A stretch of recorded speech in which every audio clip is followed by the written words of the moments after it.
The Edge by David Baldacci. Chapter 1. Passenger train travel was not known to be particularly dangerous, especially in Europe where the machines soared like the wind on rigorously sculpted rails that translated to silky smooth rides. There were many departures a day between Geneva and Milan, operated by several railway companies. One could travel early in the morning or later at night. The trains ran at a maximum speed of 200 kilometers per hour, while their passengers napped, worked, binged shows on streaming platforms, or ate and drank in considerable comfort. This particular ride was a bullet-nosed silver Astero tilt train operated by Trenitalia. None of the 100-plus passengers was contemplating dying today, except for one.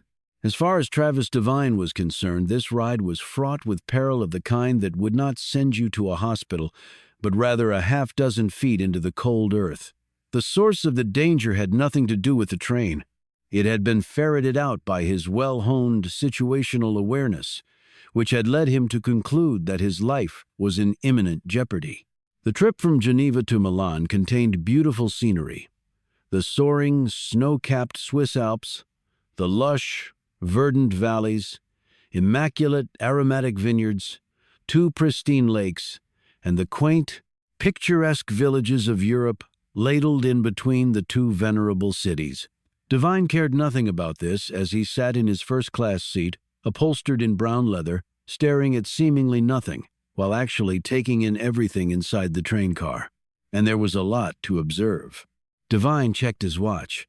On some trains, this trip could take 5 hours and a quarter, but he was on an express ride that would do it in just under 4. He had 90 minutes of that trip left, and maybe that same number of ticks to live. Devine would have preferred a packed train car, but his tight escape from Geneva had not allowed for any latitude on the travel time, and this early in the morning there were only 3 other passengers in the first-class car. The attendants had already been through checking tickets. Despite this being first class, food was not served at the seat, but there was a dining car between the first and second-class sections.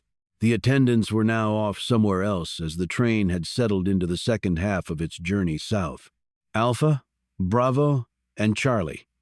It was how the former U.S. Army Ranger Devine referred to the 3 other passengers. 2 men, 1 woman. Not passengers, at least not to him. Adversaries. Bogies. The enemy. The men were sitting together in seats facing each other, forward of Devine's position, near the front of the car.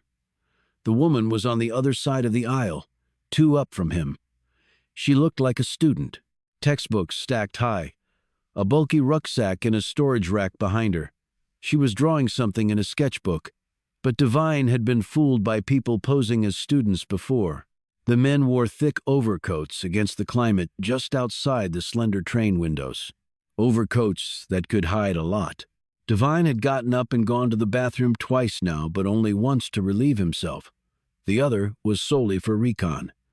He had also gotten some food in the dining car and brought it back to his seat. Each time after returning, Devine had glanced at his gear bag, which was behind him on a luggage rack. And the third time he saw what he thought he would. On his phone, he brought up his train's journey, saw its exact route, its progression, and most critically, its timing. Of particular note was the Simplon Tunnel, which they would enter after passing through the Swiss town of Brig. When they exited the tunnel, they would be in Italy.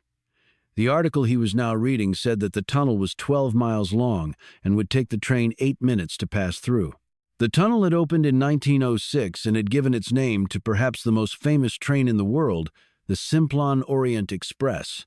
Devine wasn't interested in the history. He was focused on the tunnel. He texted a high-priority message to an interested party, and then checked his watch. He had caught Alpha and Bravo staring at him, at different times, but he had made no reaction. These were known, in Devine's world, as target glances. Charlie, who was wearing a Madrid Real ball cap, had never looked at him, but she had surreptitiously eyed the 2 men while getting something from her bag. Her movements were mildly tensed, even robotic, he'd observed. She was trying overly hard to appear normal, which was causing her anxiety. Stress activated the sympathetic nervous system, the flight, fight, or freeze part of the body that present-day humankind could thank its caveman ancestors for. Fear did things to a body physiologically. The mind could screw with you in ways you could hardly imagine. In trying to save you, its stressor signals could actually kill you with a heart attack or render you incapable of saving yourself.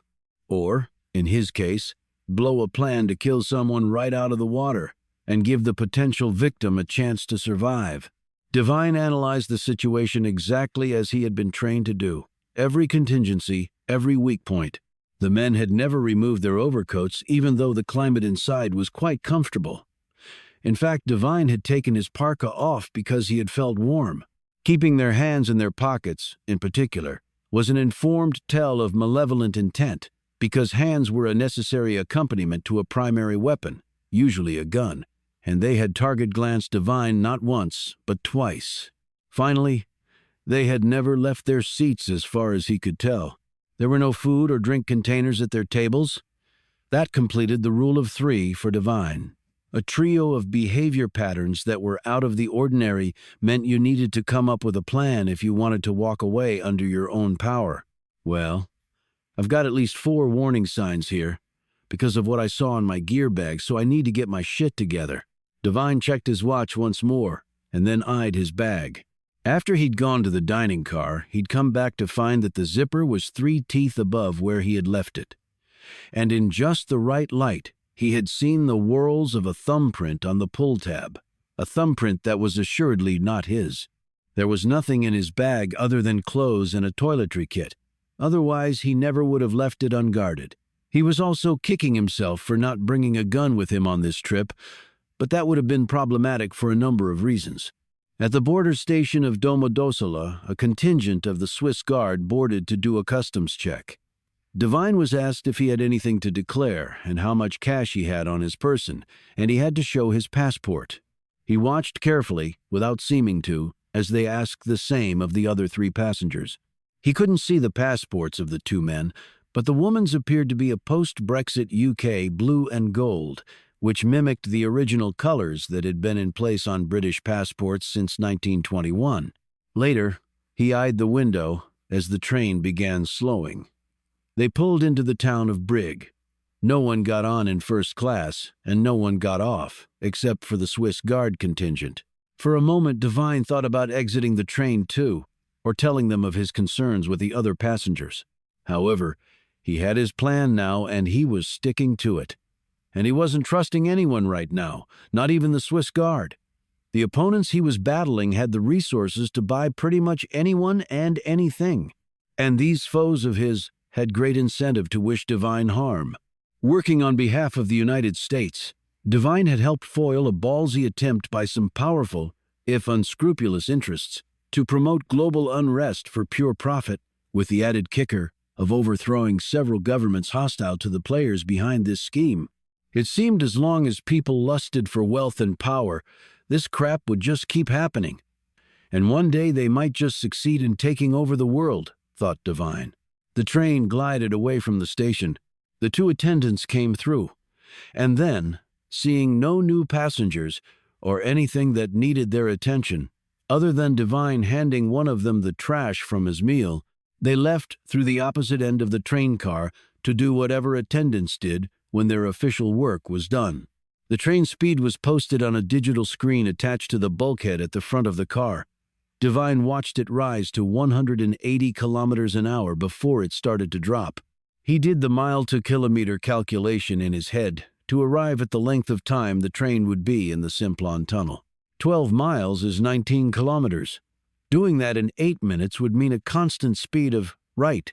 He looked at the screen again. 160 kilometers. 1:53. 1:42 point. He put on his parka and rose just as the train entered the tunnel. Now the only real illumination came from the interior car lights. Divine strode up the aisle to the toilet in the connecting vestibule. As he passed the woman, he glanced down at what she was drawing in charcoal. Okay, that makes sense, and it's nice to have at least partial confirmation. But the real proof is about to come, and it will be unequivocal. Divine started to combat breathe. Inhale for a 4 count, hold for 4, exhale for 4, and hold for 4. Repeat. This would stop his sympathetic nervous system from kicking on, wiping out his peripheral vision, blowing to shit his fine motor skills, and turning him into a big dumb animal just waiting to be killed. He would die one day just like everyone else. But it would never happen like that. He passed by Alpha and Bravo, neither of whom looked at him. The automatic doors slid open with a hydraulic sigh, and Divine entered the vestibule. The toilet was off to the right, just out of eye line of the passengers. A few moments later, the toilet door opened, and a few moments later, it closed. The big men rose as though tied together by string and headed after Divine. As they walked, they screwed suppressor cans onto the muzzles of overkill German-made machine pistols pulled from their overcoat pockets. They reached the vestibule, where they could hear water running and someone talking inside the toilet. They took aim and fired right through the flimsy toilet door. The sounds of the suppressed rounds were covered by the enhanced roar of the train going through the tunnel, which was why they had waited until now to do the deed. They shot in tight patterns, high to low and in between, followed by crisscross streams. They were fields of fire that left no room for survival in the confined space. With 60 rounds total, death of the target was guaranteed. While Bravo covered him, Alpha nudged open the wreck door, just to make sure, since their kill contract required it, along with an iPhone pic of the corpse texted to their employer. However, all he saw was an empty toilet with the water tap wedged on, and a phone on the floor and leaning against the wall next to the toilet. A podcast was playing on the device. At that moment, the door to the storage closet opposite the toilet swung open and caught Bravo at the right temple. Having let them empty out their weapons, Divine was now the predator. Where each man stood, Divine's goal was to claim that ground, and the only way to do that was to go through them. Divine opened his campaign with twin-thumb eye gouges that blinded Bravo. Divine next formed a V with his hand, the thumb on one side and the four fingers on the other, and slammed the hard groove of the flesh between them against the man's throat, collapsing his trachea. This was followed by twin crushing elbow strikes to the right side of the cervical spine that snapped two of the man's vertebrae, cutting off his brain from the rest of his body. He dropped to the floor, out of the fight, and also out of life. This continuous, fluid movement had taken all of 4 seconds. Divine next trapped a stunned Alpha and his machine pistol against the door jamb of the toilet as the man tried to slap in a fresh mag. Divine made the gun fall from his hand by wrenching it downward and then to the side past the joint's limits with cartilage-cracking torque. Alpha should have already reloaded and attempted to shoot Divine, but the man's breathing was ragged as his adrenal glands flooded his bloodstream with cortisol, fouling his mind-body connection. His pupils went from 2 millimeters to 9 in less than a breath. His peripheral vision was completely blown. Divine already knew he was going to win this fight, because none of that was happening to him. His cognitive, and hence his fighting, skills were operating fine. Alpha awkwardly swung at Divine and caught him a glancing blow on the jaw. It was not hard enough to do any real damage, and the panicked man had forced himself off balance with the move. 2 punishing elbow slams to the exposed right kidney dropped Alpha to his knees. Divine grabbed him by the collar and flung him headfirst against the train wall once and then again. The desperate man, perhaps sensing his own imminent death, pulled a knife and spun around, and the blade slashed against Divine's arm. But his aim was shaky and thus off, and Divine's thick parka took most of the damage. "Okay, time to end this. And him." Divine broke the man's grip on the knife, and it clattered to the floor. He then slapped the man's right ear with such force, the eardrum burst. The man seized up, presenting his face directly to Divine, who used a palm strike on his nose, hitting him once and then again with the cup of his hand, releasing all the kinetic energy from his brawny arm, shoulder, broad back, and thrust hip. This streamlined attack delivered massive torque that propelled the nose's brittly sharp cartilage straight into Alpha's soft brain tissue. He dropped to the floor face first. Just to be certain, Divine reached down and broke the man's neck in the exact way the U.S. Army had taught him. Divine dragged both dead men and their weapons into the toilet, turned off the water, retrieved his phone, and wedged the shot-riddled door shut. Fighting wasn't just knowing certain techniques, although that was important. It was mostly an evolved state of mind. Without that, enhanced hand-to-hand combat skills meant squat because you would be too cowed to employ them. And the very concept of self-defense was a losing proposition, pretty much conceding the field and making you a victim in waiting. You didn't defend, you attacked. You didn't stop someone from hurting or killing you. You hurt or you killed them. Rubbing his bruised jaw and gingerly touching his cut arm, which he instinctively knew wasn't that serious, he re-entered the train car to see Charlie staring at him. "What happened?" she exclaimed, her eyes agog. "What was that noise?" "All right," thought Devine. "This is where the rubber meets the road." As he walked toward her, Devine glanced for a moment in the train window, which reflected the interior because they were still in the Simplon tunnel for at least another few minutes. He saw what he needed to see. He shrugged. 2 guys. Real mess in the toilet. Going to be quite a cleanup. My goodness. Is there anything I can do? Her neck muscles were now relaxed, he noted. Pupils normal, breathing the same. She was a cut above the deceased goons back there. Devine stopped next to her, looked down at the drawing and said, "Yeah, you could explain why you've been sitting here for over 2 hours working away and you haven't added a damn thing to your sketch." She half rose and swung the long-bladed knife up from her lap, but Devine had already seen the weapon in the window reflection. He didn't waste any time on a defensive block. He simply clocked her in the jaw, lifting her far smaller body off the floor and knocking her against the wall. She slumped down into unconsciousness from the force of his blow and her collision with the wall. Devine momentarily pondered whether to finish the job, but she was young and might repent of her evil ways. He took the knife, slid her ball cap down, draped her hair around her slender shoulders, and propped her up against her seat as though she were merely napping.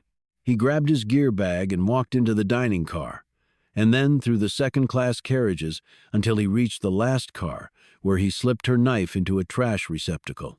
The train cleared the tunnel, and when it slowed and stopped at Stresa, the last station before Milan, Devine got off.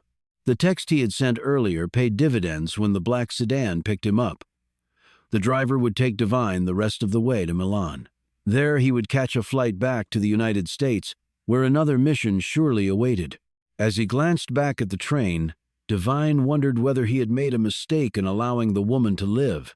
The answer wouldn't be long in coming. Chapter R. Sitting in a tacky office in a 1960s-era strip mall in Annandale, Virginia, Emerson Campbell was not a happy man.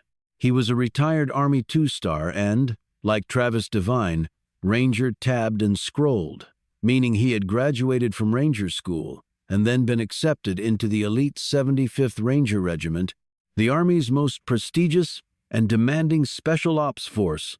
His gunmetal gray, closely cropped hair and weathered, grim features spoke of a lifetime of discipline and heightened professionalism. And, perhaps most tellingly, all the shit he had seen fighting on behalf of his country through a number of wars and also under-the-radar operations the public would never know about. Devine sat on the other side of the desk and took in the man who, several months before, had recruited him to serve in the Office of Special Projects under the massive bureaucratic dome of Homeland Security. Special projects, thought Devine. It sounds like we plan office parties and cotillions. It's a shit show, Devine. The Italian and Swiss governments have filed official complaints. 2 dead guys and a shot-up train toilet between their countries. Not a good optic. With a gut. It's a better optic than 1 dead guy, meaning me. IDs on the corpses? Campbell shrugged. Kazakhstan muscle. No more, no less. They've killed at least 20 people. All wired funds upon proof of the kill. No traceable interaction with whoever hired them. No way to dig beyond that, which is the whole point. Glad I denied them the 21st. And the woman? There was no woman found there, said Campbell. She must have recovered and hightailed it out of there. Okay. CCTV? Working on it, though the Italians and Swiss are not exactly too cooperative right now. Devine shook his head. Knew I should have taken her out. But she was unconscious and no threat to me. He caught Campbell studying him. I know it was a hard call, Devine. Don't know what I would have done.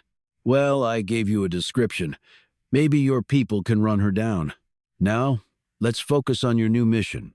I don't get a couple days off, said Devine, only half jokingly. You can rest when you're dead. Yeah, that's what they told me in the army, too. Campbell said, I emailed you the briefing doc. Pull it up. Devine opened the attachment to the email on his phone and gazed at the photo of a lovely woman in her late 30s with smooth, pale skin, blonde hair, and deep-set, intelligent eyes that seemed to shimmer with unsettling intensity in the midst of all the fine pixels. Campbell said, That's Jennifer Silkwell. You heard of the Silkwells? No, but I'm sure I'll learn everything about them before this is over. Curtis Silkwell was the senior U.S. Senator from Maine. His great-great-grandfather made several fortunes: shipping, fishing, real estate, agriculture. All of that wealth is now mostly gone. They have the old homestead in Maine, but that's about it. He was a senator. He resigned during his third term, Alzheimer's, which has gotten progressively worse. He was treated at Walter Reed before it became clear there was nothing that could be done. He's currently at a private facility in Virginia, awaiting the end. He was treated at Walter Reed because he was a senator? No, because he was a soldier. He retired from the Marines as a 1-star before jumping into politics, getting married, and having a family. Campbell shot Devine a scrutinizing glance. Full disclosure, Kurt is one of my best friends. We fought together in Vietnam. He saved my life twice. Okay, so this is personal for me, Devine. Yes, sir. His wife, Claire, divorced him right after he won his last re-election. Between you and me, I think she could see what was coming and decided to bail. So much for in sickness and in health. Where is she now? Already remarried to some rich guy in D.C. who isn't worthy of polishing Kurt's combat boots. So, the case? Prompted Devine, wanting to push Campbell off the personal edge and back onto the mission-driven one. Go to page 5 of your briefing. Jennifer is the eldest daughter of Curtis and Claire. She worked for CIA, mostly in field operations, though she once served as a liaison to the White House for Central Intelligence. She was a quick climber and incredibly talented, and she will be sorely missed. Devine scanned page 5. What happened to her? Someone killed her, 4 days ago, up in Maine where she was visiting her old hometown. The man's voice cracked before he finished speaking. Devine lifted his gaze. Campbell's face was flushed and his bottom lip was trembling. I held her in my arms when she was a baby. I was her damn godfather. He swiped tears away and composed. He continued, Kurt got started late on his family. He was nearly 40 when Jenny was born. Claire was a lot younger. She was still in college when they got married. They have any leads on who might have killed her? None that we know of. And our interest? Jenny Silkwell was a valuable asset of this country. She was privy to many of our most precious national secrets. We need to know if her death was connected to that, and whether anyone was able to gain any information that would jeopardize our interests. Her personal laptop has been found at her home, and her government-issued phone was there as well. But her CIA laptop was not found at her office or her home, and neither was her personal phone. The geolocators on the devices have been switched off. That's normally the case for people like Jenny, unless she's in an operational area where orders or logistics require she keep them on. The data is mostly cloud-based now, but she might have something on her hard drive or on her phone that is sensitive. And we don't want anyone using her devices to backdoor into our clouds. So, I'm heading to where she was killed in Maine? Yes, Putnam, Maine. But not yet. I want you to talk to Claire first in D.C. She may know something helpful. Then you head to Maine. The details of Jenny's death are contained in your briefing book, pages 8 through 10.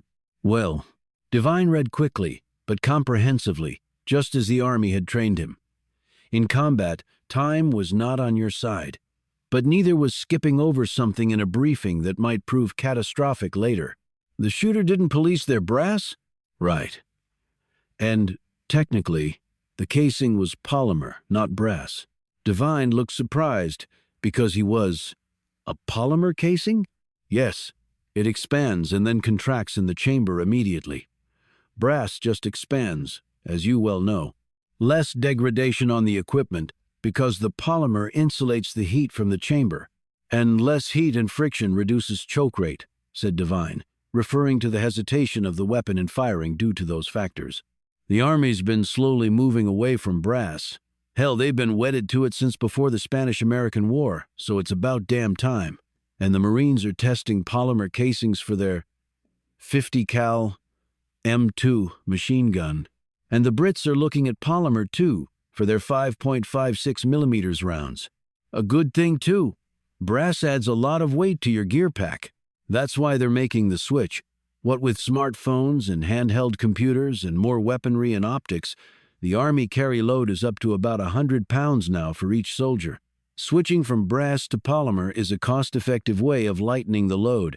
For the Marines, a 48-box pallet of the 50 cal in polymer weighs nearly 700 pounds less than brass. And there's even the possibility of 3D printing repair parts in the field because the casings are recyclable. As he'd been speaking, Devine had continued to read. He looked up. It was a 300 Norma mag round. Yes, replied Campbell. And the head stamp shows it's a U.S. military round. Army snipers and special ops guys chamber the Norma in the Barrett Mk-22 rifle. Devine nodded. They switched from the 6.5 Creedmoor round after I mustered out. But does the Army already use polymer casings for the 300 Norma? No, Devine. There are tests being run at various Army facilities across the country, chambering the Norma and other ordnance with a polymer casing, but it has not been officially deployed. You know how that goes. Army needs to shoot a shit ton of it under every conceivable combat environment before it has any chance of getting approved for mass deployment. As it. Who's the manufacturer? Warwick Arsenal. A small firm out of Georgia. So, the question becomes, how did a still-in-testing 300 Norma polymer round, produced by a firm in Georgia, end up at a crime scene in Maine? Campbell said, "We've spoken with the people at Warwick. They have checked and rechecked their inventory and found nothing amiss. But to me that's meaningless because they've shipped hundreds of thousands of these rounds to Army facilities throughout the country, with hundreds of personnel taking part in the testing. There is no way that every single round can be accounted for. Proverbial needle in a haystack. So someone could have pocketed the polymer casing and given it to someone, and then it goes through various hands and ends up being used to kill Jenny Silkwell. Was it important she was shot with that particular bullet? Did she have any involvement with its development? None. And I have no idea if the use of that particular bullet is significant or not. That's your job to find out during your investigation. By the way, the local cops are also working the case. You'll have to team with them. And why would they team with me? Campbell took from his desk drawer what looked like a black leather wallet and slid it across. Here's why. With live... Devine opened what turned out to be a cred pack, complete with shiny badge, and examined it. He looked up in surprise.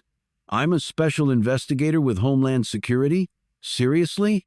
Your cover is rock solid. Only I'm not a trained investigator. Campbell gave Devine a drill sergeant death stare. Don't sell yourself short. You carried on investigations in the Middle East, in addition to your combat duties. And you did a pretty damn good job of sleuthing back in New York on the Brad Cowell case. And you've done stellar work with the other assignments I've given you. Now, you are to find out who killed Jenny and why, and determine if any of our national security interests have been compromised, and find her laptop and phone. Well, that sounds simple enough, said Devine dryly. Rise to the challenge, soldier, retorted Campbell. Why don't the feds have a joint op platoon of agents on this? Central Intelligence goes scorched earth when one of its own goes down, and the FBI, too. CIA has no jurisdiction on American soil. And if we deploy an army of FBI, the press will start to pry and word will get out. Then our enemies could see us as weakened and themselves emboldened. Jenny Silkwell might very well have been killed because of something having absolutely nothing to do with her status with CIA. If so, we want to go in stealth and stay that way if the facts on the ground allow. So right now, you, Divine, are the army, and if my rock-solid cover gets blown, we never heard of you.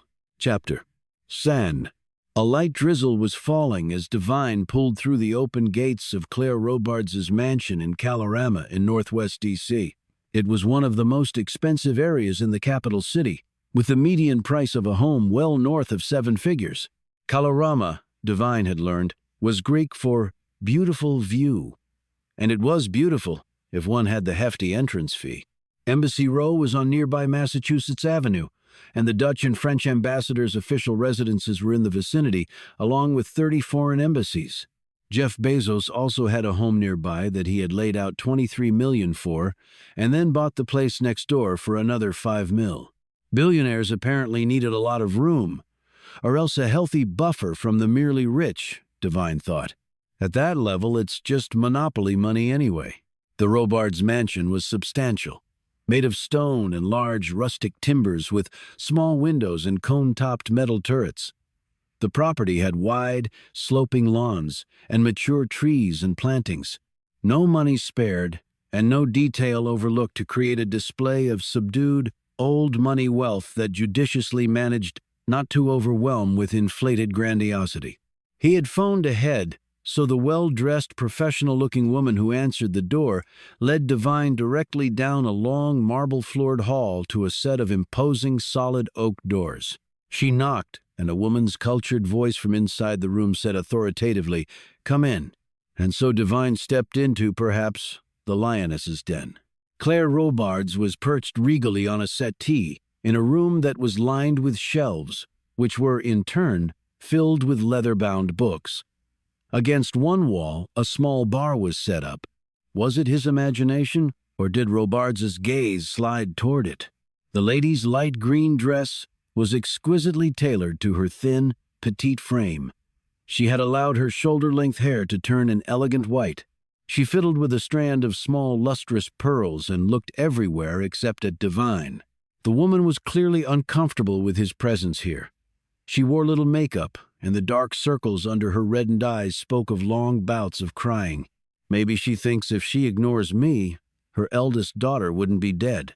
"Ms. Robards, I'm Travis Devine with Homeland Security." "Yes, I know, Mr. Devine," she said in a low voice.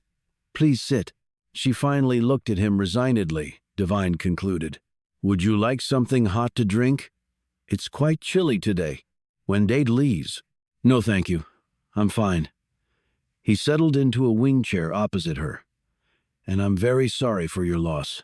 She twitched at his words and closed her eyes for a moment. We all thought Jenny was indomitable, a survivor. She had survived much, until this ugly, ugly business. She had a stellar career and a brilliant future in serving her country. "That goddamn job cost my daughter her life," she barked. Then she quickly let the regal mask slide back down over her features. "I'm sorry," she said in a hushed voice. "No reason to be." He glanced around. "Is your husband here?" "Vernon is in Thailand. At least I think so." "Business," she added with a touch of bitterness. "Apparently, for some people, business and making money trumps all, even the murder of one's stepdaughter." She glanced at her lap and let her fingers intertwine as though she suddenly felt the need to hold on to herself. "It's funny, Mr. Devine. Giveman." "What is?" "When I married Kurt, he was already a war hero. This big, strong Marine that no enemy could defeat. And he was gone all the time, too. Not to make money, but to serve his country, like Jenny did. He survived that. And then he got into politics. Worked his way up and eventually ran for the Senate and won. And he was gone all the time. Again, not for the money, but to serve. And here's the funny thing." She paused and seemed to collect herself, running her fingers delicately along her expensive pearls. "The funny thing is, for the people left behind, the motivation doesn't matter. The result is the same. One is alone. I can see that." She looked around at the tastefully decorated room in the luxurious mansion in the pricey, sought-after neighborhood with beautiful views. And in case you're wondering, as so many have, no, the grass is not always greener. Is retend. I understand that Jenny was not in full agreement with the divorce, he said quietly. She hated me for it, plain and simple. Robards dropped her hand to her lap. She and apparently everyone else thought I left Kurt because of his illness. The fact was we had agreed to divorce a year before. But these things take time, and he had an election coming up, so we made the mutual decision to wait. He won the race, and we went our separate ways. Then he was diagnosed shortly thereafter, and I became the thoughtless ex-wife. I suppose you could have halted the divorce proceedings, noted Devine. I'd already met Vernon and was engaged to him. We were waiting for the final decree to announce our impending wedding. And the truth was, I had given Kurt 4 decades of my life and 3 children. He had his twin careers. And me, I hadn't even started to live my life yet. So I decided to move forward and do just that before it was too late. Kurt was going to receive the best care regardless. She glanced up. I suppose you think me heartless too? While it may be tempting for many, judging others has never been a fascination of mine. She nodded. Now, how can I help you? When was the last time you saw or spoke to your daughter? I saw her at an event at the Senate to honor Kurt's legacy about 6 months ago. Was that also the last time you spoke to her? Her gaze fell to her lap. No. She actually called me recently. She said she was heading to Putnam. She grew up there, along with our other 2 children. An ancestor of Kurt's, Hiram Silkwell, built the family home there. It's quite Gothic, and I think extraordinarily ugly. Kurt kept paying the taxes on it until he became ill. He couldn't part with it, apparently. He was always a very nostalgic person, very much tied to the past in certain respects. Did she say why she was going there? She said she had some unfinished business. What sort of business? Asked Devine sharply. She didn't say, and I didn't ask. Devine looked skeptically at her. She caught this look and explained, Our relationship had changed, Agent Devine. She was a grown woman who no longer needed or wanted my advice or counseling. But she called you, even though you 2 were estranged. Must have been a reason. If there was, it eluded me. Okay. Any guess as to what she was referring to about the unfinished business? None. Is to court a dome. And your other children? Dak and Alex. They still live in the family home. Any idea why they want to live in an ugly, old Gothic house? They apparently like it there. I lived there with the kids while Kurt was in Congress. Neither one of us wanted the children to be here, in the limelight. What do? Alex is the youngest, and an artist, and an incredibly talented one who could make a fine living if she would ever get an agent. I've been told by old friends up there that she also teaches art in the public school on a part-time basis. She paused and smiled, but it was accompanied by a sad, bittersweet expression. She said, Jenny was the golden child, brilliant, enormously driven, lovely. She had it all. But Alex was no slouch either. She was more beautiful than Jenny, and smart too. Because of her late birthday, she was always the youngest in her class. Then, because of her ability, she skipped an entire grade in elementary school. Not even Jenny managed to do that, she added. And your son? Dak has a tattoo parlor and some other business interests up there. He's very entrepreneurial. I think he wants to make $1 zillion to show he doesn't need any of us. He was in the army but got discharged. Can I ask why? Dak can tell you, if he wants. Could Jenny have been going to see them? It's possible. I've tried to call both of them, but they haven't gotten back to me. Were your kids close with one another? They used to be. But life changes people, you know. Yes, ma'am. But I guess Dak and Alex get along, if they live together. It's a big house, she said simply. Big enough to feel like one is living alone. Where and when will the funeral take place? There won't be one. In her will, Jenny stipulated that she wanted to be cremated and her ashes scattered over the ocean. No ceremony, no fuss. I guess she was the sort to plan ahead? I just wish she had managed to stay alive until long after I was dead and buried." "Well, she had no choice in the matter," he pointed out.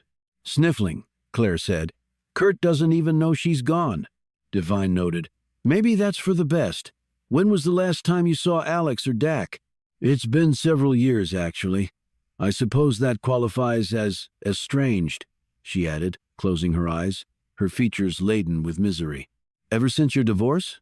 I suppose the two are intertwined," she said dully, opening her eyes and gazing off. He rose. "Well, thank you for seeing me. If you think of anything else, please contact me." He handed her his card, on which the fresh ink seemed to glow. She reached across, took the card, and then gripped his hand with surprising strength. "Please find out who took her away from me, Mr. Devine. Please." He looked down at her. "I'll do my best, ma'am. I can promise you that." In Finalist, Chapter 6. The next morning, Devine walked into a private care facility in Northern Virginia with Emerson Campbell to visit Curtis Silkwell. "Claire still visits him every week here," said Campbell as he held the door for Devine. "Not so heartless, then," replied Devine, drawing a tortured scowl from the other man. "Heartless enough," Campbell shot back. A nurse led them to a room in a secure memory care unit. The space was small and sparsely furnished, and held, at least for Devine, a sense of marching in slow motion, a wait for the inevitability of death. After the nurse left them, both men turned their attention to the frail figure in the bed. There were no tubes hooked up to him, though there was a machine monitoring his vitals. "He's comfortable, in no pain, so, they tell me.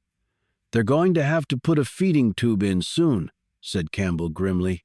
His voice carried a level of distress Devine had never heard before. "He's not eating. He doesn't think to when he's awake, just stares at the offered food and then goes back to sleep. And when they do get some food in him, things get clogged and he has to be aspirated. He has a DNR in place, and pretty soon they will wind things down." They looked down at the shrunken, sleeping patient. "I remember a 6'2", 220-pound wall of a man," added a hollow-voiced Campbell, "leading his men into one hell after another and coming out victorious on the other side, won every medal and commendation the Marines offered. He should have had a shoulder full of stars, but he refused to play the necessary games." "Same as you," noted Devine. "He was more deserving," replied Campbell. "To my mind, every person who puts on the uniform and picks up a weapon in defense of their country is deserving." Silkwell stirred under the sheet, and his eyes opened. He looked at neither of them, his unfocused gaze playing across the ceiling for a few moments before the eyes closed once more. "He stopped recognizing me months ago," said Campbell. "The doctors say the progression is accelerating. No chance of recovery. Fucking disease." Campbell led Devine out and quietly closed the door behind them before facing off with the younger man. "I brought you here, Devine, because I wanted you to see a true American hero, and he deserves to have his daughter's murderer brought to justice.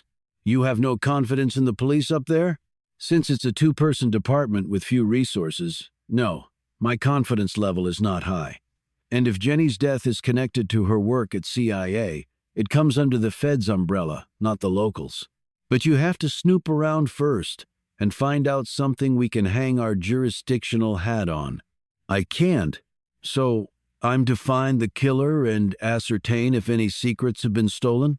If you find the killer, we have lots of experts who can help us determine the secrets issue or whether her death was retribution for something having to do with national security. The sister and brother who live up there in the old homestead, I suppose they're suspects? I told you, Claire informed me Jenny was going up there to finish some old business. Don't. Yes, family, friends, strangers, foreigners, everyone is a suspect right now. And what if the killer is long gone by now? We'll attack that bridge if we come to it." Outside the facility, Campbell shook the younger man's hand.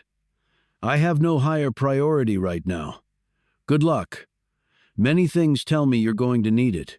Campbell was driven off in a government SUV. Devine stood in the parking lot for a few moments, glancing back at the building where a doomed man didn't even know his eldest daughter had not survived him. He knew this was personal to Campbell. And while Devine had to maintain a professional objectivity, He knew a certain element of this mission was now personal to him as well. In his book, A Dying Warrior Deserved No Less. Chapter: Woo. After a short, pinballing flight in high winds, the plane thudded onto the tarmac in Bangor, Maine. After deplaning, Devine grabbed his rental Tahoe and commenced the 2.5-hour drive east to Putnam. The tiny hamlet was located on the rocky Atlantic coast and had fewer souls than the passengers on the United Airlines jumbo jet flight Devine had taken back from Italy. The leaves had long since turned color and abandoned their respective trees and bushes. Devine's memories of a scorching summer in New York City and a mild fall in Europe had all been extinguished by the bitter cold here. His cable-knit sweater was underwhelming in its warmth factor. He reached Machias, turned onto Route 1, and kept going north for a while until he turned off onto another road that took him east toward the world's second biggest ocean. He could already smell the briny air and feel the bite of the punishing wind that kept rocking the Tahoe. He looked at a long inlet the ocean had cut into the rocky shore and, despite the mission he was on, the serene view lent Devine some calm. Before the storm, Devine glanced at his gear pack. Inside, among other things, was his Glock 9mm, a backup pistol, and extra ammo for both. As Devine drove, he went over in his mind the briefing details. Jenny Silkwell had been an operations officer at CIA. Her focus for the past few years had been on the Middle East. Before that, her area of involvement was the Russian Federation, and before that, South America. A gifted natural linguist, she spoke fluent Spanish, Portuguese, Russian, and Polish, and through immersion classes she had learned Arabic and Farsi before moving on to the Middle East region. Her job had led her to travel all over the world to meet with the human intel on the ground that she had recruited to work with America. And maybe that had placed a wicked bullseye on the back of Jenny Silkwell, because the Russians, as well as factions in the Middle East, were not shy about striking back against perceived enemies. The answer to her murder might well lie in Moscow, Tehran, or Damascus, rather than Putnam, Maine. He had read both the national and local accounts of the murder. The national news had sent crews up here and broadcast stories for a few days until they moved on to newer stories that would capture more eyeballs.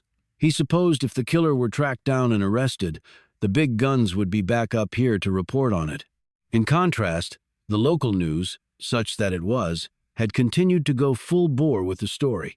Devine could imagine that the unsolved murder of a CIA officer and daughter of a war hero and former U.S. senator, who was himself a scion of a prominent and formerly wealthy Maine family, would be the most newsworthy thing that had ever happened in Putnam. Along the way, he had passed signs that said he was on the Bold Coast Scenic Byway, and it fit the bill. As his journey brought him closer to the Gulf of Maine's shoreline, Devine, at intervals, saw narrow strips of sandy and pebble beaches, as well as towering granite bluffs standing sentry along craggy coves filled with rock-strewn headlands, and stout, robust greenery holding purchase on the saltwater-slicked rock wherever it could. There were also vast forests that reached to the horizon, and old orchards of fruitless trees leading right up to rocky cliffs standing firmly next to the water like silent sentries. Finally, a weathered board on a rotting post announced the legal boundary of Putnam and stated its official population to be a few shy of 250. They must be hardy souls, thought Devine. The rugged topography and raw weather did not look like it was designed for the faint-hearted. He passed a young man in a New England Patriots ski cap riding a rusted bicycle that had no seat. That was followed by two young women astride mud-splattered ATVs puttering along. A battered 1980s-era station wagon slowly passed him going the other way. The driver had heavily wrinkled features and the hanging jowls of a Great Dane, and a head topped by fine snowy hair. He gave Devine a grim-faced once-over before he headed on down the road. The Putnam Inn was located on the town's narrow main street, the asphalt barely 2 cars wide. Devine angled into a parking space and tugged out his bags. He looked across the street to where a small harbor nearly encircled by chiseled granite bluffs was situated, with a slender outlet to the Gulf of Maine slice of the ocean. There was also what looked to be a man-made breakwater to give added protection from storms. A number of boats were docked in slips weathered by the unforgiving elements, while others were moored out on the smooth, glassy water of the harbor. Men in heavy work, clothing, and calf-high waterproof boots were laboring on the docks and also on the boats, tying up ropes, lifting heavy boxes and metal cages, and scrubbing the grime and barnacles off raised hulls. It was a bustle of activity that was probably replicated up and down the coast here. The smiling woman behind the front desk told Devine she was Patricia Kingman, the inn's owner. "Welcome to Putnam. I'll apologize in advance if our service is not up to snuff. We're understaffed. It's why I'm manning the front desk. Nobody wants to work anymore. They blame it on COVID. I say it's just being lazy. The X, Y, and Z generations, or whatever they call themselves, no work ethic." End quote. Devine, who was a member in good standing of the Millennials, stayed silent as he signed in and produced his driver's license and credit card. He received his room key, one of the old-fashioned kind with a 1-pound slug of lead attached. "You can leave that weapon here when you go out," she quipped, eyeing the key with amusement. "Unless you want to do arm curls." And a script. "I think I'll keep it with me, thanks," replied Devine, who would never leave such an open and easy invitation into his private space lying around. Kingman's amused expression vanished as she first looked startled and then suspicious. "What are you in town for, Mr. Devine? Can't be pleasure unless you like the inside of a freezer." "A little business." He eyed her steadily. "I understand you had some trouble recently?" "I guess you can call the murder of a poor young woman trouble. Yes. Dunell, what was her name again?" "Jenny Silkwell." "Wait, wasn't there a senator by that name from up here?" "Curtis Silkwell. Jenny was his daughter.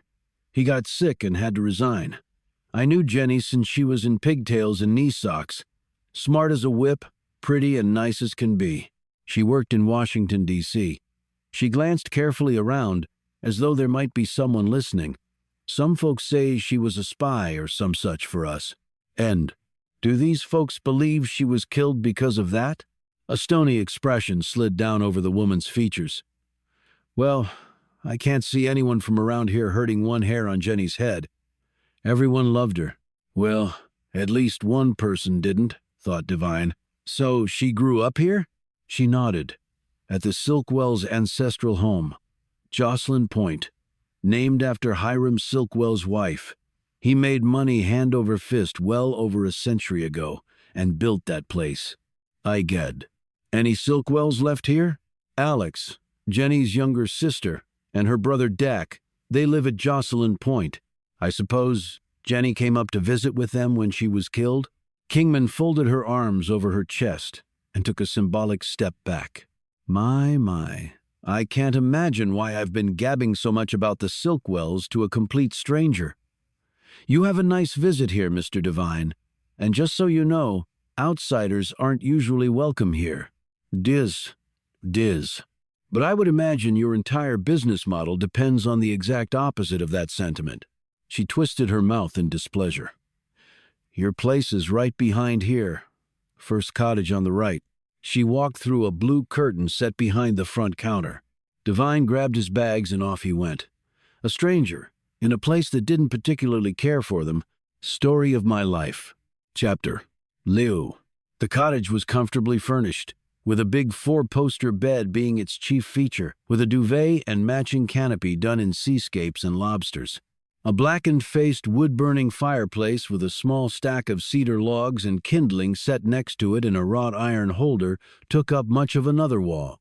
He put his things away and laid out several telltale traps in case anyone breached his room while he was away. He then sat at a small desk set up by the window and looked over the briefing book on his phone.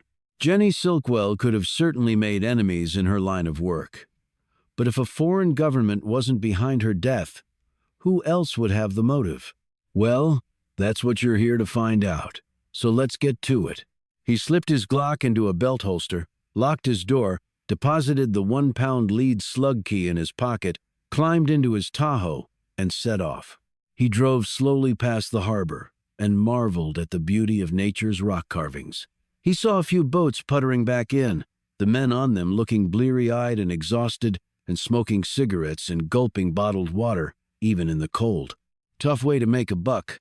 Hope they scored big on whatever they were going out for. He drove to Jocelyn Point along the winding coast road. As dusk set in, the equal parts grim and picturesque landscape assumed patches of pulsing darkness shouldered with sections still lit by the fading sun. Devine pulled out his military-grade optics and took a look. Set far off the road, on an otherwise deserted stretch of land, the home's backdrop was the black, rock-strewn, craggy coastline that the Atlantic pummeled unceasingly.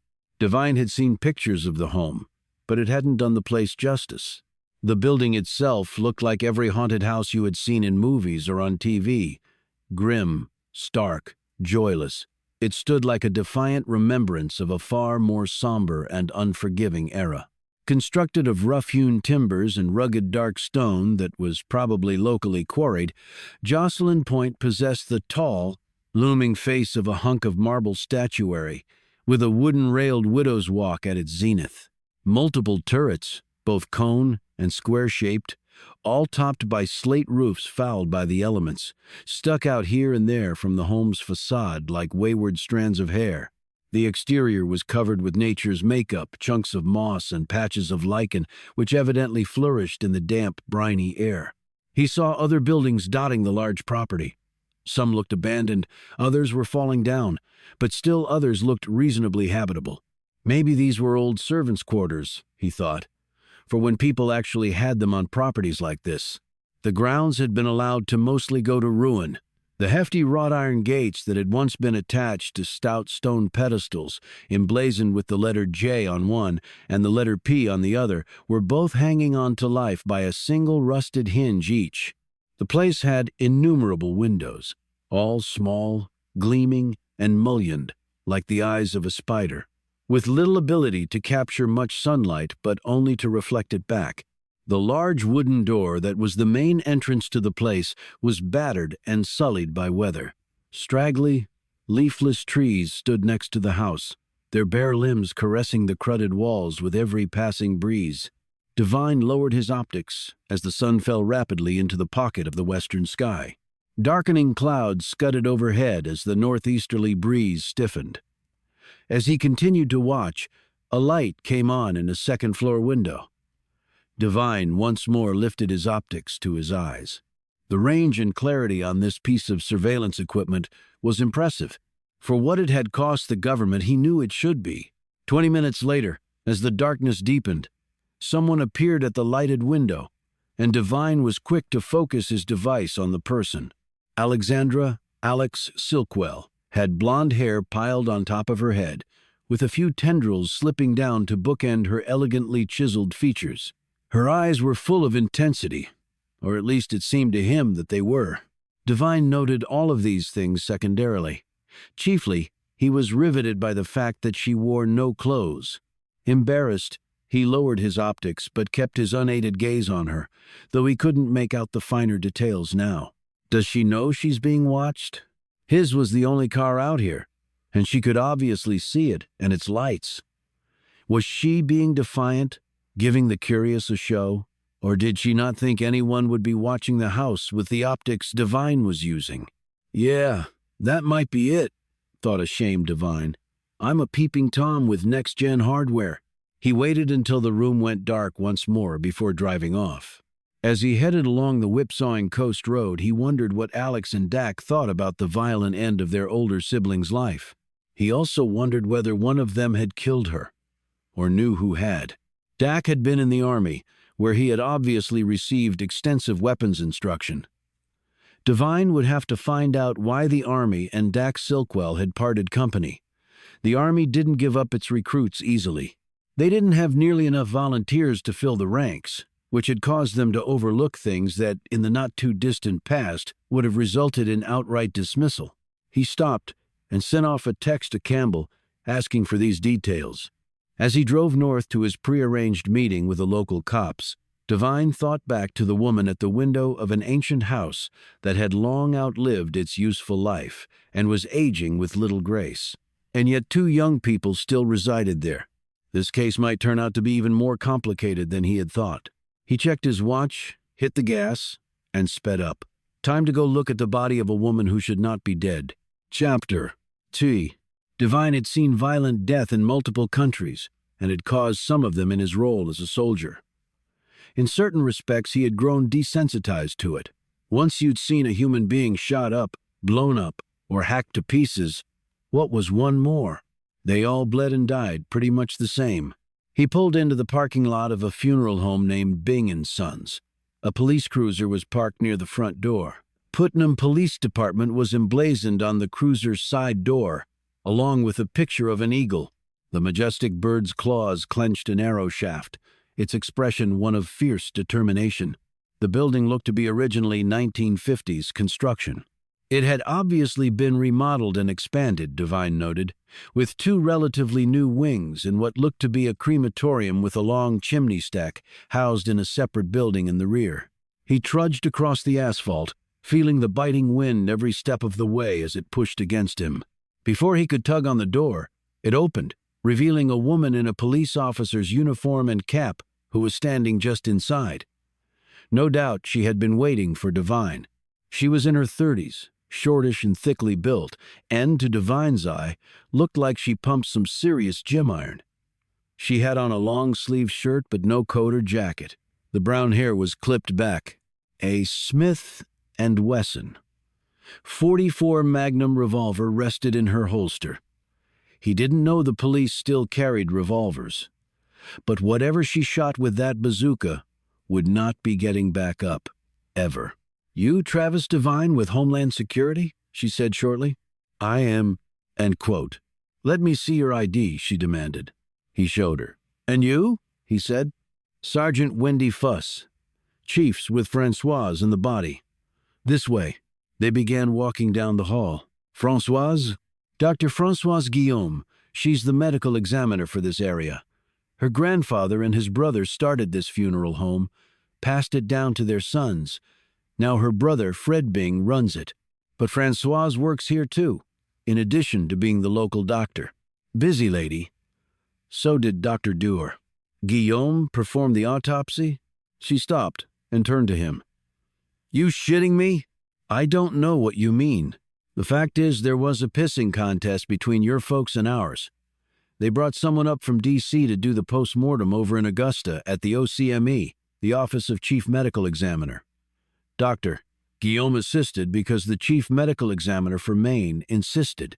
Jenny was killed here, making it our jurisdiction, not federal. It has will de vase. Are the people from D.C. still here?" "No, they flew in on a government jet, did the post-mortem, and flew right back out. Showed me how my tax dollars are being spent." She looked Devine up and down in a disgusted manner. "And now you're here to do the job we're already doing. I was hoping we could collaborate." "Sure you do. Feds are all the same. Think you're better than the locals. Have you had much experience with the federal government?" "The IRS. That was enough to last me the rest of my days." She picked up her pace, and Devine followed. He noticed that she was pigeon-toed, and her left shoulder hung a bit lower than her right. Her gun belt squeaked as she walked, as did her rubber-soled shoes over the soft linoleum. That could give away your position and get you killed. But Devine did not think Fuss would be receptive to such federal criticism right now.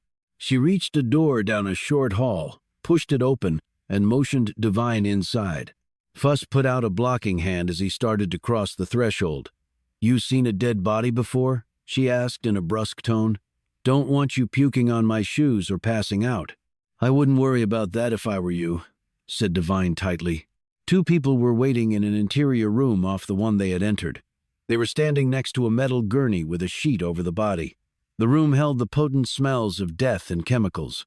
Devine was introduced to Chief of Police Richard Wayne Harper, who was quick to tell Devine that he went by Richard, not Rich or Dick.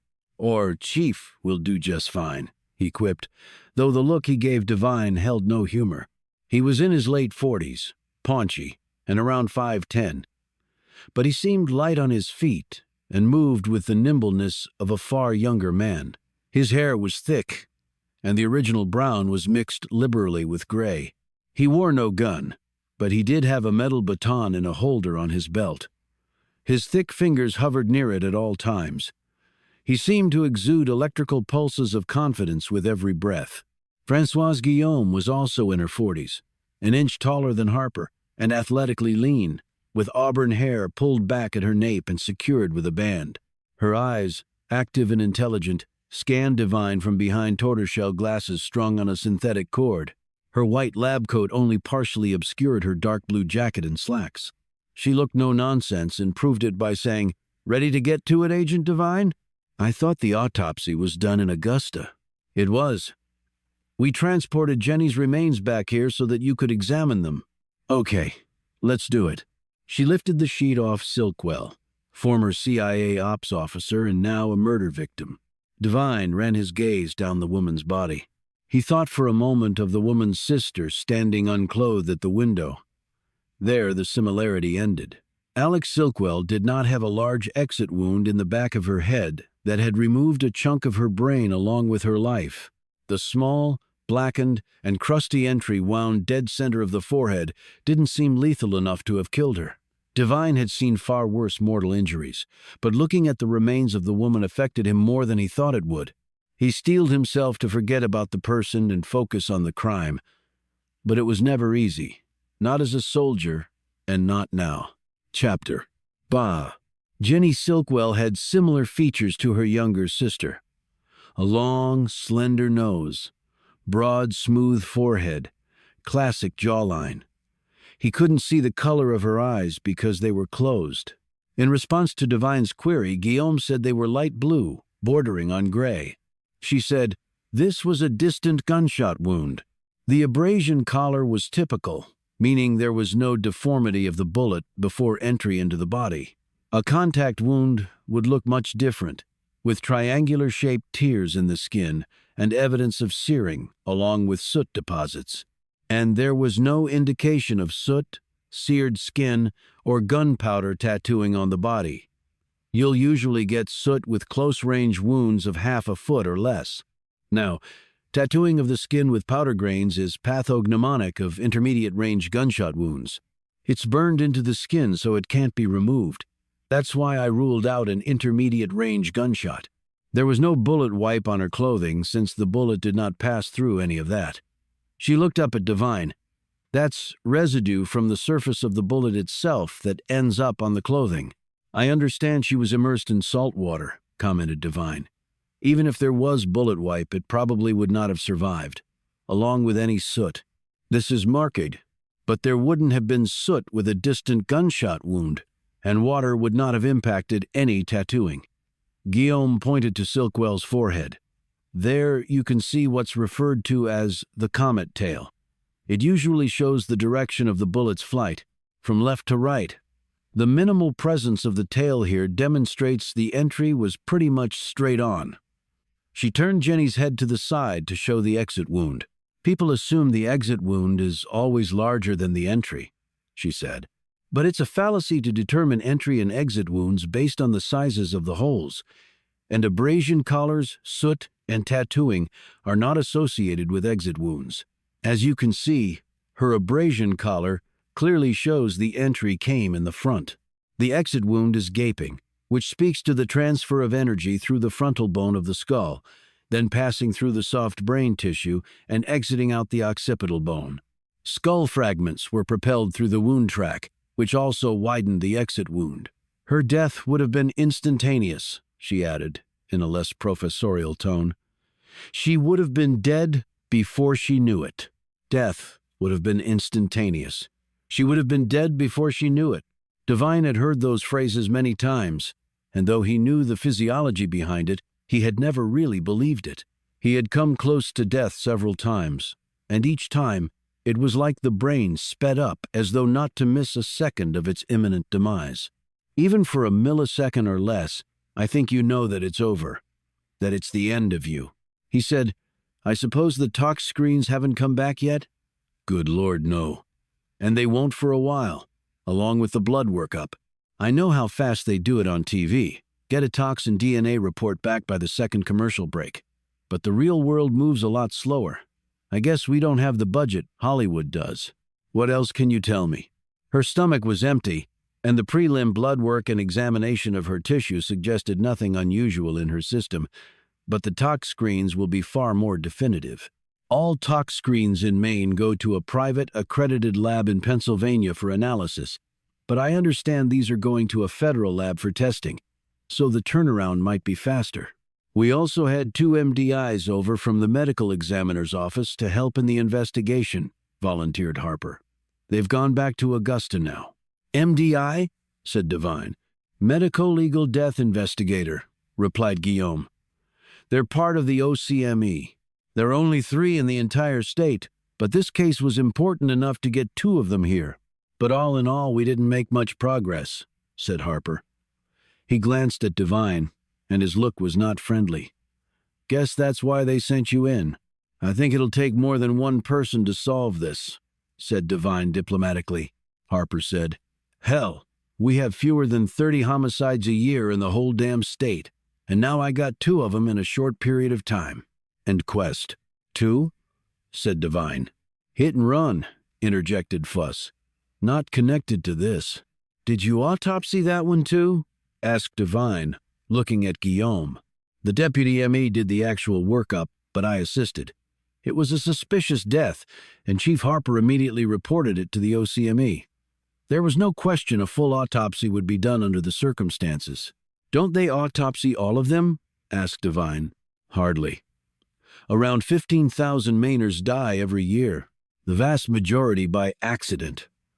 We're an outdoorsy, independent people, and that comes with risks.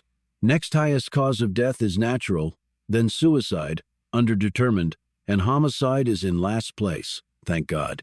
But the autopsy rates are going up. 6% in 2000, 11% the next year, and 15% of total deaths last year received the full workup. What's driving the increase? Asked Devine. Drug overdoses, replied Guillaume immediately. Specifically, that fentanyl shit, growled Harper. Guillaume nodded.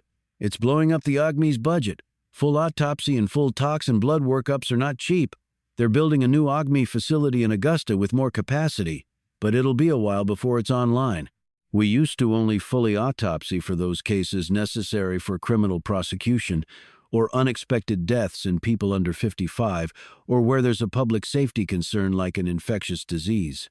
But now, because of the fentanyl crisis, the decision has been made to fully autopsy all decedents under age 30 if there is any question as to cause of death. But with, say, a self-inflicted shotgun wound to the head, we're not going to autopsy. Jenny was otherwise in remarkable physical shape, probably would have lived to be 100. Time of death? Asked Devine, as he watched Harper and Fuss watch him. Between 9 and 11 p.m. on the night she was found. Quote, You're comfortable with that window? Asked Devine. The deputy ME was, and I concurred. Your ME signed off on it, too. It's not just based on forensics, but also the time window from when she was last seen alive, and then found dead. I understand a military ammo casing was found at the scene? Harper answered. A federal round. You think one of her own killed her? When Devine looked at him, the man's expression was mocking, and Devine had to fight back the urge to voice his displeasure at the comment. Early days yet, replied Devine. Can you describe more fully the damage you saw on the wound track? It was substantial, said Guillaume. Define substantial. She looked a bit put out by this query. I'm not trying to be a jerk, said Devine, but a 300 Norma Magnum round is a high-velocity ordnance with a heavy load. It'll drop large game with no problem. You doubt the casing we found matches the bullet that hit her? Said Harper. Since the actual round was not found, I'm just dotting the I's and crossing the T's. He looked expectantly at Guillaume. I would say that a high-velocity round was indeed used. The kinetic energy was substantial, as was the exit wound, where, as I already showed you, there was a large amount of bone and tissue extruded from the wound. The bullet was not a dum-dum, because there was no evidence of mushrooming in the wound track. It went pretty much straight through her head and out the rear. Then maybe a full metal jacketed, or ball round, as the military often refers to it, said Devine. It's certainly possible. What does that matter? Asked Fuss. She looked genuinely curious. Devine said, "Most NATO military forces only use FMJ, or full metal jacketed ammo, because of a Hague Convention international treaty signed well over a century ago. They banned the use of expanding bullets, even though FMJs have a greater risk of hitting unintended targets. Mushrooms tend to stay in the body. That's why cops all around the world use dum-dum ammo, because they put the target down with little risk of doing damage to non-targets." "Well, common at 200, Guillaume interjected. "But the tumbling effect does catastrophic damage to the target," Devine continued. "The U.S. never ratified the treaty, but they've followed it mostly. However, the Army now uses hollow points in some of their ammo chains, sidearms and the like. The Hague Treaty only applies to wartime, but let's face it, the landscape of war has changed. It's more like urban and rural street fighting rather than big armies going at each other over far-flung, isolated ground." "Oh," Harper looked at Guillaume. "So, just to be clear, Jenny was not shot by a dum-dum, but by something that would include this. 300 Norma round?" "Correct," said Guillaume. "I believe I already said that." Harper looked triumphantly at Devine. "Satisfied? For now. Did she see anyone while she was up here? Her sister or brother?" "We don't know," said Harper. "Leastways about Alex and Dak." "You haven't spoken to them after all this time?" said Devine. He might not be an experienced investigator, but he knew the importance of collecting statements from persons of interest as quickly as possible because memories rapidly faded or became distorted, or stories could be made up, practiced, and falsely corroborated. "They're grieving," replied Fuss. "We'll talk to them at the appropriate time. It's how we do things up here." Devine glanced at Guillaume, who was staring at him as though awaiting his response to this professional slap. "Okay. Did you manage to talk to anyone else who wasn't grieving?" Devine asked, his ire rising and uncomfortably so. "Dial it back, Travis. You have to work with these folks." "A few people saw her around. Nothing more than, 'Hello,'" replied Harper curtly. "Where was she staying?" "Jocelyn Point?" "No," said Harper. "Putnam Inn. Same place as you. Didn't you know that?" Fuss looked like she might start laughing. "Small town," thought Devine. "Everybody knows everybody else's business, even the outsiders." "So she spoke to the owner?" "Sure. She's known Pat for years. Nothing of any note, though, meaning their conversation. Just, 'Hi, how you doing?' Nothing about why she was up here." "Did she say whether Silkwell appeared nervous or out of sorts?" "No, nothing like that. She visited up here pretty much every year," said Fuss. "Did you find anything relevant when you searched her room?" he asked. Fuss said, "We haven't searched it." Before Devine could comment on that, she added, "We secured it, taped it off, and waited for you to show up, because that's what we were ordered to do from the get-go, by your folks." Harper didn't look happy about this, and Devine could hardly blame him. And now he somewhat understood their unfriendly behavior toward him. "So, any idea why Silkwell was in town?" He was holding back what Claire Silkwell had told him, that Jenny was coming here to settle some unfinished business. "No idea, yet. But like you said, early days," added Fuss, while Guillaume covered the body and then turned away to line up some instruments on a metal table. However, Devine could see from the woman's tensed manner that she was intently listening to every word. "Tell me about Earl Palmer, the man who found the body." Fuss and Harper exchanged a quick glance that Devine couldn't readily interpret. And Guillaume's shoulders had stiffened and then immediately relaxed when Palmer's name had been mentioned. Harper took a moment to clear his throat, while Fuss looked away. Clearly, she was going to let her boss handle this one. "Earl's lived here his whole life. Retired lobsterman and a damn fine one. His wife, Alberta, died recently, and it rocked him to his core. He's salt of the earth, and his wife was too." "Okay. How did he happen to discover the body?" "She died between 9 and 11 at night, but I understand that he called the police at 1:45 in the morning." "What was he doing out at that hour?" "Hell, lobstermen, like dairy farmers, don't really sleep," scoffed Fuss, with a forced grin tacked on. "Even retired ones, she hastily added when she saw Devine was about to interject. Granted, but how did he find the body? I was told it was in an isolated place. Harper said Earl likes to walk the shoreline. Ever since Bertie, that was what everybody called Alberta, died, he can't sleep, just drives around or goes out and walks. He likes to hear the ocean. He spent enough of his life on it to where it's in his DNA. Devine slowly nodded and decided he was going to get no farther on this. Did Jenny have a rental car? Yep, offered Fuss. Was it found near the crime scene? Did she drive it there? No, it's back at the Putnam Inn. White two-door Honda. You might have seen it. New York plates. Devine had seen such a car there. So, like the room, have you not searched it yet? Those were our instructions, said Harper sharply. Federal instructions. Did anyone see her the night she died? Asked Devine. Dr. Guillaume mentioned a time window. Pat Kingman saw her walk out of the inn around 7:30, said Fuss. She didn't see which way she went. How far from there was she found? 3.2 miles. I clocked it in the car, answered Fuss. Weather that night? Raining like cats and dogs, answered Fuss. Devine shifted his focus to Guillaume. Anything else I should know? Signs of a struggle? Defensive wounds? Skin of an assailant under her nails? Any other forensic evidence at all? No, said Guillaume. Just the casing. Are you still looking for the round? Fuss said.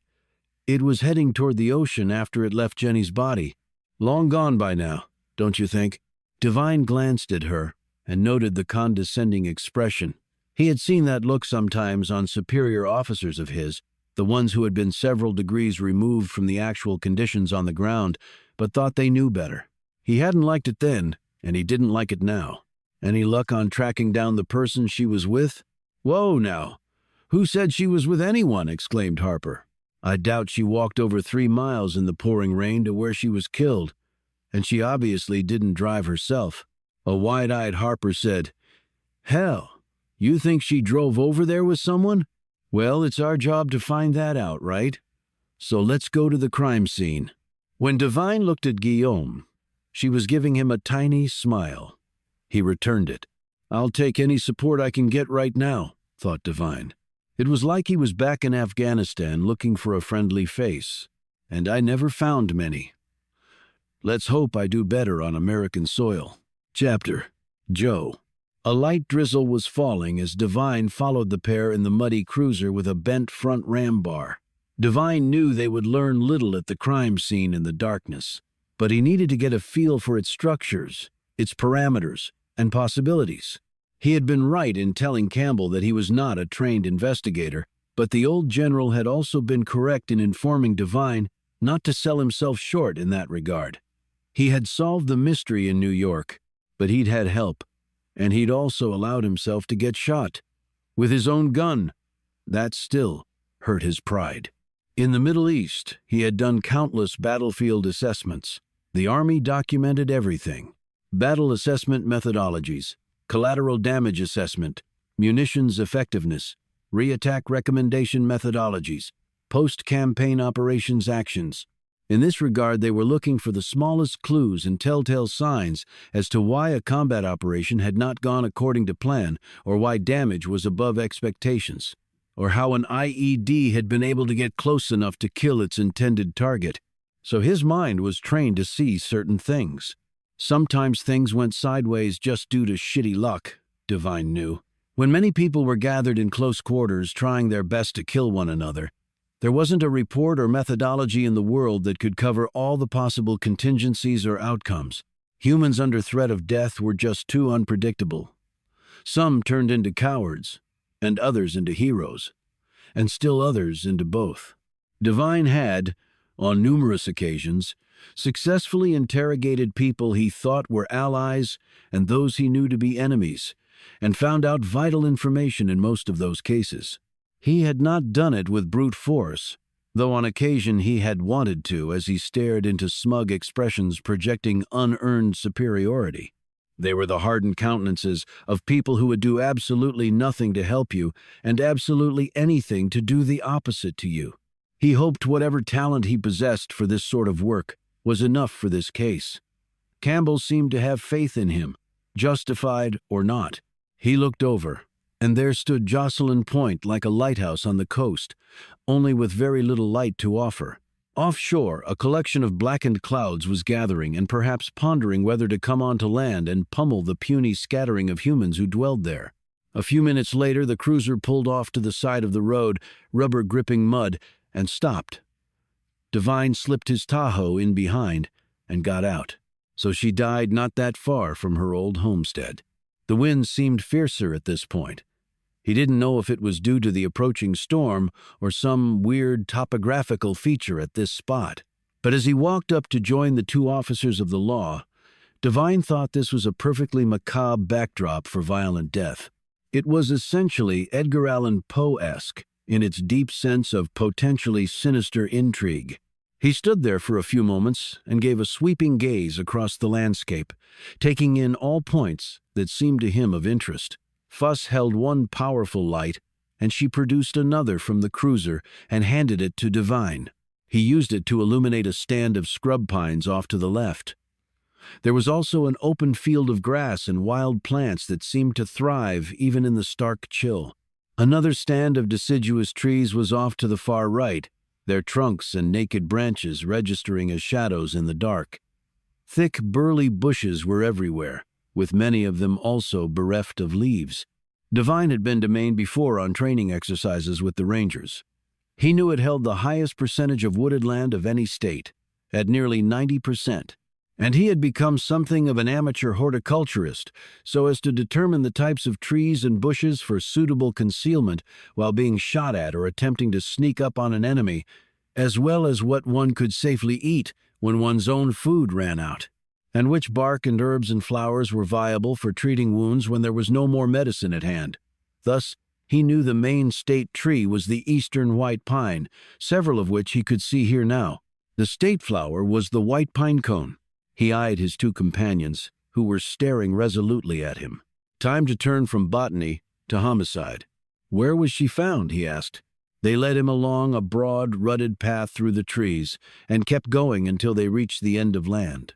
More than a dozen feet below there was nothing except a shelf of blackened and eroded rocks and boulders that acted as a natural seawall against the pounding surf.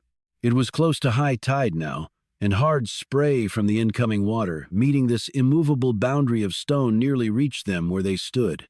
Fuss shone her light on one spot and held it. Right about there, she said. The body had fallen from here to there after Jenny was shot, explained Harper. Devine looked at where they were all standing and then down at the rocks. You're sure that's what happened? She was shot and then fell down there? Pretty damn sure, yeah. I mean, what else? Said Harper. How was the body facing? Harper looked at Fuss, who said, Best as I can remember, head to land and feet out to the ocean. She could have flipped over on her way down since she was shot from the front. Best as you can remember? Didn't somebody take pictures? Didn't the feds go over it before the body was moved? Fuss barked. Hell, we couldn't leave her there. Tide was coming in, and there was a storm. She would have been washed out to sea if we waited another minute. But you have pictures? Before she was moved? Look, Devine, you weren't here, okay? Said Fuss. The water was all over Jenny when we got here. You heard Doc Guillaume. Time of death was between 9 and 11. We didn't get here until after 2 in the morning. We had to move fast, real fast. And we're not CSI. We got 1 ambulance and 2 volunteer EMTs in Putnam. I called in everybody I could, including some men I knew from the county with climbing experience, to go down there and help bring her up. Before they got here, we put a rope around Jenny to keep her from getting swept out. We all got soaked to the skin, and the water was so cold it damn well burned. We had to use a truck with a winch to bring her up, but we did our best to make sure we did as little damage to the body as possible. We didn't have hours or days to plan this out. We had minutes. She ended with a bark, her posture all defensive and annoyed. Okay, said Devine. I get it. Where was the casing found? They led him back to a spot that lined up with where Jenny had been shot and gone over the edge. Devine gauged it to be a little over 300 or so yards from where Jenny had purportedly been shot. There was a cleft in the tree line here with an unobstructed sight line to the edge of the bluff. On his voicing this opinion on the distance, Fuss told him, "It's 321 yards. I measured it myself." Devine worked the sight line and trajectory in his head. While officers could not become snipers in the Army, Devine had supervised several teams of snipers and spotters.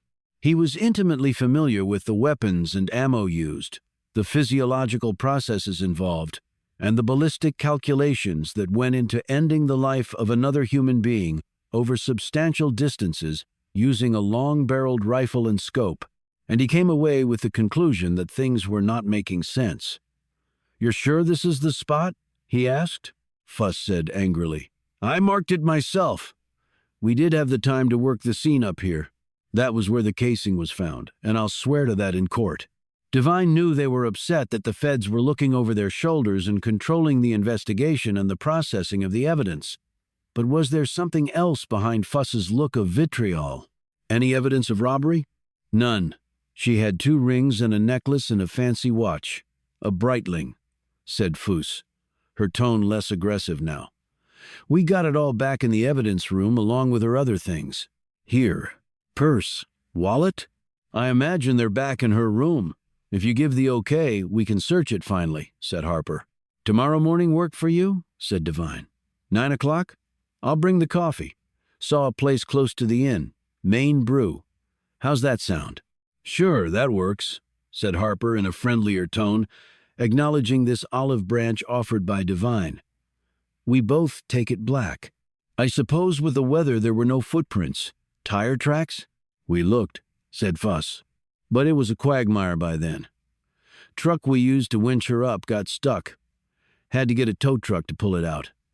We weren't getting any trace from that mess." Devine looked back at the cliff where Jenny had allegedly gone over. So, how did Palmer find her body? He would have had to go right up to the edge and then look down. Harper said, "Earl told me he was out walking late that night. He couldn't sleep." "Well, out walking? In the pouring rain?" Fuss interjected. "Earl Palmer had nothing to do with what happened to Jenny." Devine kept his gaze on Harper. "Never said he did. I'm just trying to understand the situation. I have superiors I have to report to, and they'll be asking me very pointed questions, like I'm asking you." Harper and Fuss exchanged a glance, a worried one. Harper said, "He was a lobsterman. Foul weather means nothing to him. And I told you he lost his wife. He probably didn't even know what he was doing, just wandering aimlessly. Did he walk from his house or drive?" "He walked. And he happened to come over to this spot and just stared out at the ocean, a place he spent most of his life. And then he looked down and saw her, and called 911. One God. So it was just a coincidence that he picked this spot out of all the others around here to go and take a look at the water and happened to glance down and find a body?" Each word that came out of Devine's mouth sounded more unbelievable to him than the previous one. "Coincidences like that do happen, Devine," said Fuss. "Maybe in novels," thought Devine, "but not ever in real life." They parted company with the agreement to meet up at the inn the following morning. As Devine drove back into town, he stopped and quickly pulled over to the curb. Dak Silkwell, whom he recognized from the photo in his briefing book, had just walked into a bar called The Hops. Chapter. Sure. Devine had been in countless watering holes in many countries during his military career. They pretty much all looked and functioned the same, although there had been one in South Korea that had been a little out there. Over their torsos, the waitresses had worn crisscrossed ammo belts with orange-flavored tequila shots instead of bullets in the cartridge pouches, and that was pretty much all they had on. The Hops was far more formulaic in its offerings.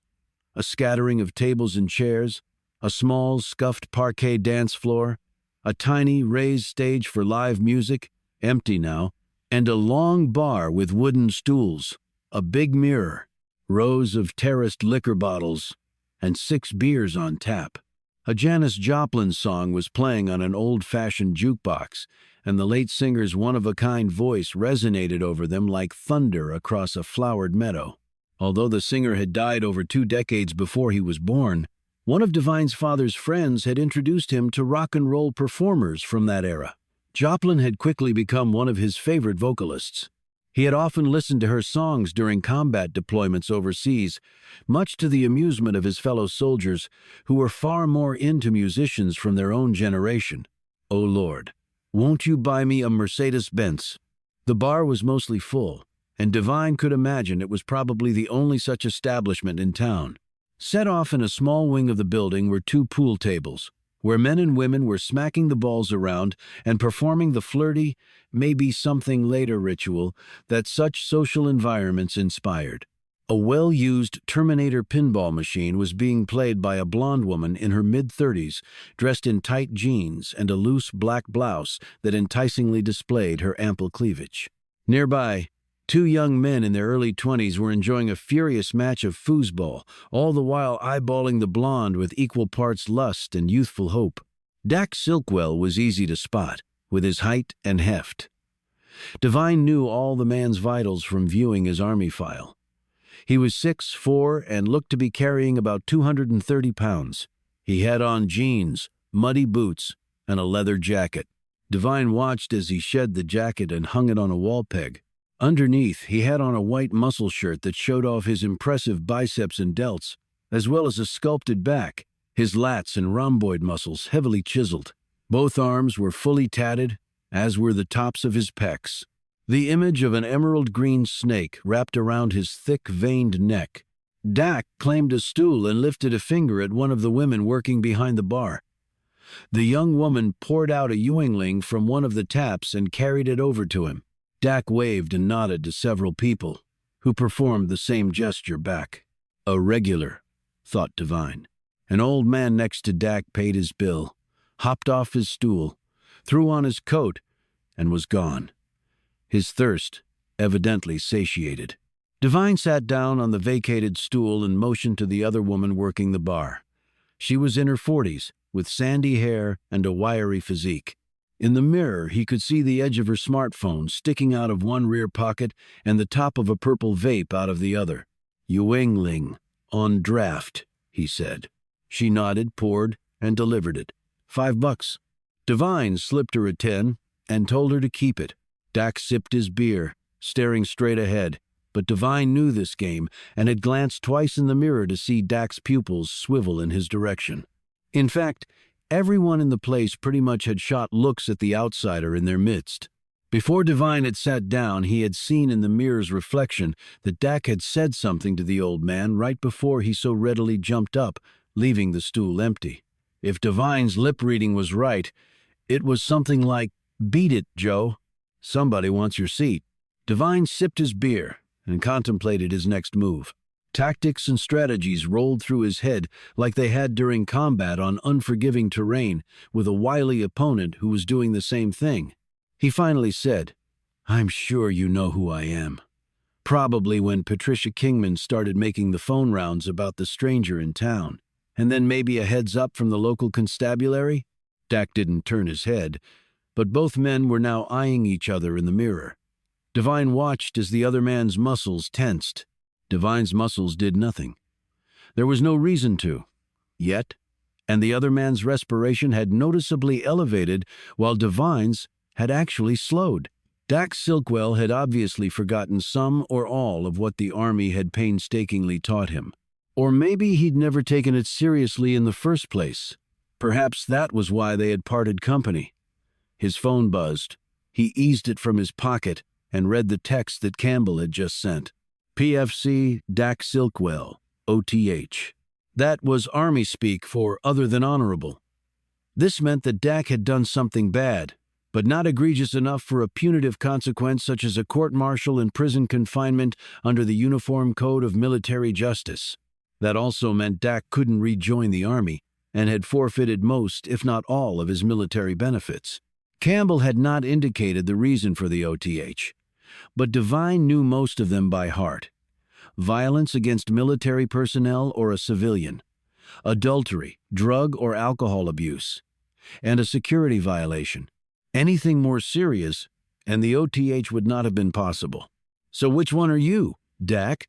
The man finally stirred, but only to order another beer. When it came, Dak broke the silence. "Travis Devine. Homeland Security. And I know why you're here.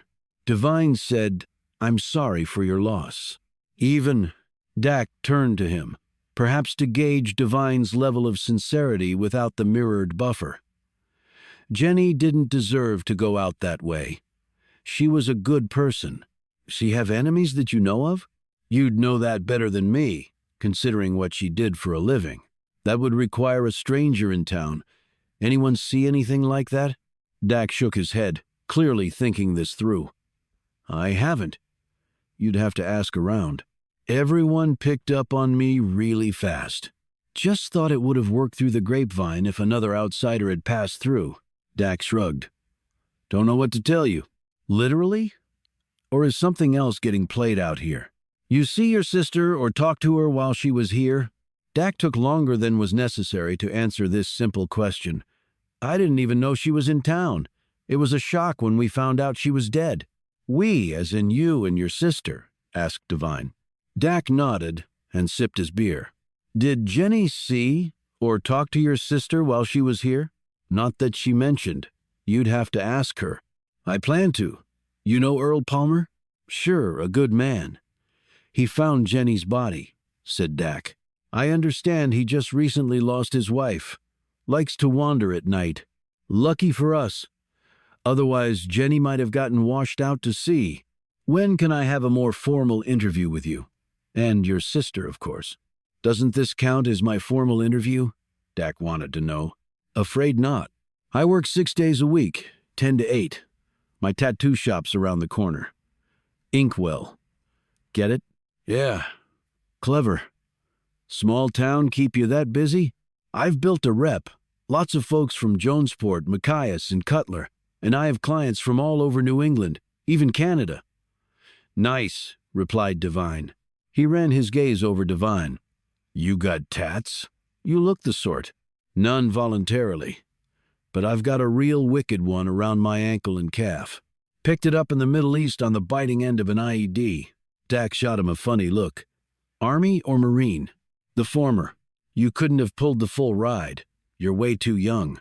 Decided to do something else with my life. Dak drained his beer. Yeah, me too. A pulse throbbed in the man's temple. He knows that I know about the OTH. We can grab some breakfast or late dinner. Your call. And my treat. I'm not usually an early riser, said Dak. Dinner then. Was we cod? I only do organic. They got a place here for that? Asked Devine doubtfully.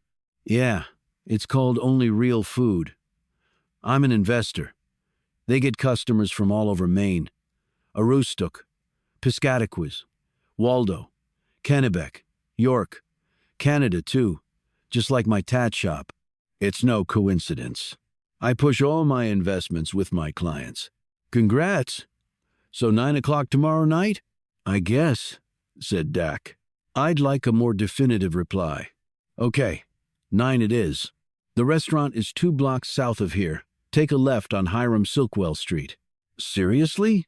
Named after the man who was born and grew up here and made all that money. Less than 300 people now. What happened? It's always been a toy town. But outside the town line is our version of the burbs, where we have nearly 4,000 people. And your sister? Where can I see her? She's usually home. I need her phone number. I'd like to set something up. Or, Dak gave it to him but added, she doesn't usually answer, particularly if she doesn't know who's calling. He handed Dak a card. Here's my number. Then you can tell her to answer when I call. Alex doesn't follow orders and usually not advice either. I'm persistent. I understand she's quite an artist. Says who? Asked Dak. So, she's not a good artist? No. She's good. Better than good, actually. But her taste is eclectic. And she only parts with a piece when she really needs the money. Big house. You'd think she'd really need the money a lot. I do well at the tattoo parlor. And I make good money off my investments. Okay, I'm not in Hiram Silkwell's league, but give me time. I saw your father, Devine told him. Now came the first hint of strong emotion on Dak's expressive face. He's not doing well, he said. You're in the loop on all that? Dak nodded. I've been down to see him. Go as often as I can. He say anything to you? He wasn't really awake. They say he doesn't have long. A warrior deserves a better exit, said Devine. Dak tapped his surprisingly delicate fingers against his empty beer mug. They also looked to have been manicured. Devine looked down at his own ragged ones and frowned. Yeah, you'd think so, wouldn't you? Replied Dak. You disagree? His military days were pretty much over when I came along. But then he got into politics. He wasn't around much. Devine decided to go there. But you suited up, wore the army green. Dak eyed him. Yeah, it was a lot of fun. He dropped some cash for the beers and rose. I'm beat. Gotta get going. You need a lift? Nah. Got my Harley. Love that thing. Devine watched him every step of the way. He was seriously thinking of following him home when he spotted 3 large men, pool sticks in hand, staring dead at him. When Devine left, so did they. The sounds of what might have been Dak's Harley soared off into the night, leaving him alone with his 3 new Maine besties. Wonderful way to end a long, unproductive day. Chapter. Shree. The body will. The body will not go where the mind has not been. That was why most people were victims, Devine knew. They could not imagine themselves grievously injuring or killing someone else for any reason, even in order to save their own lives. So they wasted time in attempting to flee, or in pleading for mercy to men who had none to give. Show a picture of someone attacking someone else and ask for a reaction, and 99% of the people will say they would be in fear of their life if that happened to them. The other 1%, the criminal element, have a different reaction. They will say, I'd hit them harder. This was because they never saw themselves as the victim, only the predator. Their minds have been there, and so their bodies were ready, willing, and able to go there too. Yet all humans were built to be predators.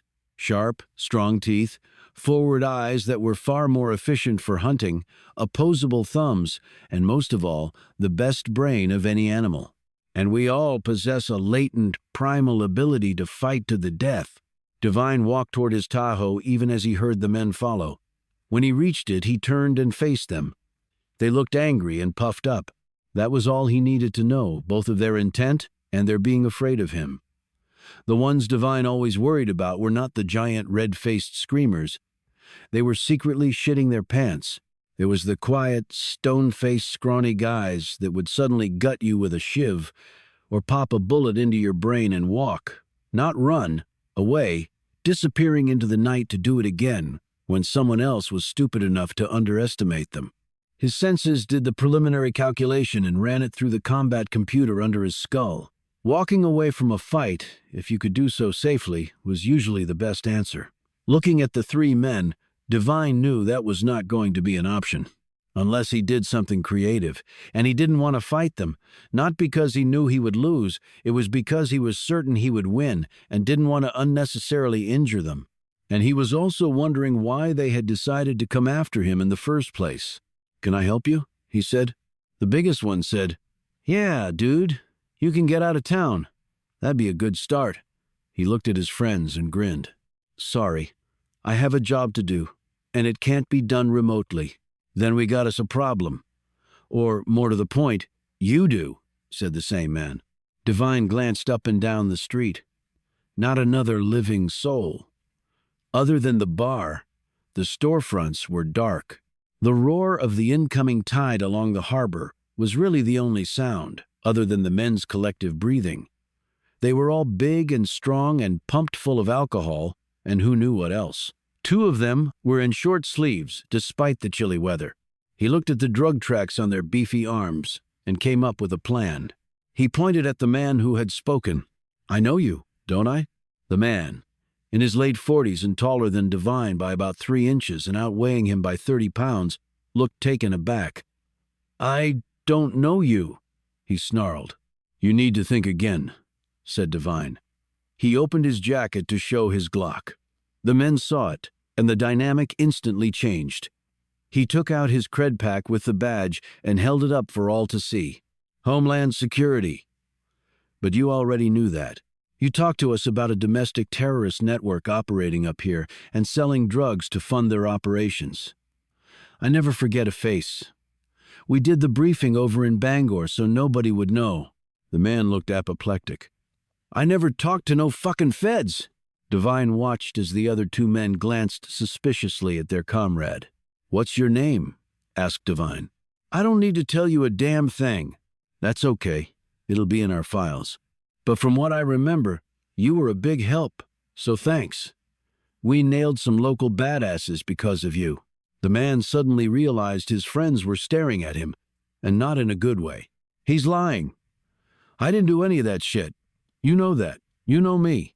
Devine was not going to give up precious ground. Well, that's why we recruit people like you. You're on the inside, and you know everybody's business. You're lying, the man roared. Devine touched the butt of his gun just as a reminder that it was there and had the means to kill all three of them with hardly any effort on his part. Now again, what can I do for you? No, scrap that. I don't have the time. Any of you see Jenny Silkwell before she died? The men looked at one another, ostensibly flummoxed by another abrupt change in the direction of the conversation. We don't know nothing about that, said the second man. Shorter than his friend, but thicker. The drug tracks on his left arm looked like the measles, swollen, nasty, and painful. I'm not accusing you of having anything to do with her death, but I need to find out why she was here and who she might have met and spoken with. Did you know her? The men seemed reluctant to say one way or another until the third fellow spoke up. He was younger than the other two, late 30s at most. I went to high school with her. I played football, and she ran track and did gymnastics. And she was smart too. Graduated top in the class. She was the, what do you call it? Valedictorian. Yeah. So, what was your take on her? Asked Devine. Everybody loved Jenny, me included. He glanced at his companions, clearly embarrassed at this frank admission. Did you see her when she was last up here? He nodded. Saw her on the street. I waved to her and she waved back. Called me by my name, though I've changed some, gotten fat, and lost most of my hair. But she remembered me. This was obviously a point of pride with the man. Did she seem okay? Yeah, I think so.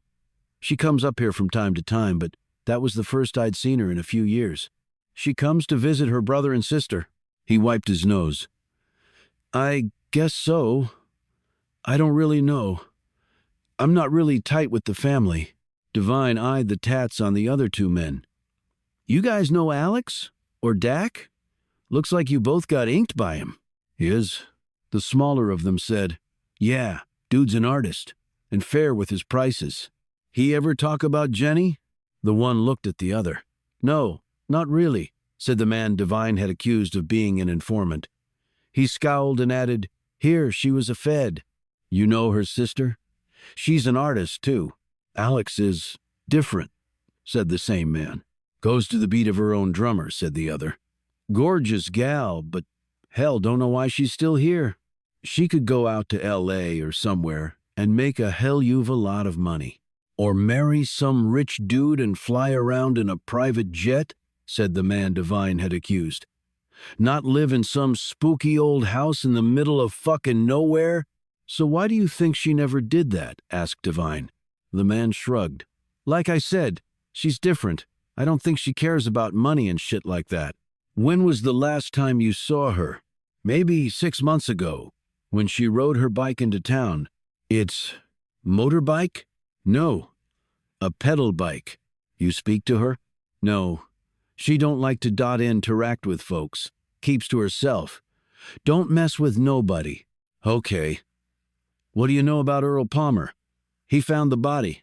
They all looked at one another. Again, the man he'd accused of being an informant answered, good man, old school, but he's hurting bad. Just lost his wife, then to find Jenny. Shit, man, talk about bad luck. Where exactly does he live? I'll just need to get his statement, was no devact. The man told him and added, little cottage, way off the road, white with green shutters. Can't miss it. Only place around there. I understand he was a lobsterman. One of the best, said the same man. And I should know. I'm one too. Damn hard work for not much money. And the lobsters? They're going AWOL. Say it's climate change, warming water, and they're heading north. All I know is my money got cut in half. Had to get a second job. Most days I come off the boat all tired as hell and go right to work at another gig. Then you needed that beer in the hop, observed Devine. The man grinned. Damn sure did. Devine looked at the other men. And just so you know, I made up the stuff about him working with the feds. Why the hell did you do that? Barked the man he'd accused. Because I could sense you three might want to do me physical harm, and I didn't want to pull my gun on you and start shooting, so I used that to defuse the situation. What do you think? Did I make the right call? Yeah, you did. The man now looked sheepish. We're pretty much just being drunk and stupid.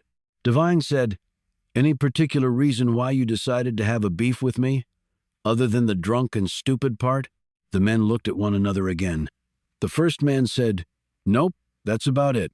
Uh-huh, said Devine, who didn't believe this.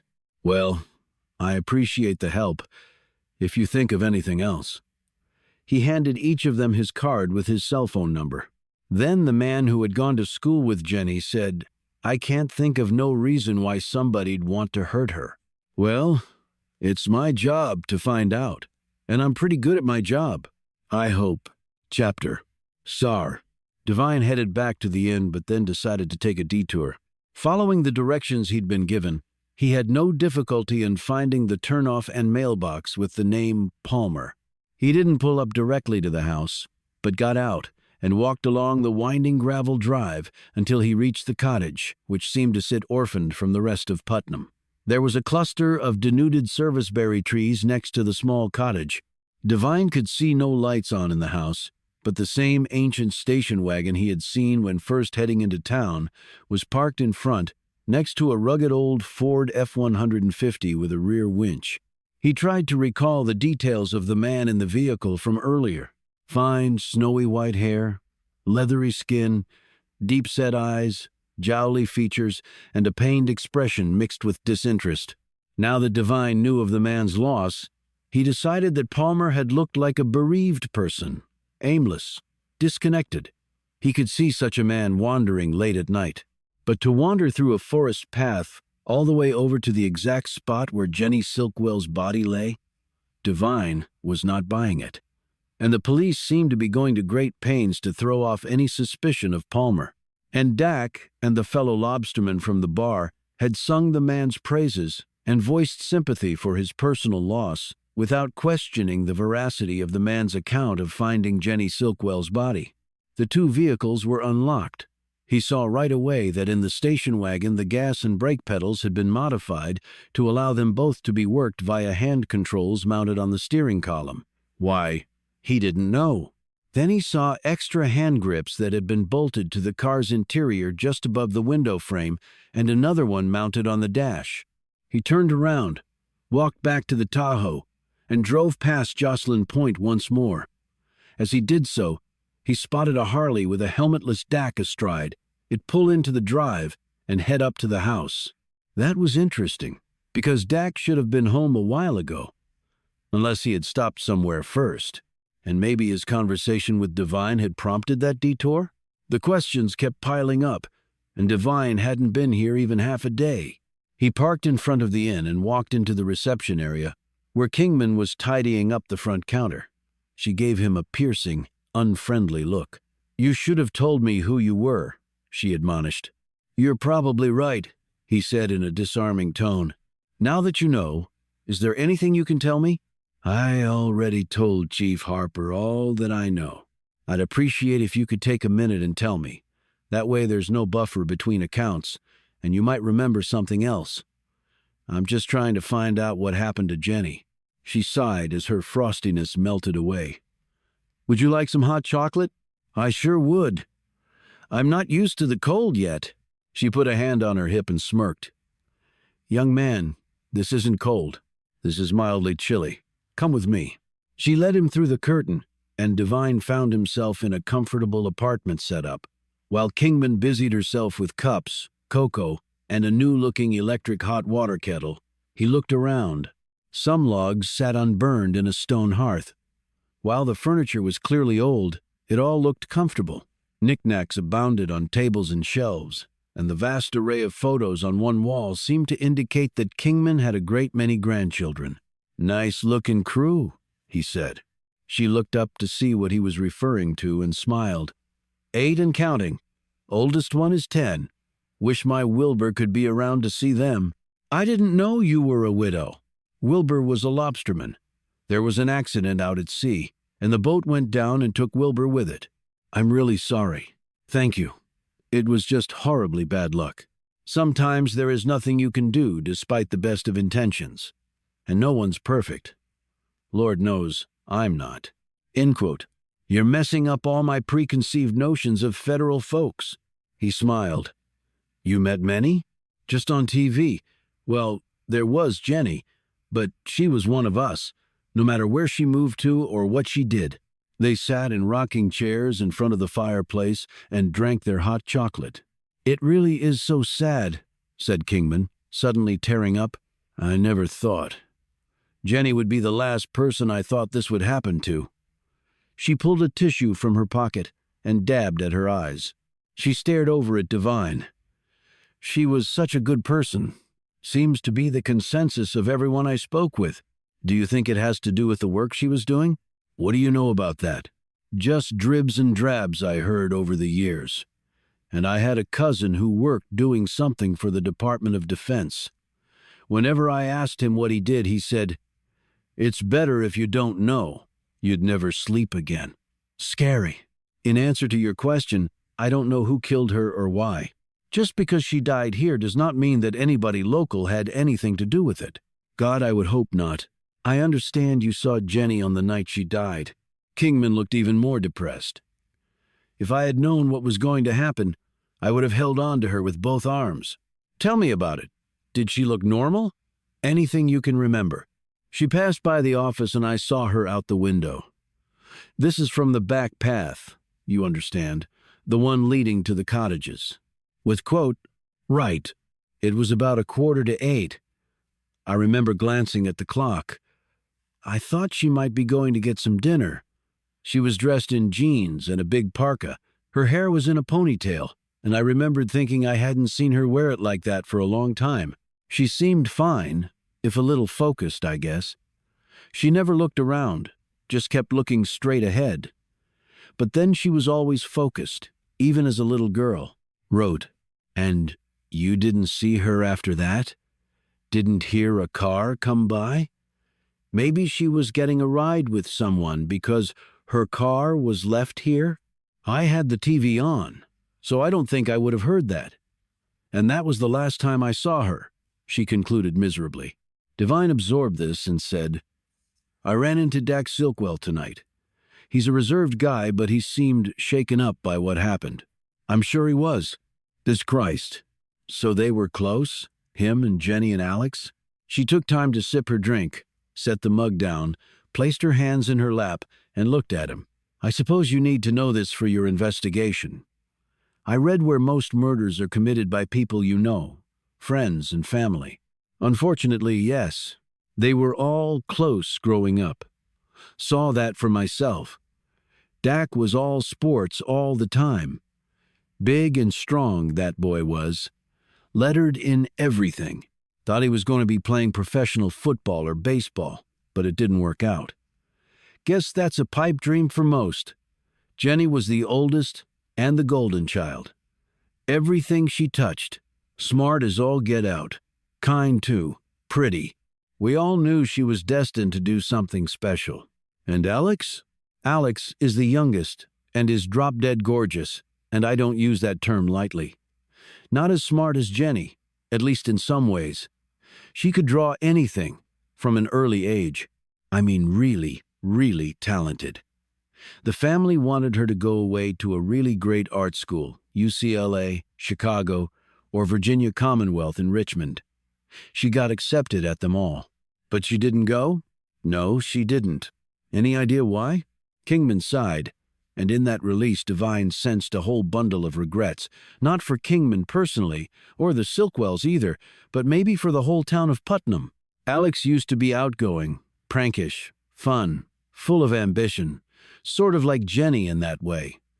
But then it was like the light turned off, and she became withdrawn, moody, scared to live. What happened? She hesitated, seemingly debating within herself. I don't really know. You really don't know what happened to cause that big a change in her? It was many years ago. And whatever it was, the family made sure it was all hushed up. Ressa's... Devine wondered why Claire Silkwell had not mentioned this. So she and Dak stayed here, in the old homestead? She nodded absently. Dak was in the army for a while, and then he wasn't. I don't know why. No one ever said. She gave him a curious look, but Devine merely shrugged. Then he came back here, learned to be a tattoo artist, and it became his passion. Opened his shop and does really well. Then he invested in some other businesses around town. I think he likes to be a big fish in a teeny pond, and we fit that bill. I guess he and Alex get along. Living together? I don't know how much they actually interact. I thought in small towns, gossip moves faster than jets. She laughed softly. It does. But not for every single aspect of someone's life. Alex ever come into town? Devine knew what the man outside the bar had told him about Alex riding her bike into town but not interacting. However, he wanted to hear Kingman's perspective. Very rarely. And then it's just to get something she needs, and then the girl runs back to her hidey hole. Hidey hole? Interesting choice of words. Seems like a waste of a promising life. I agree with you. She settled her attention fully on Devine. Maybe you can put that on your list to find out. If you do, it'll be a good thing for all of us that you came to Putnam. And maybe not for everyone, thought Devine, as he finished his hot chocolate. Chapter Shasan. After leaving Kingman in her little apartment, Devine passed by the cottage where Jenny Silkwell had been staying. He had already seen her rental car in the front parking area awaiting a thorough processing. Devine hoped to find her laptop and phone in there, or her cottage. The lights in the cottage were off, and there was police tape across the only entrance. He stood there in the cold air, his hands stuffed in his pockets, and stared at the little building, which seemed to be a duplicate of the one he was staying in. He wondered what Jenny Silkwell had been thinking on her last night on Earth, not realizing that it would be so. Unfinished business? That could mean a lot of different things. He also wondered whether he should break into the cottage and her car to see if her electronic devices were inside. That would piss off the local cops, but national security would trump all that. Yet, if the items had been in there, the enemies of this country, if they had killed Jenny Silkwell, surely would have already retrieved them. Then he heard a noise. His hand went automatically to his Glock. He moved forward and then around the side of the cottage. He took one hand off the Glock, reached into his coat pocket, and produced a small flashlight with a high-intensity focused beam setting. He clicked it on, held it just above his Glock while keeping both hands on the weapon, and kept moving forward toward the sounds. In 3 more steps he saw the source of the noise. The woman was perched on her haunches on the ground, and she was sobbing. "Ma'am, are you okay?" When his beam found and held on her features, Devine sucked in a quick breath as he recognized her. "Get that fucking light out of my face," barked Alex Silkwell. Devine killed the light and simply stood there gaping. His mind was whirring, trying to process all this. He looked around to see if a window on Jenny's cottage had been broken, or any other sign that her sister had intruded into what was potentially a treasure trove of possible evidence in a murder investigation. He saw nothing of the kind. "Are you all right?" he asked again. She rose. Alex was tall, about 5'8", and lean. "Who are you exactly?" she asked in a calmer tone. "Travis Devine." "Right. The man they sent to find out about Jenny. And you're her sister. How brilliant you are. They must have been thrilled when you became a detective, or whatever it is you actually do." Devine pulled his creds and flashed the light on them. "Homeland Security." "Right. Anybody can print a card and make a badge. I can make them for you. How many more do you need? What are you doing here?" Alex Silkwell was beautiful, but there was such misery in the woman's features that her looks became a secondary consideration. With each rapid breath of hers, visible air was propelled into the sky. Divine's breaths were less rapid, but not by much. She had done to him what the 2 assassins on the Geneva train and the 3 drunk idiots back at the bar had failed to do. Thrown him off his game. "My sister," she began. "Yes, by everyone's accounts, she was a wonderful person. I'm sorry for your loss." "Not everyone's account, Mr. Devine. You haven't talked to me yet." And with that stunning statement, she pushed past him and strode off. Devine knew he should have gone after her, but he didn't. At least, not right away. When the paralysis that had gripped him finally receded, he turned and raced back down the path. Once he reached the main street, he gazed up and down it. He hadn't heard a car start up, and then he recalled being told she had a bicycle. He trudged off to his cottage, where he checked to make sure none of the traps he had laid had been disturbed. They were all still in place. He stripped down to his skivvies and stared into the bathroom mirror. Devine traced the graphic surgical scar along his shoulder where the Glock round had impacted. He had a similar wound on his other shoulder from a sniper round fired at him in the Middle East that had penetrated a defect in his body armor. The Iraqi could have finished off the immobilized Devine with a headshot, but Devine supposed it had been his lucky day, though he hadn't really felt all that lucky, while he'd been airlifted out nearly unconscious and bleeding like a bitch. He eyed his calf where the IED had said hello by leaving its bomb pattern forevermore on his flesh. "Will the 4th time punch your ticket for good, Devine?" "Maybe." He stretched, and then grimaced as his limb ached from the effort. He lay down on yet another strange bed and stared up at the ceiling. He was most definitely a ceiling starer, where he could watch the imagined frames of his life and his myriad mistakes troop by. This was his version of very cheap therapy. Like many military folks, he found it difficult to talk to people about anything, much less his inner feelings, whatever the hell those actually were. The world used to be divided into black and white for Devine. Good guys versus bad guys. This demarcation used to be true and unassailable, and easy to differentiate. Now Devine relied on himself only. Thus his long-standing, grueling early morning workouts and the ceiling analysis of his past actions. He needed to make sure that he could survive. Anything. He trusted only his finely honed military instincts that had told him to turn left instead of right, to duck at just the right time, to wait beside a door just a second longer so the shotgun blast could blow through it without killing him. 2 other faces appeared on the ceiling of his thoughts, as they often did. Captain Kenneth Hawkins and Lieutenant Roy Blankenship. He had served with both men, who were also now both dead. Hawkins had murdered Blankenship and made it look like suicide. His motive was as old as time. He coveted Blankenship's pretty wife, with whom he was having an affair.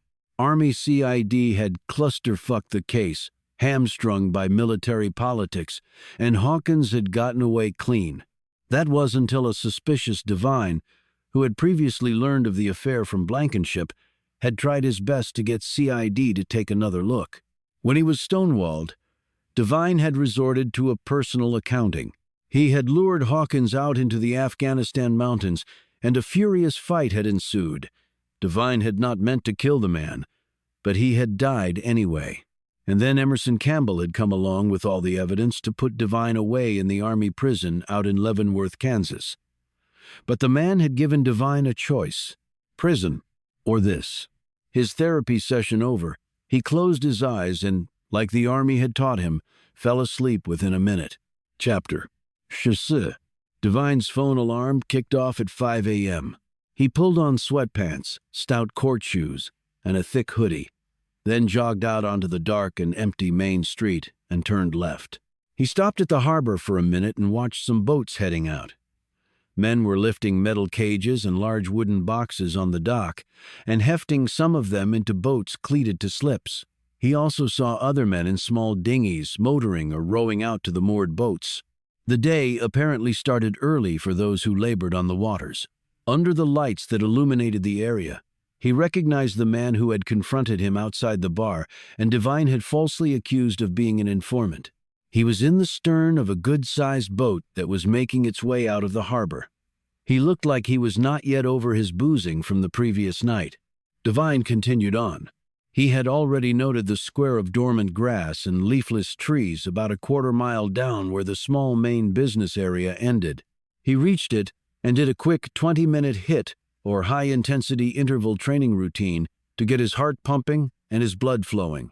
This was followed by push-ups, pull-ups on a tree limb, squats, lunges, jacks, and isometric holds, where his body shook from the effort of holding statue-like poses for less than a minute. This was followed by more core work, followed by even more intense lower body exercises, which every army grunt knew was where real strength came from. He did wind sprints forward and then backward, because all-out charges were often followed by the same level of retreats, and you never wanted to fully look away from whoever was shooting at you. His breathing was always precisely timed and measured to sync with his body and effort. He finished with army low crawls on the wet grass that led to high kickers and then an exhausting set of burpees. He slowly cooled down, letting his heart rate and breathing normalize before heading back. It was nearly 6:30 when he stepped into the shower back at his cottage. He dried off, changed into a fresh set of clothes, and headed out. The inn served a continental breakfast, but, as he had mentioned to Harper and Fuss, Devine had spotted a breakfast restaurant, Main Brew, down the street.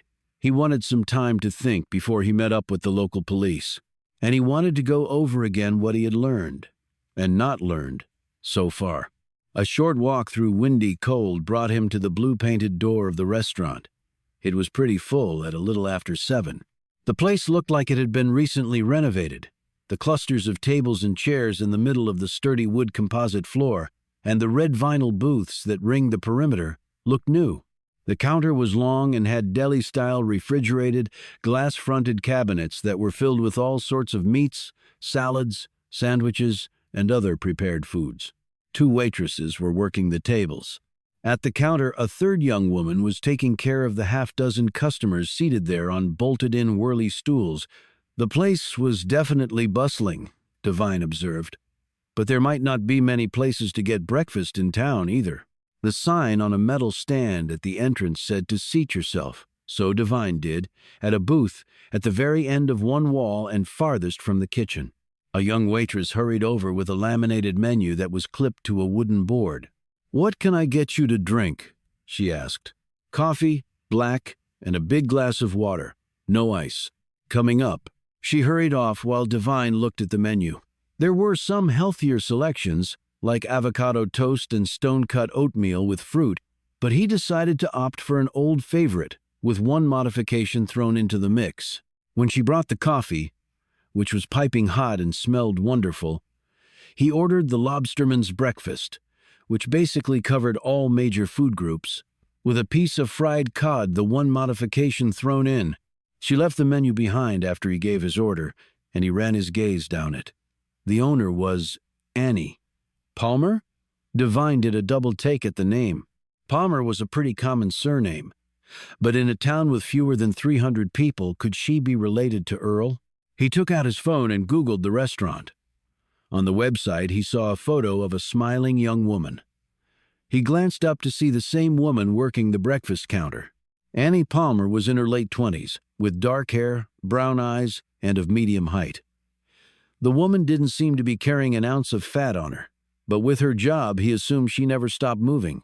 There was no mention of any connection to Earl in the online materials, but there wouldn't necessarily be either. His breakfast arrived, and it was as good as the coffee. He was surprised how much he liked the combo of fried cod, scrambled eggs with bacon and ham, and thick pieces of buttered toast. He took his time eating and watching everyone around him without seeming to do so. He caught several people staring at him and making no pains to disguise it. He thought back to his encounters with Dak and, later, his sister. Alex seemed truly broken-hearted about her sibling's death. But then, what had her parting comment been about? Did she mean that not everyone thought Jenny was a good person, maybe including her? These musings were interrupted by someone coming over and approaching his table. Annie Palmer tucked a strand of hair back into place behind her ear and slid him a fresh cup of coffee. She had also brought one for herself. Up close, he could see the smattering of freckles over her cheeks and nose. She sat down across from him. Devine glanced over to see that the counter crowd had mostly dissipated. In fact, the place only had a few tables still occupied. He eyed his watch. He'd been here nearly 50 minutes. It had felt like 5 seconds. "Thanks," he said. "Does the boss usually make table calls?" She smiled, and it was warm and genuine, and the woman looked like she was used to doing it. "The boss does everything that she needs to do to keep this place afloat." "Well, it looks to me like you have fair winds and following seas. In Maine, that can change in a heartbeat." "I suppose. You're young to be running your own business, but then what do I know? I'll be 30 in 2 years. But some days, I feel a lot older." "Don't we all?" Small talk over, she took a sip of her coffee and gave him a serious stare. Her freckles seemed to enlarge with the change in demeanor. "Jenny?" "Yes." She looked down, but not before Devine could see her lips tremble. "It was a shock," said Palmer, lifting her chin to look at him. "I'm sure. I guess you're working with Chief Harper and Wendy?" "I am. They're good people, but probably not very experienced in this sort of thing. We don't have many murders in Putnam, thank God. But they know all the local angles, which I'll need to learn too." End quote. "So you think it was someone from Putnam who killed her?" The query was blunt, and Devine could sense that Palmer craved a blunt response. But he could not give it. "I don't know. I've been here less than 24 hours. I haven't even gotten the lay of the land yet. I heard you haven't let the grass grow under your feet. Really hit the ground running. That's my job.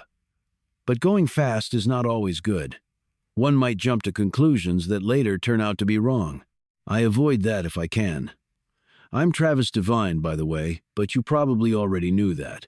And I'm Annie Palmer. But you obviously already knew that I owned this place." He held up his phone.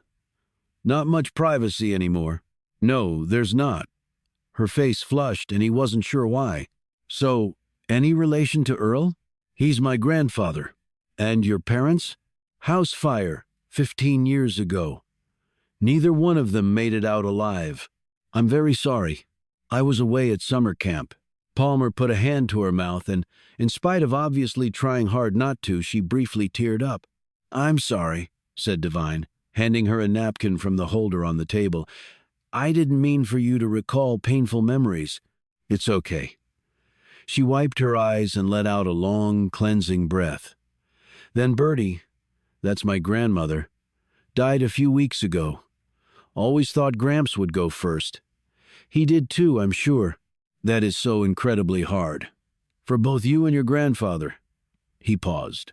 "I understand that he found Jenny's body?"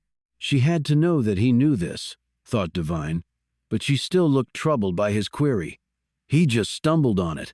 I mean, what else, right? It was terrible. Devine assumed his poker face and just nodded. "I suppose he recognized Jenny?" Yes, he did. I mean, he'd known Jenny her whole life. Is a Greta."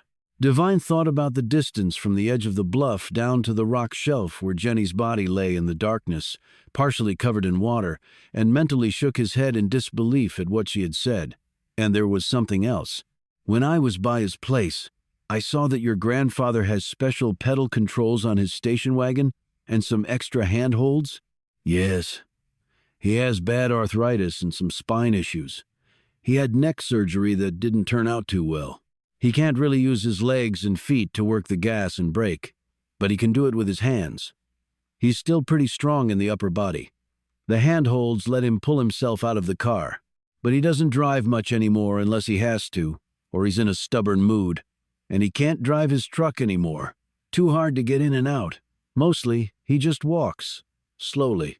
"So, were you friends with the Silkwells?" "Yes. They were the most famous family here." She attempted a smile. "We didn't move in the same social circles to the extent Putnam has any, but Alex isn't that much older than I am. We used to hang out some growing up. She's an amazing artist. But you didn't see or talk to Jenny on her last trip here? No. I didn't even know she was in town. She's been described as a really good person. Before answering, Palmer took a sip of coffee. Yes, she was.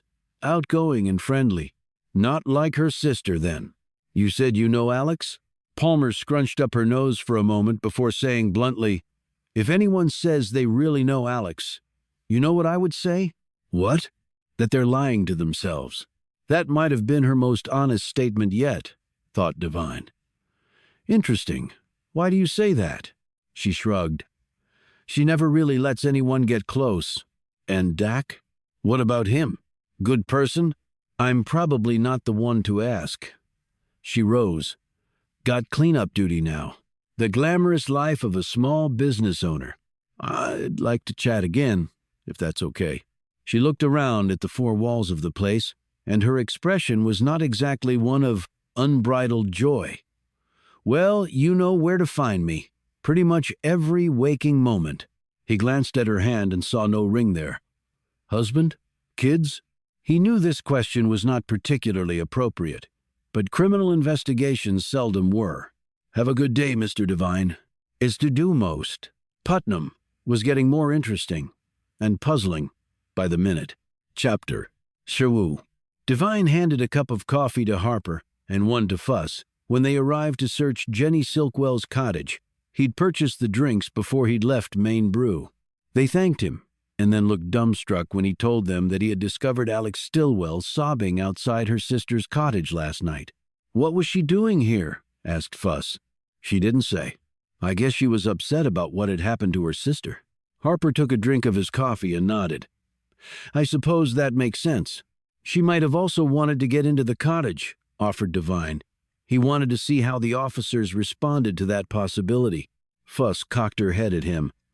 What, to get a keepsake or something, you mean? Or something, said Devine delicately. You mean attempting to knowingly procure evidence from a homicide victim's last known place of residence before it was processed by law enforcement? Said Harper like he was speaking in open court and striving to be absolutely precise with his language. Yes, was Devine's simple response. It was locked and covered with police tape. She wouldn't have known that until she got here, pointed out Devine. And how did she know this was Jenny's cottage? Had they met here beforehand? Harper waved this query off. Small town. She would have heard from someone. Maybe Pat told her. How did she appear, other than the crying? Asked Fuss. Did you speak to her? He gave a shorthand account of their conversation, leaving out Alex's comment about her perhaps not so wonderful sister. But he did tell them how she had put him in his place. Yeah, that sounds like Alex, proclaimed Fuss. Harper said, Shall we get to the search? Do you have the keys to her rental? Asked Devine. They were in the cottage. I made a quick check before I secured it, replied Harper. They did the rental vehicle first. It had a new car smell, and there was not a single thing of Jenny's in it. And they pulled up the liner in the trunk, looked under the car, in the wheel wells and under the floorboards and seats, and even in the engine compartment and tailpipe. Let's head inside, said Harper. Devine was grateful to get out of the cold. The chief cut the police tape and unlocked the door with the 1-pound slug key. Devine asked if the key had been found on Jenny's body. No, said Harper, but Pat gave me this master key. Well, let's get to it. They found a small carry-on roller next to the bed. It contained only clothes and a pair of sneakers. The bathroom had her toiletry bag with some of the items laid out neatly on the sink. She had been here only the one day, arriving early, so the bed had not been slept in. There was no briefcase. They did find her purse with her wallet in it, but no laptop or phone. You have the clothes she was found in? Asked Devine. Back in the evidence locker at the station, said Fuss. Got a list on you? She pulled out her phone and clicked through some screens. She held it out to him. He read off parka, jeans, sweater, boots, socks, underwear. He looked up. Personal effects? Just the 2 rings, necklace, and the Breitling watch I mentioned before. And now that we found her purse and wallet here, we can definitely rule out robbery. What about a phone? Everyone carries a phone. "We found no phone on her person," said Fuss. "So since it's not here, presumably someone took it, or it got washed away when she fell onto the rocks," said Harper. "Like we told you, by the time we got there, she was damn near floating." End. Devine didn't buy this, but didn't comment. Harper looked around. "Well, there's nothing much here. We'll bag and tag what is." "You don't want to call in a forensics team?" said Devine. "The closest one I know of that's any good is at least 2 hours away," Fuss pointed out. "And this is not the crime scene. If we had found something obvious, blood or signs of a struggle, for example, we would call them in. But this isn't the big city, Devine. No CSI here. Resources are limited, and police budgets are tiny. We can't snap our fingers and these folks suddenly appear, even for a priority case like this. Everyone's busy, and they already sent extra people out on it." "That much crime around here?" "You'd be surprised. It's just spread over a wide area. There are fewer and fewer jobs. Fentanyl use is through the roof. People are just fed up with being crapped on, and everyone around here has guns, lots of them. Not a good combo." Reverie. "Putnam looks like it's doing okay. A few nice shops and a new bar and some fancy restaurants do not make for a paradise for everybody," interjected Harper. "Fishing still drives this part of Maine, and the fishing lately has not been all that good, and it's only expected to get more challenging." The two officers proceeded to methodically collect the woman's personal possessions. Devine watched them for a bit and then walked around the cottage. He was pretending it was part of an enclave of mud shacks outside of Kabul where they'd found a meticulously hidden IED processing operation, or 20 clicks to the north of Dohuk, where an entire rural village had banded together to hide a top leader of ISIS. A thorough search had rooted him out, and a shootout had followed, the intensity of which Devine had seldom seen. Every villager, even grandmothers and kids, had produced a variety of weapons, from old Soviet AK-47 assault rifles to Stetkin machine pistols, and opened fire. Devine's team leader had had to call in reinforcements to eventually win the battle, and the ISIS leader had been killed in the ensuing melee, so they got no intel from him, and the confrontation had cost 2 American soldiers their lives, along with 4 kids and 3 elderly women. Devine had thrown up after seeing the torn-apart bodies of the children and women, and he had not been alone. He eyed the small desk set against the window, a duplicate of the one in his room. Bright sunlight was streaming in through the glass, and he stood directly in its path to gain some warmth. When he looked down at the desktop, he saw it, a slight dust pattern.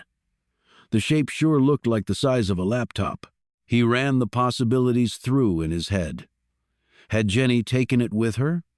Had her killer taken it from her? Or had her killer come here and taken it after she was dead, as he had speculated the previous night? If they had taken her laptop and phone, he knew the security on each would be pretty much unbeatable. But if they somehow got the passwords from her before they killed her? There was up to several hours between Silkwell's last being seen alive and her death occurring. A lot could have happened during that time.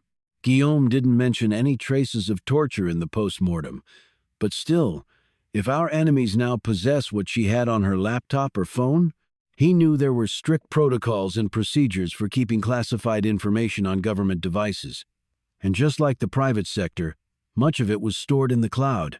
But he also knew that some government employees took shortcuts or didn't always adhere strictly to the protocols. He glanced over to see Fuss eyeing him casually where he stood in the sunlight. "What's up?" she asked.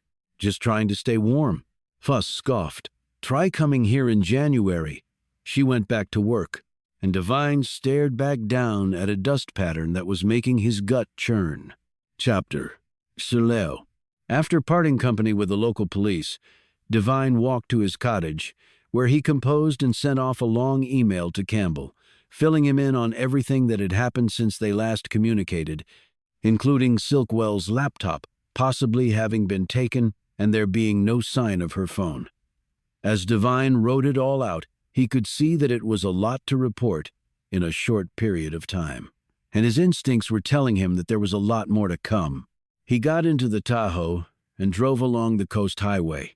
He had the dinner with Dak tonight, but he decided he'd first have a follow-up meeting with his sister though the initial encounter had hardly been a meeting. He checked his watch and noted that Dak would have been at his tattoo shop for a couple of hours. Devine arrived at Jocelyn Point and headed up the cracked and pitted asphalt driveway, past landscaping that had once been elegant and substantial, but now was just a ruinous mass as nature reclaimed its territory.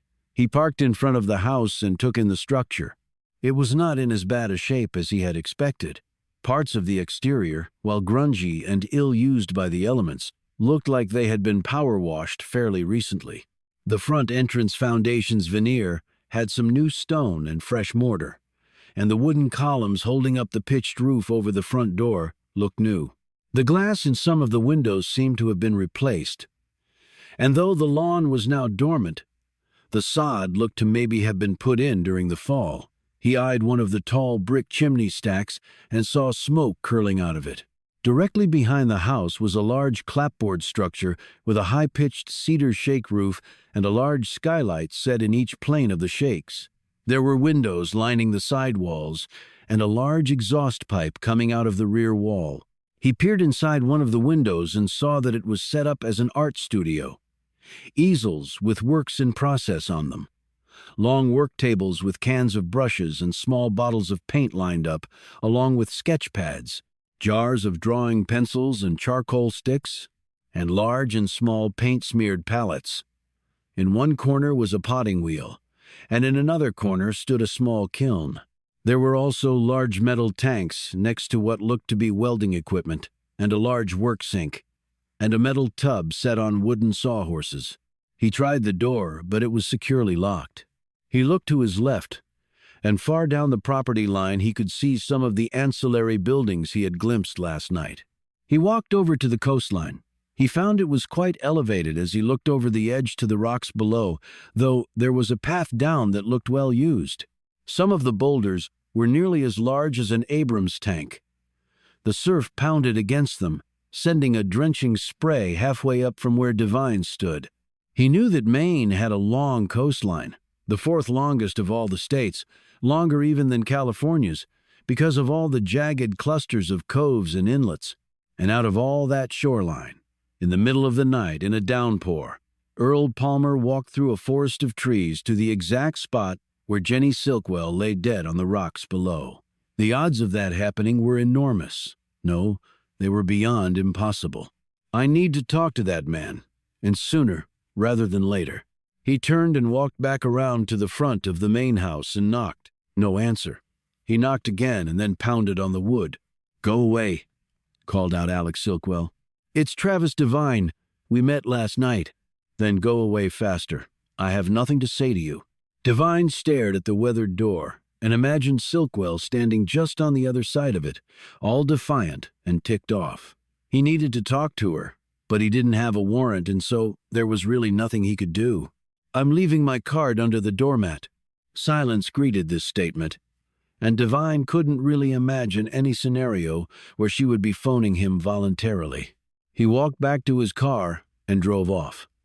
He reached the coast road, turned left, and hit the gas.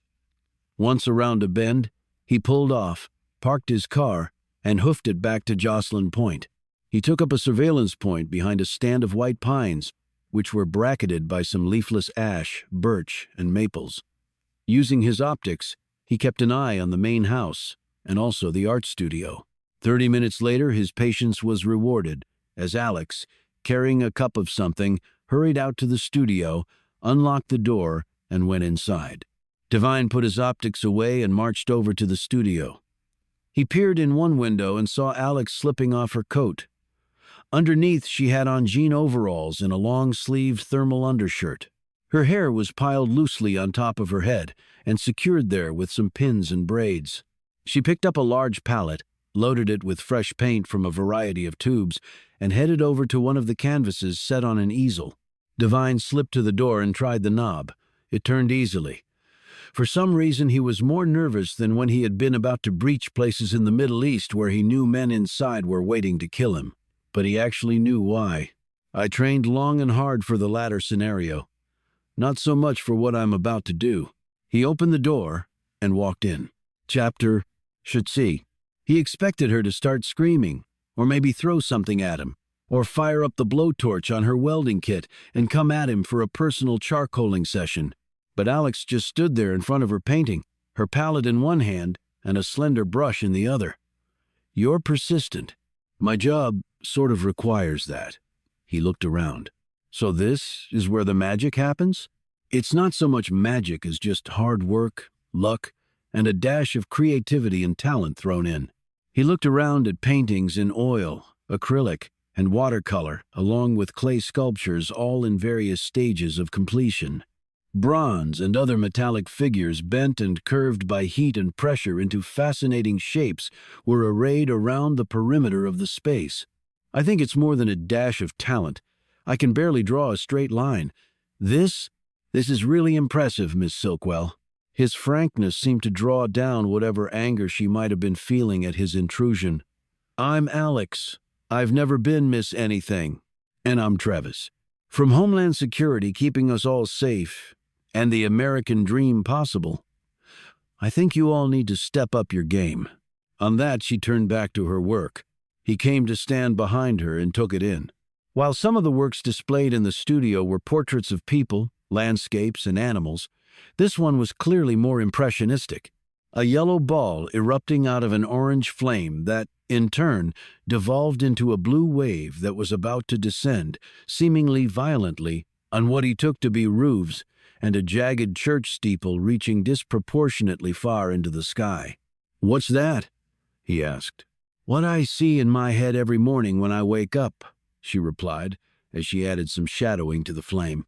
"And what does it represent to you?" She glanced at him. "More importantly, what does it represent to you?" He was taken aback by her swift counterattack. I'm not sure. It looks sort of like Armageddon. And here I thought I was being subtle." Divine looked around, and something occurred to him. "You knew I was coming back. You knew I would see you coming in here, and that's why you began working on this painting." "I have no idea what you're talking about." But her cheeks flushed and she wouldn't look at him. "This work looks finished, while you have lots of others in far earlier stages. So what's so important about this piece that you wanted me to see you working on it? I take it you believe Armageddon is coming to Putnam? What a vivid imagination you have. You might want to consider a career in fiction." "In Hive. Okay, what does it mean to you, the painting? And why do you see that scene in your head every morning?" "That is my business and no concern of yours." "And didn't you come here to ask me questions about my sister?" Her phone buzzed. She put her brush down, slipped it from her pocket, and glanced at the screen. "Give me a minute," she said, and started thumbing a response. Divine took the time to look around some more. That was when he saw the large, framed, finished painting. It looked to be a white dress with a large red spot dead on the center. The way it had been painted, it seemed like the red spot was perpetually growing. A neat optical illusion, he thought. Then he saw a brass plate tacked onto the frame that read, "Her first period." Okay, didn't see that one coming. In another corner, he spotted something that also gave him considerable pause. He bent down to peer closer. Damn. It was a bronze sculpture that looked like a heavily veined, erect penis that was looped with a chain. And down below, around the testicles, were handcuffs. Want to buy it? I'll give you a good price. I bet it would look great in your living room. He turned to see her staring at him as she slipped her phone back into her pocket. "I can guess at the symbolism," he said. "Can you now?" She perched on the edge of a work table and crossed one long leg over the other. "Please share." "Without being too graphic, I suppose it's to shackle, or at least push back against a man's baser impulses. In that regard, life does not imitate art because there is no way to really do that. Some things are changing, hopefully for the better. Some would say the change is happening far too slowly. It can be depressing." She looked around her space. But some of the greatest artists were depressed all the time. They used that to power their creativity. End quote. I can understand that. You can? Really? I served with a guy who drew these big designs in the sand when we were in the Middle East during some pretty heavy fighting. We were losing guys every day, and we were having to kill people every day, and not just soldiers on the other side, because lots of different sorts of people were fighting against us. After every mission, he'd come back, hang up his gear, pull out this wooden paddle he'd whittled, and mark out, well, what I guess you'd call artwork in the sand. They never lasted because a windstorm would come through, and they'd be gone. But he kept at it. I could never figure out what his designs meant, and he never said, but they were pretty intricate. Did you ask him why he did it? Yeah, I did. What'd he say? She asked, with what seemed genuine interest. He said it was either do that or blow his brains out. I've never killed anyone, but I think I can understand what your friend meant. She slowly returned to her painting and started adding brushstrokes to it. I was told that you turned down some great art schools. She glanced at him in annoyance. The timing was not right. And now? And now I don't need them, do I? I educated myself. We have a wonderful library here in Putnam filled with books about everything I would want to know about from writers all around the world. And I guess you didn't need any formal art instruction. I actually had an excellent teacher and mentor right here. Who was that? Said a surprised Divine. You have no reason to know. Okay, he said, wondering why she would have a problem with sharing information like that. I understand you teach art part-time at the public school. Is Priam? Her expression instantly brightened. I do. Twice a week at the very end of the day. That's all they could afford. They barely have books in the school library or computers for the students. When government budgets are tight, they always cut education. The students can't vote, but they will one day, pointed out Divine. The kids were uninterested in art at first, but their enthusiasm grew as they got better. She looked around, but the odds are stacked against them. Jobs are limited in this part of Maine, along with opportunity. Drugs are rampant, and grandparents are raising their grandkids because of it. 90% of families are on some sort of government assistance. Many of these kids are being dropped into big black holes, never to be seen again. But you might find an artist out there who you could lead to another, better future. I doubt I have that ability in me. Why don't I believe that? She put her brush down and stared at him. Believe what you want. Okay, let's talk about your sister. I didn't even know she was in town, she said automatically. Just like her brother told me, and I believe it even less this time around. Did she come here often and not tell you? She didn't come here all that often, once or twice a year. When was the last time? During the summer. Why not more often? Asked Divine. I don't know. You'd have to ask her, and you can't. You could have a dist. When was the last time you saw or spoke with her? Alex let out an extended breath and shook her head. Saw her briefly when she came here during the summer. Spoke to her last? I can't really remember. Ballpark? Months? Weeks? Days? Over a month, said Alex. What'd you talk about? Nothing important. You two weren't close? She had her life and I had mine, and they didn't really mix well. She was off somewhere around the world while I was stuck right here in Putnam. The Deverly, stuck? By your choice? Bad choice of words. It has everything I want as an artist. Solitude, incredible beauty, haunting images, a place that makes you think. It's very inspiring. I spoke with your mother. She thought you should be in New York, or California, or Europe. Of course she did. You see her much? Not for years, said Alex. I saw your father, too. Her expression grew firmer and seemed to be pulling her inward. I didn't know that was possible. In quote, your brother said he goes to visit him. They have that military connection, she said in answer. I don't think he has long left. None of us know how long we have left, she replied. So, you didn't know Jenny was in town, and you hadn't seen or spoken with her in a while? That's right. So I really can't help you.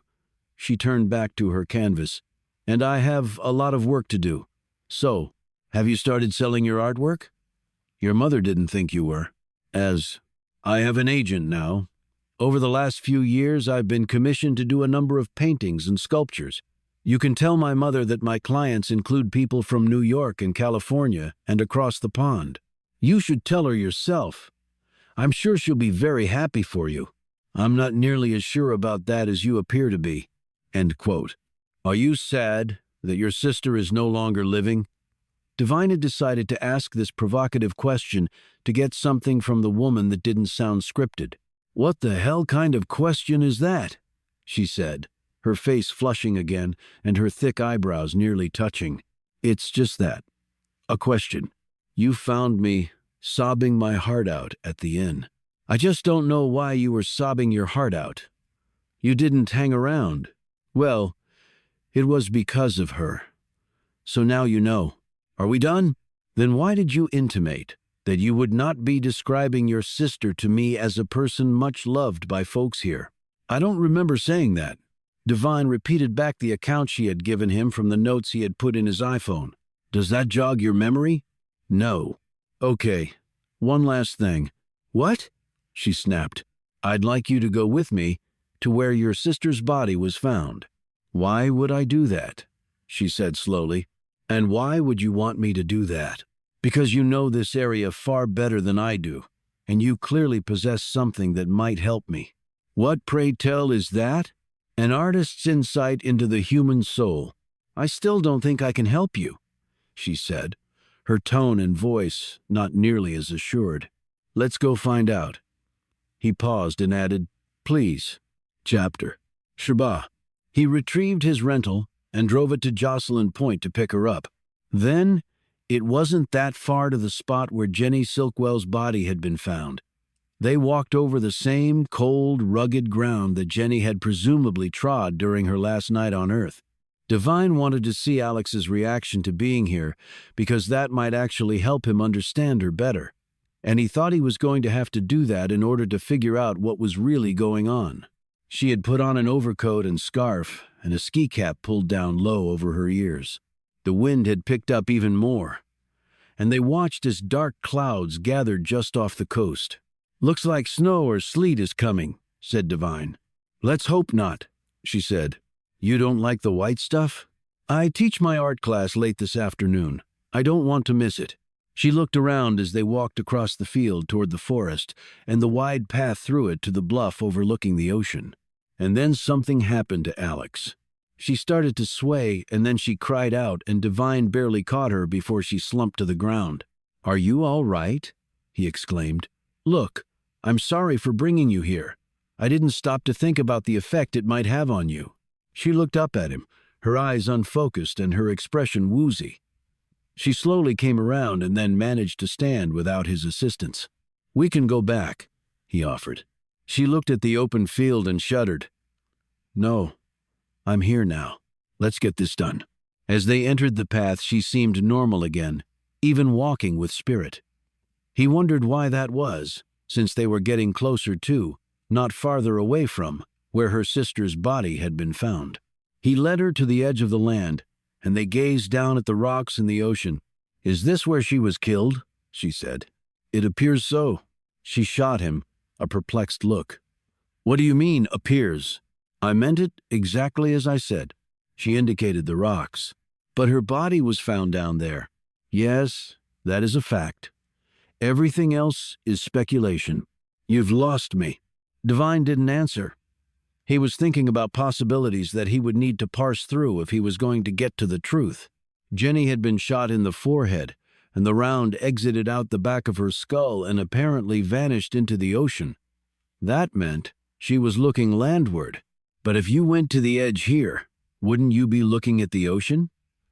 Since that was the whole point of coming to this spot, the casing had been found more than 300 yards away from where Jenny had fallen.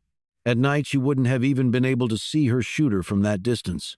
And if she had turned to leave before she was shot squarely in the forehead, would she have been close enough to the edge to topple over it? "Why did you want me to come here?" she asked, pulling him from these thoughts. "I need to know if this spot had some special significance for Jenny." "None that I know of." "Do you think she might have come here to think? In the pouring rain late at night?" "No, I doubt it." "Dula, then you think she came here with someone? Her killer?" Divine didn't answer, because he was the one doing the questioning, not her. Did your sister ever talk to you about her work? No. Wasn't it confidential? Did she say it was? No, and I didn't ask. I was used to our father being unable to talk about political stuff. Right. He served on the Senate Intelligence Committee. I was never interested in any of that, and he and I weren't close.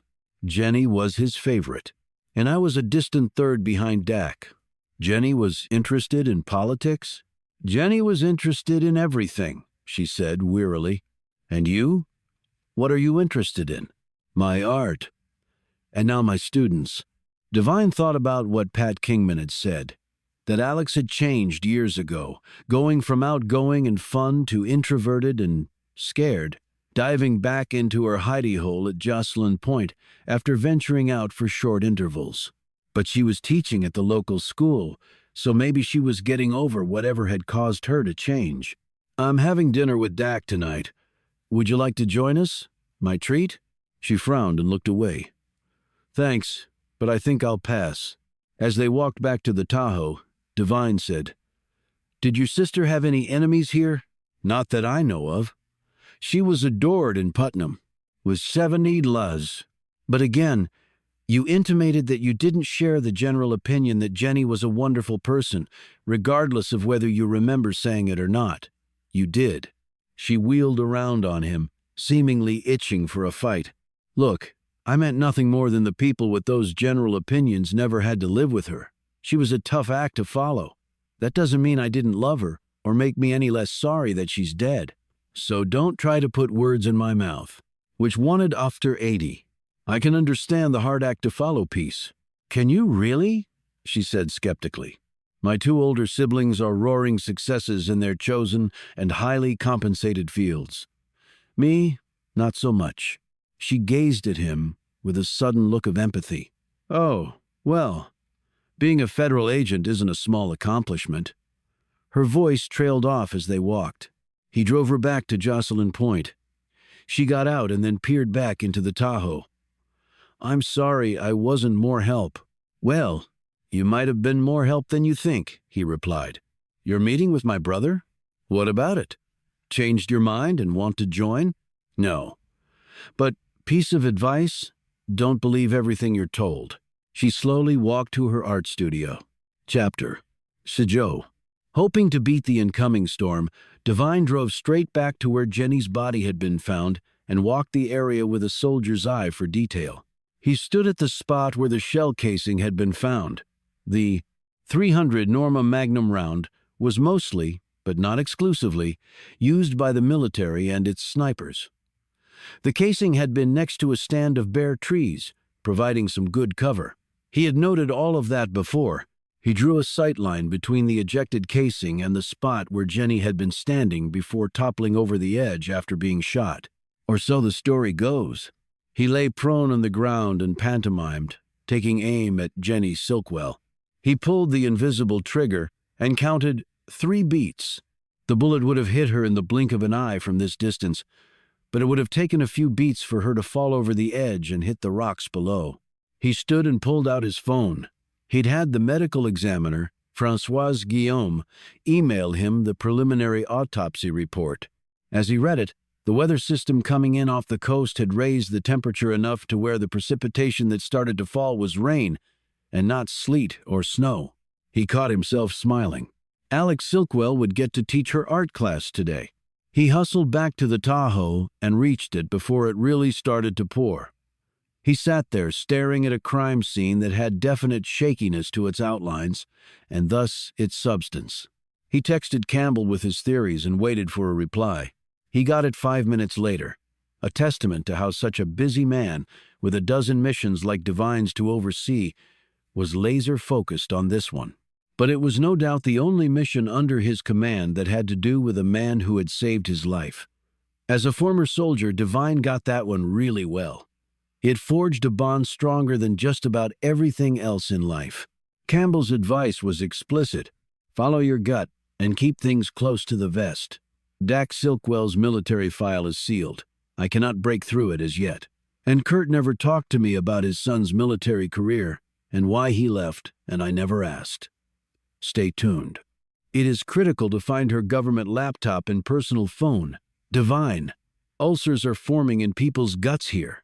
He knew that if someone had taken those devices, then Divine might be looking at a stranger having killed Jenny in order to get some intel from her. They had checked the secure cloud of her government-issued computer and personal phone and found nothing unusual, nor had there been any attempts to hack into them. And there had been no calls, emails, or texts that would foreshadow her being murdered. If she had communicated with anyone about her trip here, she had not done so electronically on her personal or government devices. Being an ops officer, she knew the pitfalls of sending anything over the internet, but she could have used a burner phone or prepaid phone card and left no trail. She had no social media accounts at all, not unusual for someone with her occupation. He sent a brief reply to Campbell, put the Tahoe in gear, and fought the wind and rain to his next destination, Earl Palmer's house. Chapter Sure. The rain started to ease some as Divine pulled onto the long gravel drive. In the daylight, everything looked different as he wound back through a thick stand of bare woods with cluttered undergrowth. The long limbs swayed, dipped, and creaked in the stiff breeze that had never been absent since Divine had stepped foot in Putnam. The little cottage appeared to him in the middle of the woods. Coupled with the inclement weather, the place had an ominous sensibility to it, like something out of a Brothers Grimm violent yarn masquerading as a fairy tale. In the light, he could see that it was white clapboard with faded green shutters, just as the man who had confronted Divine outside the bar had said it would be. He eyed the ancient station wagon again, and the F-150 looked even older. The truck bed was filled with old tools, long metal rods, what looked to be a small concrete mixer, rolls of fish netting and rope, and grimy buoys. Next to the house, on a small rusty trailer, was a wooden dinghy with a name neatly stenciled on the side. He got out of the car and drew close enough to see. Bertie's boat, named after his dead wife. Behind the house was a small building with curtained windows that he hadn't noticed on his previous night's recon. He stepped up to the porch and was about to knock when the door opened and he was staring at the business end of an over and under shotgun. Earl Palmer stood there in a red thermal underwear shirt and soiled dungarees, white socks on shoeless feet. He had about an inch in height on Divine and looked ruggedly strong with a barrel chest and long arms that tapered to slender hips and thin, bowed legs. Not bad for a man in his latter 70s, thought Divine. But lobster fishing demanded a lot of physical strength, he reckoned. Up close, he looked like a taller, broader Robert Frost, thought Divine, who had read the man's poetry at West Point. His comrades at the Point had teased him about this, until some pretty local girls they had gone into town to see had told them that they found an interest in poetry incredibly attractive in a man. All the way back to West Point, the guys had pestered him for details on some of Frost's best-known lines that they could use for their own pickup efforts. 2 roads diverged in the woods, and I took the one less traveled, he had told them. He had learned that the line was often misinterpreted because Frost had regrets in his life and had not actually taken that road. When his buddies asked him what it meant, he said, with all sincerity, "We chose a path almost no one else does. We're going to risk our lives to protect our country and way of life. We chose the most honorable journey and also the most dangerous. It's a selfless act of sacrifice in a country that routinely worships individualism over the collective." None of them had expected that response, he could tell. Hell, he still didn't know exactly from where inside him those words had come. They had ridden the rest of the way back in silence, each man seemingly lost in thought over what Divine had said. Divine had lost 4 of his classmates to war, including one in their group from that night, and 3 more to suicide after tours of duty that had forced them to see and do things that people should not have to ever see or do. "Who are you?" Palmer said in a steady, calm voice that put Divine more on edge than if the man had been screaming. "I don't know you. What are you doing on my property?" "Travis Divine. I'm with Homeland Security. I'm here investigating Jenny Silkwell's murder. I wanted to ask you a few questions, if I may." "Let me see some ID." Slow, Palmer added. Devine tentatively reached into his coat pocket and produced his identification. "Hold it up high so I can see it." Devine did so, and Palmer studied it at eye level before reluctantly lowering his weapon. "What do you want to know?" "Can we do this inside?" said Devine, as the rain started up again. The porch had no roof, so he was getting the full effect. Palmer stepped aside and motioned him in with the gun muzzle. Then he closed the door and pointed Devine into the room overlooking the front yard. It was small and minimally furnished, but as neat and organized as, well, a ship's cabin, concluded Devine. There was a wood stove that was generating considerable and welcome warmth. On a wooden shelf, bolted to the wall, were pictures of various people.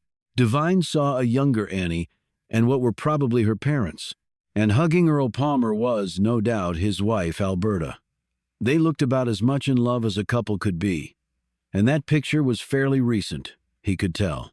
Palmer broke the breech on his gun and carefully set it on a table by the window. Devine sat in an old rumpled chair by the wood stove. A stiff-moving Palmer opened the stove door and threw in some more pellets. Then he moved over to a new-looking recliner and picked up a remote. The chair lifted up so that he barely had to bend his knees to sit down. When he did, he hit another button and the chair lowered. "Nifty," said Devine. "Damn body's useless. Feel like an infant. Be wearing a diaper before long." Palmer set the remote aside and clenched the chair's arms with his thick, gnarled hands. His eyes were a soft gray, and his disheveled, silky white hair provided a sharp contrast to the reddened, weather-beaten face lying just below it. "What do you want to know?" "I found her. That's it. I don't know any more than that. Can you walk me through the time you left your house that night and when you found the body?" "Why?" "Because it might make you remember something new. Please," he added. "Anything to help me find out who killed her." "I thought the chief and Wendy," Devine said. "Jenny Silkwell worked for the federal government. That makes it our concern. I'm sure you can understand. But I am working with the local police on the case." Palmer slowly nodded. "There always was scuttlebutt about what Jenny did. Top secret stuff, I guess. Why you're here, ain't it? Let's assume that's the case. Yes." Palmer sat back and worried at his mouth with his long index finger. He never looked down, but kept his gaze rigidly straight ahead. "I went for a walk that night. I do that a lot now. I understand you recently lost your wife. I'm very sorry." Is lead. The thick white-tufted eyebrows rose and fell like a heartbeat. "Bertie was built to go the long voyage, you understand. Strong as a bear, good health, sharp mind. I would have gone long before her, that's for sure, if nature had any say about it. Both her parents lived well into their 90s. What happened, if you don't mind my asking?" Palmer pressed his hands against his bony knees, as though bracing himself for whatever he was about to reveal. "What happened was somebody hit her with their car while she was out walking, knocked her into a washed-out gully behind some scrub bushes, and kept right on going. Left her to die, right there. No one could see her. But they say she dragged herself along that gully trying to get help that never came. And she died. They killed my wife." Palmer eased his eyes closed for a moment, and his fingers gripped his thighs as though he were riding out some turbulence high in the sky. "That must be the other homicide that Harper mentioned he was handling," thought Devine. "So they never caught the person?" he asked, though he knew the answer. Palmer opened his eyes. His hands retreated, and he placed them back on the arms of his chair. "No, they never did. Some stranger passing through, most like Putnam folk, would have stopped and helped her. She'd still be alive, wouldn't have suffered like she did. I'm so sorry." "Yep, that's what people say, I guess." "All they can say," he added. "I spoke with your granddaughter earlier, at her cafe." He nodded and said, "Annie makes real good coffee. Gives it to me free. Has a nice business going, and that ain't easy to do here. Or anywhere, I guess." "So, the night you went out walking?" "Hell, gets so I can't seem to breathe in this house no more. I grew up here. I see things, and it takes me back to other memories. Better ones. I can see that, sure. And just head to the road and sometimes turn left and sometimes right. That night I turned left. Carry a flashlight with me. I got one of them reflective jackets. Annie bought it for me. So you were walking? I headed towards Jocelyn Point. I figured I'd get to it and then turn around and head home, try and get some sleep. Though it don't come easy now. With Bertie next to me, I'd be lights out in 10 seconds. I'm sure. Did you even know Jenny was in town? I'd seen her coming in that very day. I was driving through town. Do that sometimes. Just to... He looked around the space. Get out of here. She pulled into the inn. Supposed she was staying there. And not at the family home? Devine asked. Don't think it's the family home no more.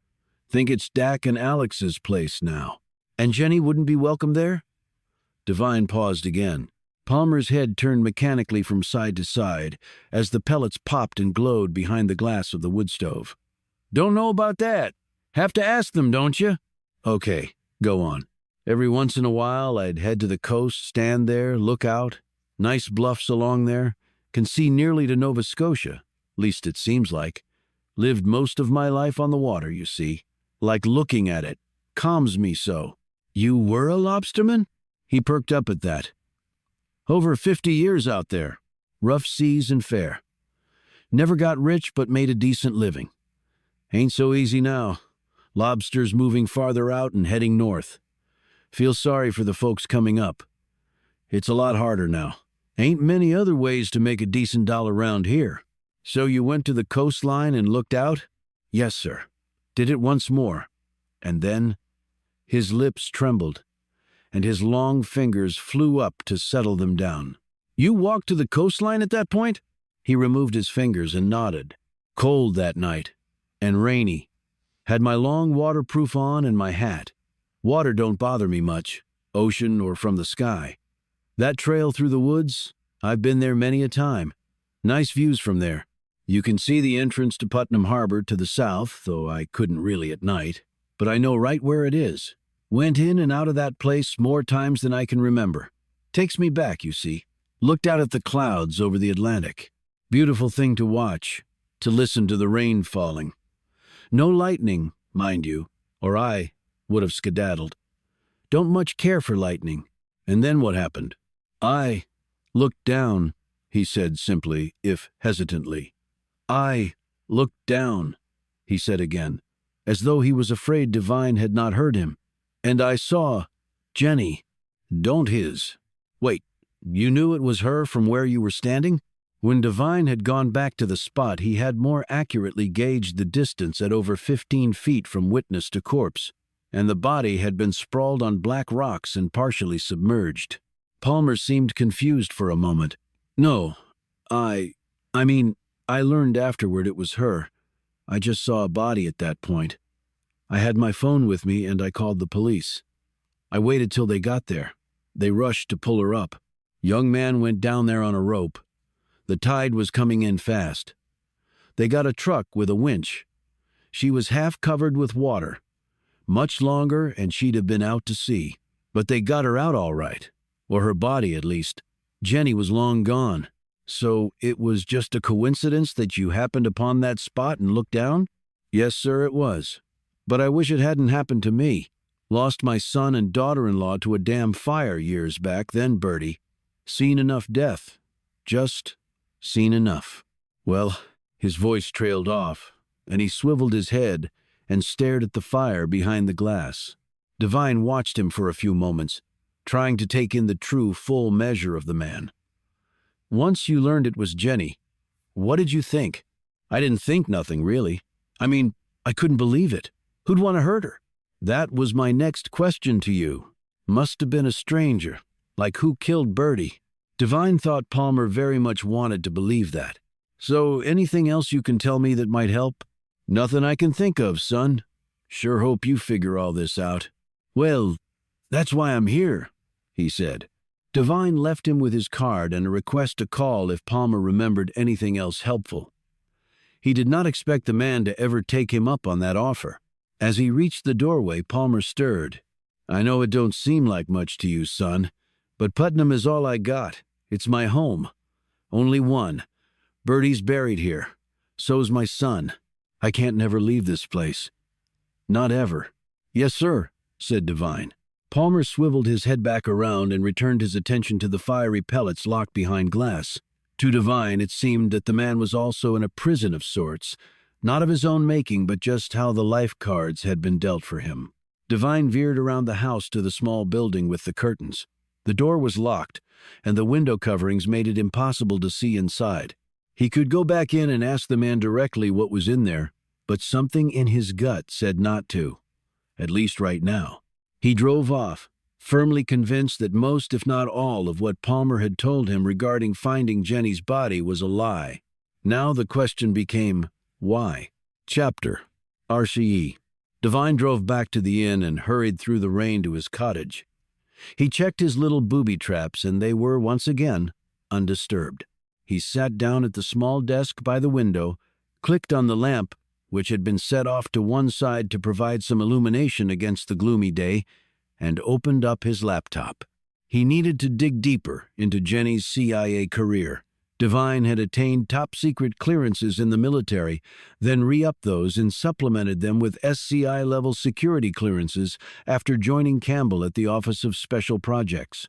Since his time in New York while working at the investment firm Cowell & Cumley, Devine, in his new role with Campbell's outfit, had traveled to 5 countries on 3 separate missions over the course of several months.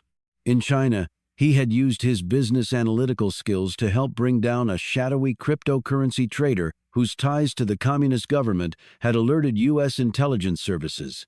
Devine had learned a little about crypto while laboring on Wall Street. Now he felt as though he were a full-fledged expert. His next mission, in the Middle East, had involved an Arab state that was doing its level best to crash the U.S. economy. It was forcing its fellow petrochemical-producing states to agree on a 3 million barrel a day pullback in oil production. That would have sent oil prices soaring, crippled the U.S.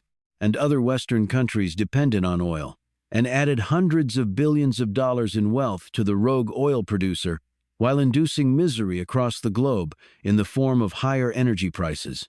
It wasn't simply to make money, Devine and his colleagues had discovered. It was to promote unrest in Western democracies, as citizens there protested against higher prices. The weaponization of everything seemed to be in vogue these days.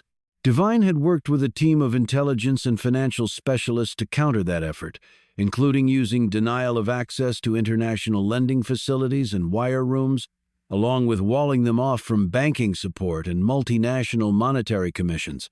This would have made the rogue player a pariah in the global financial community.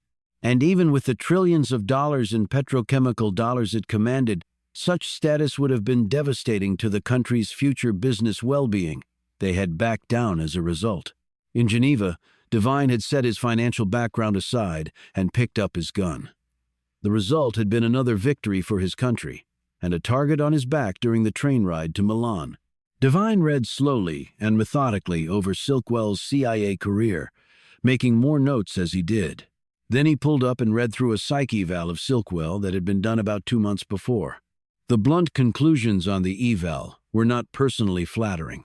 Controlling, manipulative, secretive to the point of mild paranoia, with an all-encompassing drive for mission success, regardless of who or what got in the way. But for an ops officer, it was the perfect formula. She had leapfrogged over several of her colleagues, mainly due to the results derived from her bevy of recruited spies and intel leveraged from those relationships. Being a White House liaison for Central Intelligence hadn't hurt, he knew, and he wondered if her father, being a war hero and beloved senator, had helped with that assignment. Of course it did. That's how DC operates, at least in the shadows. He turned off his computer and sat back. The weather did not appear to be getting any better. He might have to start doing his early morning workout in the dry and warmer environs of the cottage. He made sure the damper was open and laid some of the stacked wood in the fireplace. He got it to draw using some strips of paper provided by the inn for this purpose. He knelt in front of the opening and let the warmth embrace him. He had been trained to withstand the rigors of intense heat and cold, but he'd always been able to handle the heat better than the cold. And that was despite having grown up with bitter Connecticut winters. He drew his desk chair up to the flames and sat down, letting his mind go over each conversation he'd had about the case so far, starting with Emerson Campbell, then Claire Robards, and ending on his talk with Earl Palmer. He next envisioned the crime scene, the shooter prone on the ground, firing at the standing Jenny Silkwell, the Norma round blowing a hole through her head fore and aft, the bullet lost to the Atlantic.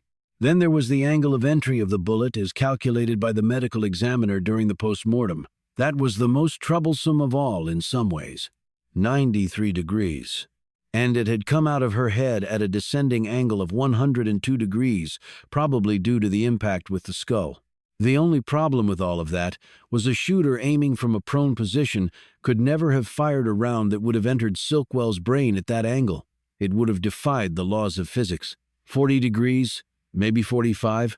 But a bullet couldn't bend itself downward before entering its target, not even with gravity. At long distances, the rotation of the Earth's axis would impact the flight of the bullet. This was known as the Coriolis effect, and it differed depending on what hemisphere you were operating in. Snipers in the northern hemisphere would see their bullets drift to the left, and those in the southern hemisphere to the right. And at such distances, one had to also account for the vertical tilt of the Earth's axis. The calculations for such shooting used to be done manually. Now they were done by ballistic apps. All one had to do was enter the requisite data, and the algorithm would dial up the proper shooting coordinates. And sniper teams deployed spotters as well, who fed data and observations to the actual shooters. In fact, the spotter was usually more experienced than the one holding the gun because spotting was, in certain important respects, more difficult than pulling the trigger.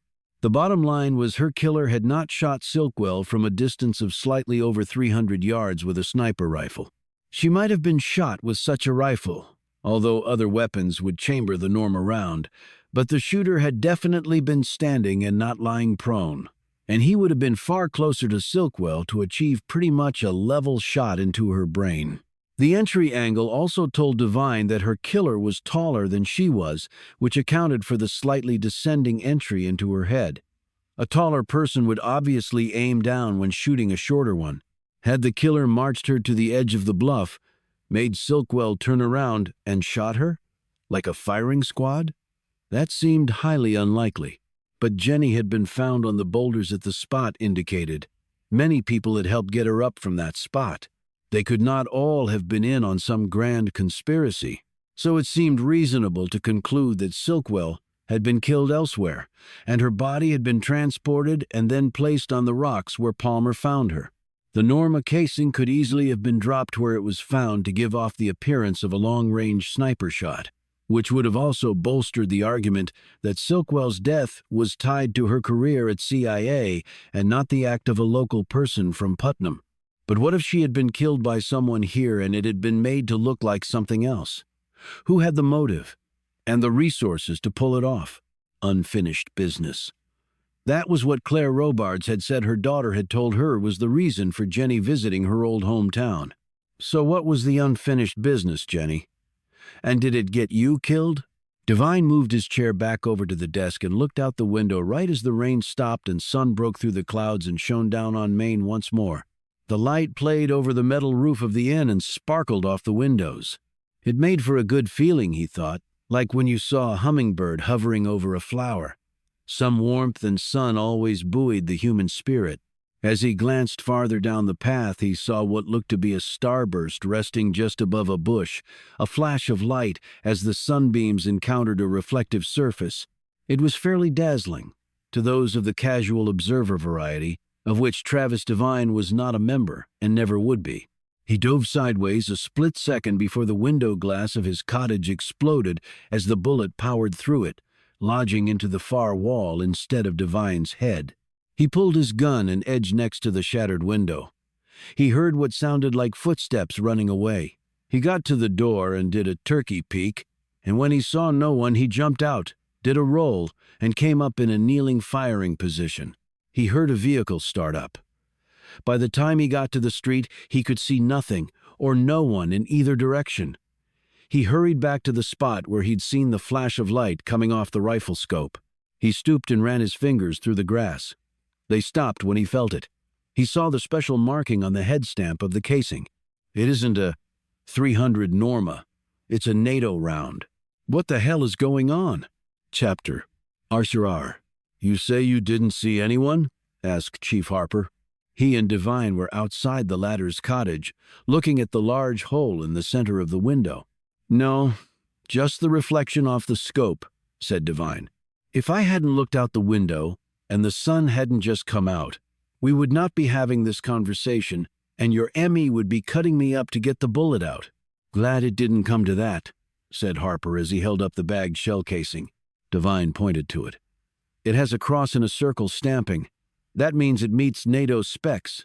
But the caliber was also stamped on it, which means it's a civilian and not a military round. Okay, that narrows things, but only a little. It burred. I heard someone running, and then a vehicle started up. By the time I got to the street, it was gone. A breathless Fuss hurried up to them, did a quick canvass of the area. Nobody saw anybody with a gun, but Joe Martin was coming out of the hardware store and saw a van getting out of here right quick, about the time Devine said the shot was fired. Did he get the plate? Asked Devine. Fuss shook her head. No. I mean, he had no reason to. He didn't know anything had happened. Was weak-der. Devine sighed and looked around.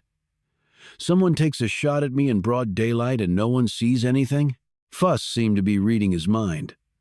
Pat Kingman was out running errands and you're the only cottage rented. This is not the high season. And this time of day, the downtown area is pretty dead. Like I almost was, thought Devine. Well, let's get the bullet out of the wall.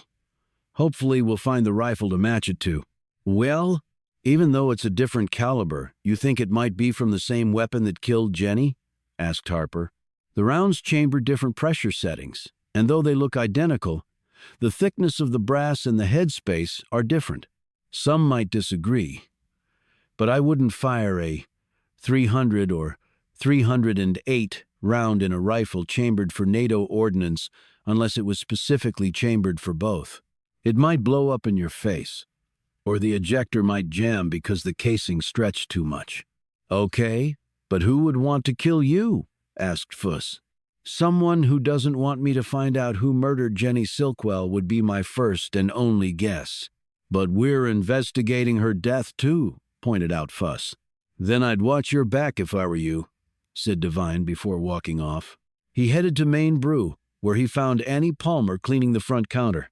Want a cup of coffee on the house? She said. Thanks. He took a seat on one of the counter stools and watched as she poured out 2 cups from a full pot. She set one down in front of him and said, Just made it. Should be extra fresh. Did you hear anything about a half hour ago? He asked after taking a sip. She leaned against the counter, fingering her cup. Hear anything? Like what? A bang like a firecracker going off? No, but I was in the kitchen for the last hour doing inventory with my AirPods in. I wouldn't have heard much except Rihanna. Why? Just something I was checking out. He put his cup down and decided to plunge in. I went by to see your grandfather this morning. He saw her neck tense as she took a slow sip of her drink. Really? Why? Because he found Jenny's body? Yes. Is said. What did he tell you? There was an anxiety in her voice that bothered him. He said he was out walking late at night like he often does. He stopped and looked out at the ocean at various places along the coast. The last place he stopped, he looked down, and there she was. Then he called the cops. That's what he told me, too. Guess if he hadn't, Jenny would have been carried out to sea. Then nobody would have known what happened to her. No, you didn't mention that your grandmother was out walking and got hit by a driver who then drove off. She looked down into her coffee cup. I didn't think to. Why would you have cared what happened to her? I'm just sorry it happened. Yeah, she said brusquely. Everybody's sorry except for the fuckwad who did it. Her cheeks flamed, and she cleared her throat. Sorry, I don't usually use language like that. I was in the army. I've heard far worse. Where? Did Gramps tell you that she dragged herself looking for help before she died? Yes, he did. Living in a small town has its good points, but sometimes the isolation isn't a positive. No, it's not. You any closer to finding out who killed Jenny? Just really starting. Interviewing people, taking statements, going over the crime scene, checking the forensics. Not very exciting, but all very necessary, says the fake investigator from Homeland Security. I also met with Alex Silkwell. You mentioned before that no one really knows her? Palmer dabbed at a spot on the counter with her cleaning rag. Yeah, well, I shouldn't have said that. What business is it of mine? So what'd she have to say? Nothing too remarkable. I went inside her studio. She's quite an artist. She should be. My grandmother mentored her. Bertie taught Alex?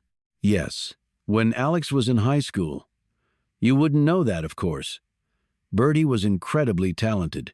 She could have really been something if she had pursued it. When she was young, she was even offered a spot at an art school in Paris. Damn! So what happened? Palmer shrugged. She loved Gramps. They were high school sweethearts. They decided to stay here and raise a family. But she continued with her artwork and taught folks like Alex. The building behind the house? Was that her art studio? Yes. Alex seems to have followed her example of staying put. She had offers, too. In Wells. Yeah, I know, Palmer said absently with a frown. If I had been Alex, I would have been gone in 2 seconds flat. Not into small towns. I could always come back to visit. She looked around the cafe. And this may come as a shock, but serving food and coffee in the town where I was born and grew up was not a significant element of my youthful dreams. In fact, it had no place whatsoever, she added with a sad smile. I went away to college and didn't think I'd be coming back. But here I am. You're still young. You can still dream and then do something about it. Far easier said than done. I think that's why they call them dreams. You want another cup? No, I think I've hit my caffeine allotment for today. By the way, I'm having dinner with Dax Silkwell tonight. Really? You two becoming best buds? She said jokingly. He's just someone I need to talk to. Well, I need to get back to work. Hope you and Dak have a great time. But don't let him get you drunk. You won't like yourself in the morning. Trust me. She walked off, leaving him to wonder about what she had meant by that. Chapter Arshasan. By the time Devine got back to the inn, Harper and Fuss were gone. He stood at the spot where he had seen the scope flash and then eyed the window of his cottage. Not a difficult shot. Cover was good. The shooter had chosen their position well. The grass had been too soaked to hold any footprints. I can't believe this happened. He turned to see Pat Kingman standing there. Yeah. I wasn't too thrilled either. I can put you in another cottage. No, that's okay. I'll just tape the hole up until you can get it repaired. It wasn't too big. The hole it would have put in me would have been a little bigger. She looked like she might be sick. So Devine said hurriedly, I'm okay, Miss Kingman, and I'm sure they'll find out who did it, and that will be that. Well, I certainly hope so. You let me know if you need anything. I will. She turned and hurried back to the inn. Devine drove out to Jocelyn Point. He had some more questions for Alex. When he got there, she was heading out astride a turquoise-colored bike with a big basket. There was a cool, hand-painted slash of lightning along the frame. In the basket was a large, waterproof knapsack. She had on wool pants and a thick white sweater with a tweed blazer over that, and her hands were gloved. Her hair was in a ponytail and she had on earmuffs. Her expression was excited. Where are you headed? He asked. My art class. Remember? She said. Oh, right. Little nippy to be riding a bike. It's only a few miles. How about I give you a lift? We can talk on the way and then I can wait and drive you back here. You don't have to do that. I don't mind, really. Well, it would save me some time, and this heavy knapsack makes turning a chore. WW. She parked her bike on the porch, while he stowed her knapsack in the back seat. She directed him to the public school, which was set in a block of empty warehouses, boarded-up business parks, and vacant, weed-filled lots. As he pulled into the school, she said, This was all starting to go downhill when I was a little girl. Then all the businesses closed, jobs went overseas, and there was no backstop. Rural Maine has lost a lot of population. Mainers rely a lot on tourism, but the pandemic blasted a big hole in that, and we still haven't recovered. I'm sure. Compared to Boston and New York, the cost of living is lower, but it's not all that cheap to live here either. When you factor in food and fuel, and a lot of the jobs don't pay a living wage. She looked out the window. And the weather can be challenging. We're actually projected to lose population for the next 20 years. Leaders need to step up. Invest in the state, in the people, or the picture is not going to miraculously get better. Mainers deserve that. Hell, everybody in this country does. You're very well informed. It's my home and my country, she said. I need to be informed. Where do you live? Right now, it's a moving target. Did you get your interest in all that from your father? She looked at him warily. I am not a politician. I have no interest in that at all. When was? You don't have to be a politician to help your community. Right now, I just want to help the kids in my class. She opened the car door. Are you coming in or staying out here? Can I come in? You have to sign in at the front desk and I have to vouch for you. She eyed his waist. I don't know about the gun. Do they have a security person here? They used to, until they couldn't afford the position anymore. I think my federal creds will carry the day. And they did. For the next hour and 20 minutes, Divine watched from a corner as Alex taught 2 classes of 6th graders in a makeshift classroom with no windows, high ceilings, and not much heat. And yet the kids loved it. He could see that from their enthusiasm and their questions, and how seriously they took Alex's comments as she went around the room to view each student's efforts. She was unfailingly positive and detailed, and her suggestions were delivered with genuineness, humor, self-deprecation, and delicacy. And she smiled often, he saw, which he had never really seen her do in the limited time he had known her. At the beginning of the class, she had passed out granola bars and juice boxes, which, she had told Divine, she paid for with her own money. That was why the knapsack had been so heavy. Later, as they walked back to the Tahoe, she said, The entire school is 130%ers. What does that mean? The government pays for lunches for students whose family income is at or below 130% of the federal poverty line. That's about $36,000 a year for a family of 4. That seems ridiculously low for a family to live on. I don't have kids, but I remember how much I ate. I would think it would be damn hard to make ends meet on double that. It'd be heaven. It is. But that's the law. And the extra federal funds doled out during the pandemic have dried up. With those dollars, the income level was waived and all kids could eat for free. Not anymore. And a hungry kid has a difficult time learning. That's why I give them something before the class. Near the end of the school day, they start to run out of gas. I wish they let me teach the class earlier, but art is sort of an afterthought. I guess I'm lucky they offer it at all. And he opened the passenger door for her, took her knapsack, and put it in the back seat. It's a really good thing that you're doing, Alex. Most days it doesn't seem like much, she said, throwing a pebble at a tidal wave. Every little bit helps. And you connected with those kids. Do you really think so? I know so. I saw it for myself. Hell, if you'd been my art teacher, I would have been a lot more interested in painting. And it's not just because you're so. What I mean to say is, in their shit. She put a hand on his arm as he put the SUV in gear. Thank you, she said simply. On the drive back, Divine said, Not to unduly alarm you, but someone took a shot at me earlier today. What? Where? She ran her gaze frantically over his person. Did it? No, it missed, but it was a little closer than I would have wanted. Please tell me they got whoever did it. No, they didn't. First Jenny and now you? This sort of stuff does not happen in Putnam.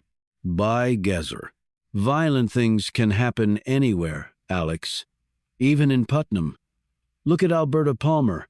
Her death was very violent, and the person got away. He looked at her to gauge her reaction to this. She was sitting there staring straight out the windshield, her body trembling and spasming like she had been doused with ice water. "I heard that Alberta taught you art?" Alex stopped trembling, closed her eyes, and drew a long, composing breath as she said some words that Divine tried to lip-read or hear, but couldn't. She opened her eyes and seemed back to normal.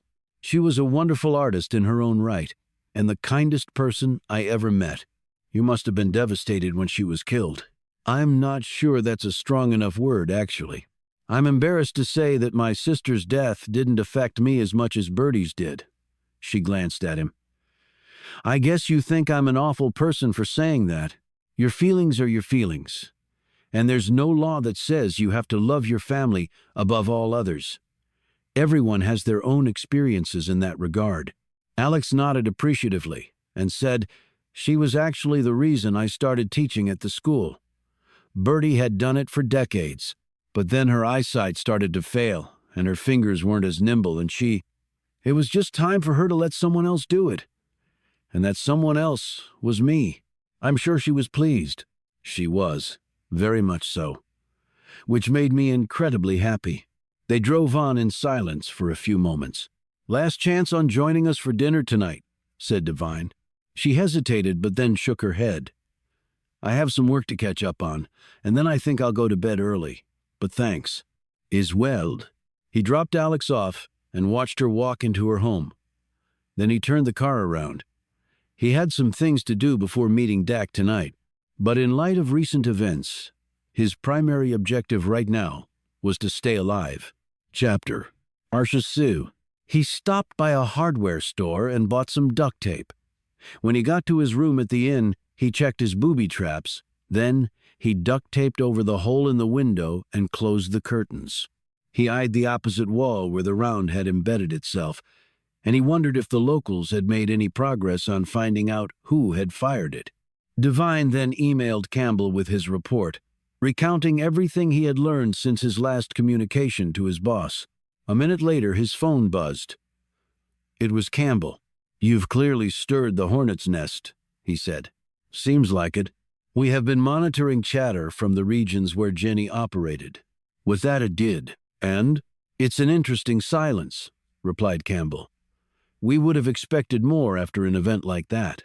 "As in trying too hard not to say something?" "Exactly. So are we leaning toward her murder being related to her job?" "Not yet.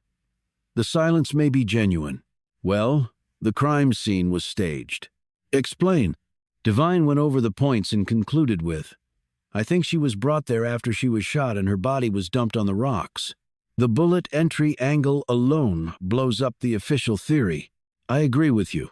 The casing could have just been dropped at that spot easily enough. But whoever put that scheme together didn't take into account the entry angle, or the fact that the shooter would be lying prone on the ground." End quote, Campbell said. "So no spot there where he could have rested the stock on a tree limb and fired pretty much at eye level? Or maybe a full-size tripod that would make for the same angle? All the limbs on the trees around there were well off the ground, and a full-size tripod and a shot from 300 yards away to make it a level entry into her head? What would have been the point? Why not just fire from a prone position? You're still going to hit the target. Say Sideville. Okay, she was killed elsewhere and dumped where she was found, and the scene was doctored to suggest otherwise. Why? Obviously to cover up where she was really killed, and by whom. The time of death window allowed plenty of wiggle room on alibis, so I don't think that will help us. The environmental elements did a number on the body, I was told, but her body had to be transported there, probably in a vehicle. If we could find it, there might be some trace of her still there. And now we come to the man who found her. Everyone up here seems to think it's just a coincidence that Earl Palmer happened upon that stretch of coast and looked down and saw her. Me? I think it's the same odds as winning the lottery. Well, people do win the lottery, Divine. Yeah, but millions of people play the lottery. He was the only one playing this game. You think he was told to lie, then? I think a lot of odd things are occurring in a town filled with odd people, but I don't know what it all means. Yet. Did you find out anything on Dak Silkwell's OTH? It's buried deep. I really sense the hand of his father on this one, Devine. As I told you before, Kurt never talked about his son's service, other than to tell me that he joined up. So what's your preliminary assessment? Local or global source for her murder? But for one thing, I'd say global.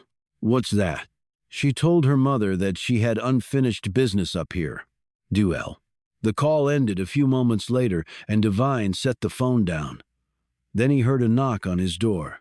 His hand on the Glock, Devine peered around the corner to see a bespectacled man in his 50s with a gray beard standing there. "Yeah?" said Devine, from a distance. The man seemed startled and looked around. "Mr. Devine? Harvey Watkins. I'm a local reporter. I'd like to ask you a few questions if I could."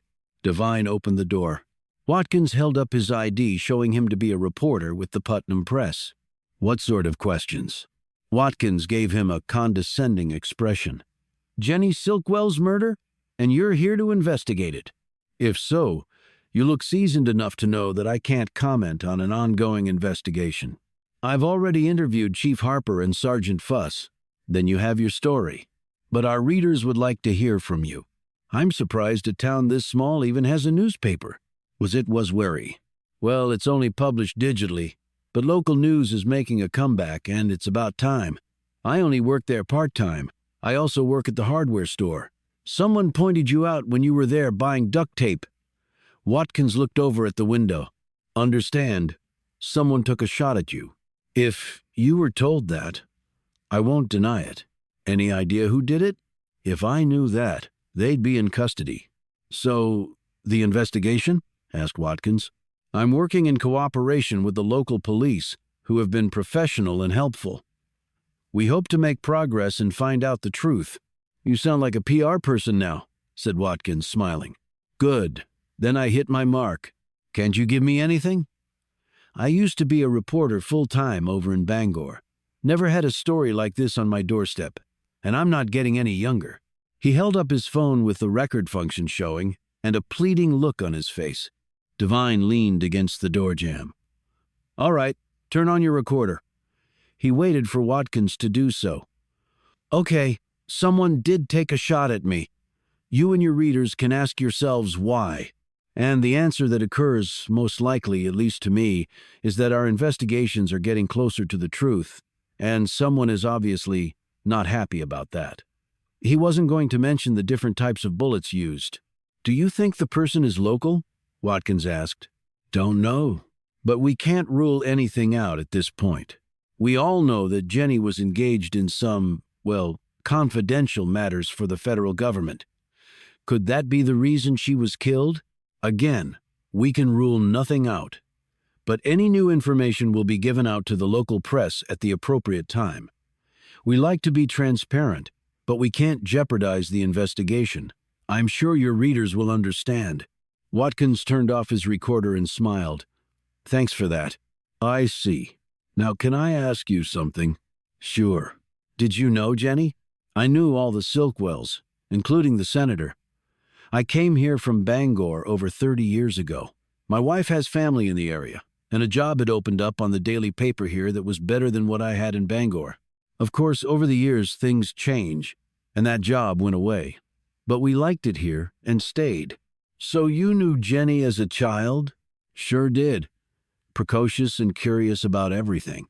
With Wast, I've heard that from other people. We all knew she was destined for bigger and better things, and she was. What we didn't know was that she was also destined for a premature death. Did you know her parents well?" "Oh, sure. Covered all of Kurt's campaigns. War hero turned maverick politician. The people of Maine loved him, and he did right by them. Maine has gone through some tough times, but we're hardy folks, and we keep plugging away. Kurt was one of us. He was tough and kept plugging, too. Sure sad to hear how sick he is now. What did you think of Claire? She was a good partner to Kurt, and I mean as a wife, mother, and political spouse. Those are 3 distinct roles, and most people fall down on at least one of them, not Claire. And the kids? Nice, polite, all talented in their own way. I understand that years ago Alex sort of had a personality transformation. You know anything about that? Because the people I talked to had nothing specific to tell me. Watkins looked around nervously. You can't quote me or anything. Devine straightened, and his expression sharpened. Anything you tell me is confidential. You want to come inside? Watkins nodded and stepped across the threshold. Devine sat on the bed while Watkins perched on the edge of the desk chair. It was during the summer. She was a rising junior in high school. I explew. What happened? Asked Devine. Alex was assaulted and ended up in the hospital. I believe she almost died. Devine was stunned. Did they catch the person? No, they never did. So Alex didn't know who it was or why she was attacked? No. It was either a stranger or Alex couldn't identify the person for some reason. The whole thing was hushed up, if you want the truth. Kurt was running for the Senate for the first time back then. Most people in Putnam probably don't know what really happened. I only know what I told you because I was a reporter. And I have to say that back then my boss put the kibosh on digging into it, or me really talking about it. So she became reclusive? Changed her whole life, really. She just became a shadow of what she had been. It was really very sad. You'd think it would have made her want to move away from here. Well, Watkins took off his glasses and cleaned them on the sleeve of his coat. I think it just made her afraid, Mr. Devine. Afraid of the old and the new. She at least was familiar with this place, but other locations just became too big a potential nightmare for her. And as the years passed, I think whatever walls she built solidified. She has the old house, and now her studio, the kids she teaches, and that's about it. At least that's my 2 cents worth of psychology. With a redoubt. Did she get counseling? I would imagine she did. Did her family support her? Jenny was working in D.C. at the time. She came straight home and spent every day at the hospital. And after her sister was released, she was with her all the time, probably calming her, reassuring her, supporting her. That was Jenny. And Dak? He was away in the army at the time. Devine nodded, his mind going back to a naked Alex standing defiantly in that window. Does she feel safe there? Invulnerable? Am I overthinking this? Mr. Devine, you okay? Devine came out of his thoughts to find the man staring worriedly at him. What a terrible thing to have happen, he said. And then Devine thought how lame that must sound. Happens to far too many women, noted Watkins, although one is one too many. But we live in a troubled society, and things are not always what they appear to be, people included. Had a neighbor back in Bangor. Nicest guy. Help you whenever you needed it. The year we left Bangor to move here, he was arrested for possession of child pornography. You think you know someone, and then, hell, you realize maybe you don't know a damn thing. After Watkins left, Devine sat there thinking that the reporter's last words were some of the truest he had ever heard. Chapter. Arshawu. Devine drove over to the Bing & Sons funeral home and parked next to the front door. A long black hearse stood with its rear doors open next to the side entrance. A young woman at the front desk, upon seeing Devine's credentials, made a call and then led him back to a small office where Francois Guillaume was sitting behind her desk. Haven't gone back to Augusta yet? He asked. I actually live here, she said, rising to shake his hand. I just keep a condo in Augusta. I'm one of 35 medical examiners appointed by the chief medical examiner, whose office is under the Attorney General's department. It's a volunteer job. I'm assigned to this part of the state, but I have a medical practice in town. And I also work here with my brother, Fred. We both have degrees in mortuary science and are licensed embalmers. My brother also has a degree in funeral services. Plus, we're certified in cremation services, which is the route more people are choosing. If you art half, who were is responsible. You're a very busy woman, Miss Guillaume. I'm used to juggling lots of balls in the air. Keeps me energized and engaged. She sat down and pointed to a chair, which Devine took. What can I do for you? Angle of bullet entry on Jenny Silkwell? Guillaume's cheek bulged as she clenched her jaw. What about it? He just stared at her until the woman dropped her gaze and started to fiddle with a pen on her desk blotter. I suppose you're referring specifically to the path the bullet traveled through the deceased's head. I know quite a bit about guns and shooting them. There are basically 4 ways to do it: prone, sitting, kneeling, and standing. The latter, for a long-range shot, is by far the worst because it's the most inaccurate. The best is the first method. It takes away most of the physiological wobbles that can mar the shot. And while 300 yards away at night, with rain and wind, is not the most difficult shot an accomplished sniper has to make, it's not easy, either. And you're not making it by standing. Really? She said, not looking convinced at all. Yes, really. If you're holding your weapon under your own power, you do not have a stable foundation to prevent body shakes. A sniper rifle feels like a barbell. I don't care how strong you are, or whether you use the sling for support to create tension between the rifle and your arm, the so-called hasty sling. You're going to get some movement. Some hunters use the kneeling position in knee-high grass, placing the elbow on the lower quad muscle, not the bone of the knee, because bone on bone is not stable. Same with the sitting position. None of that matters very much over a short distance, but it's critical at long ones.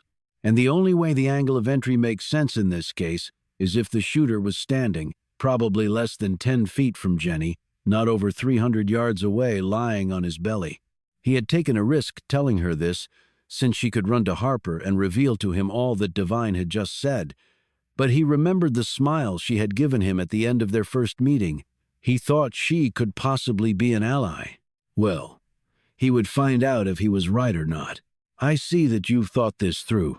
I try to do so in all important matters. Did your ME come to this conclusion? It wasn't that hard, was it? Guillaume steepled her fingers and sat forward, her elbows pressed into her desktop so rigidly that her own fingers were now shaking. The fact of the matter is, I made no official finding on anything that you just spoke to. I accurately measured the angle of entry and exit.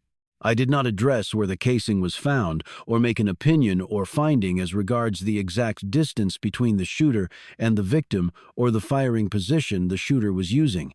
Spoken like a prepared witness in court. I try to be accurate. So do I. The thing is, Harper and Fuss have never raised that point with me.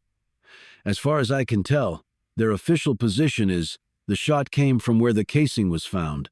I'm not sure I know what to tell you. Well, thank you for watching. He decided on the direct route. Is it just me, or does this town have secrets? Every place has secrets, she countered. I think Putnam hits above its weight on that score. Maybe it does, she conceded. My only goal is to find out who killed Jenny Silkwell. I know, she said in a bare whisper. He sensed a shifting dynamic between them right now. I'd appreciate any insights you can provide, he said. She looked up, her expression pained. This is my hometown too, Mr. Devine. End quote. Meaning? Meaning I might be the wrong person to ask. I thought medical examiners just wanted to get to the truth by letting the dead speak to them. Every victim of violence deserves that, don't they? They do. Did you know Jenny? I was a few years older than she was, but yes, I knew her. So come on and tell me what you know. However, before she could say anything, the door opened and a man leaned in. He was tall and looked to be in his late 30s. His features neatly copied Guillaume's. Devine said, "You must be Fred Byng?" "I am." "Do we know each other?" The two men shook hands after Devine introduced himself. Byng wore his brown hair on the longish side. About 6'3", he had a clean-shaven face, a long, fit runner's build, and penetrating grayish eyes. His white dress shirt sleeves were rolled up, revealing pale, muscular forearms. He looked tired. "What do you need?" asked his sister. He held up some papers. "Your signature." He looked at Devine. "We're refinancing our working capital loan. The documents one has to read to do so will cure any insomnia." Devine smiled. "I'm sure. I would like to talk to you about some of the terms, sis," said Byng. "Get your advice before we actually sign off."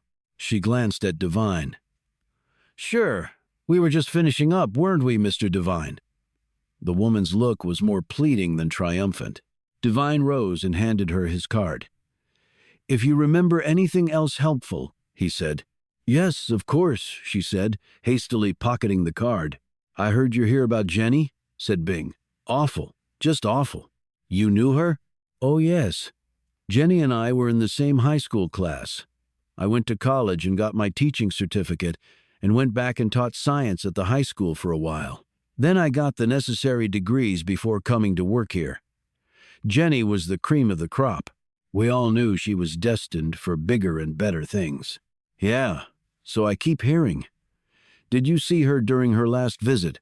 "No. I had no idea she was here." "Right, just like everybody else in this town." "Okay, well, thanks." Divine started to take his leave, but then turned back. "And Sons?" "What?" said Guillaume. "The sign out front says Bing and Sons. I was just wondering who the other sons were." Bing said, "Oh, our Uncle John, and our father, Ted Bing. Our grandfather, Frederick, I'm his namesake, founded the business. Our father and uncle worked for him until he passed, and they ran the business until they retired. That's when we took it over." He looked at his sister. "Francoise and me. We should probably change the sign to Bing and Associates." "Or Bing and Guillaume," suggested Divine. "I guess that's your married name?" "It is, but I'm not married any longer." "I know. So it's just the two of you left?" "Yes," said Guillaume, before her brother could answer. Divine glanced at Bing, who was looking confusedly at his sister. "Great, thanks." Divine walked out. He had collected a lot of data, and very little that made any sense, but somehow he needed to make meaning of it, all while someone was gunning for him. Why do I suddenly miss being deployed to Iraq? At least, there I was pretty sure of who I was fighting against. Here, not so much. Chapter Arcelot. Only real food was a hopping place, Divine discovered as he turned the corner onto Hiram Silkwell Boulevard after walking from the Putnam Inn. Cars lined both sides of the street, and there were some folks milling about the entrance. The brick building occupied about a half block and looked to have once been some sort of warehouse or industrial space. The sign for the restaurant was formed from chunky welded metal, with the letters done in calligraphy. 2 gas flames encased in glass lanterns flickered on either side of the double wooden door. Inside, the floor plan was wide open, with wrought iron pipes and other metal fittings ornately bent into enormous light fixtures dominating the walls and the ceiling, the latter of which was open to the rafters. There were about 30 tables of varying sizes, most of them full of hungry customers and the accompanying noises of conversation and clatter of glasses and utensils. The kitchen was visible through large windows, and the professionally clad cooks and staff could be seen working behind large stoves and in front of commercial ovens, with huge pans and skillets and dishes in use, and orders digitally flying across computer screens. Waitstaff emerged through double doors with large platters of food or armloads of drinks. Piped-in music wafted over the clientele, and a small bar set up along one wall was doing a healthy business. In a town of fewer than 300 people, thought Divine. But then Dax Silkwell told me about the thousands who live in the surrounding area. But still, what made Putnam such a happening place? As he looked around the room trying to find Silkwell, he noted 2 large paintings that were mounted on one wall. He walked over and eyeballed them. One was of a fisherman, with a large net filled with— yes, it was mermaids, he concluded. The other painting depicted a storm blowing in off the coast, and in the foreground a large home with a widow's walk, where he could see the image of a woman looking anxiously out to sea. The house, he easily noted, was Jocelyn Point. He looked down at the signatures at the bottom of both paintings, the initials ADS. Alexandra Silkwell, with the D being her middle name probably. The style was definitely hers. He could see that even though he'd only viewed a few of her pieces. Hey, and... He turned to see Dax striding toward him. The man had exchanged his muscle shirt and jeans for a tailored 2-piece dark suit with an open-collared white shirt. His hair was slicked back and wound up in a ponytail. He looked like a totally different person. Devine noted. And maybe that was the man's intent. You like them? Dak asked, pointing at the paintings. Yes. Your sister's work, right? How the hell did you know that? I saw some of Alex's work when I spoke to her at her studio. But these are different. The mermaids I don't really see her doing. I mean catching them in a net like, fish? Yeah. She didn't want to do it, actually. It was the owner's idea, and the money they were willing to pay was too good. And the house? That's your place. Yes. And the lady looking out to the ocean with the storm coming? Typical New England scene. We probably had ancestors who did that very thing. Alex has a great imagination, but for her paying customers, she sticks to more traditional themes. Dak led Devine over to an empty table with a reserved sign on it. They sat down, and a waitress immediately came over with water and menus. "Evening, Mr. Silkwell," she said. "Beth, this is Travis Devine. A friend of mine, so let's treat him real good, okay?" "Yes, sir. Big fish in a teeny pond," thought Devine.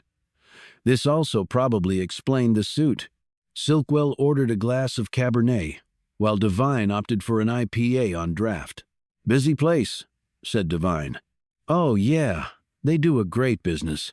Devine looked at the menu and noted the prices. No offense, but for a sleepy little town with the kids getting free school lunches, how does the place charge these prices and sell out? "You've been talking to my sister about that, right? The 130%ers? Yes. She didn't paint a really rosy picture of the economic climate here. Everyone. She's always been a Debbie Downer. The fact is, COVID changed everything. We got nearly 1,000 families who moved to the area from Boston, New York, Miami, Seattle, Chicago, LA, San Francisco, and other metro areas where the cost of living is through the roof. They can work remotely, still pull in an income that is many times what most Mainers make, and build or buy homes for peanuts. Cheapest oceanfront in the country, or at least that's what one realtor told me. And I didn't see much construction going on along the coast here. It started about a mile down, but it'll get here, and some of it is inland too." He looked around. "Most of the customers in here tonight are the remoters, as I like to call them.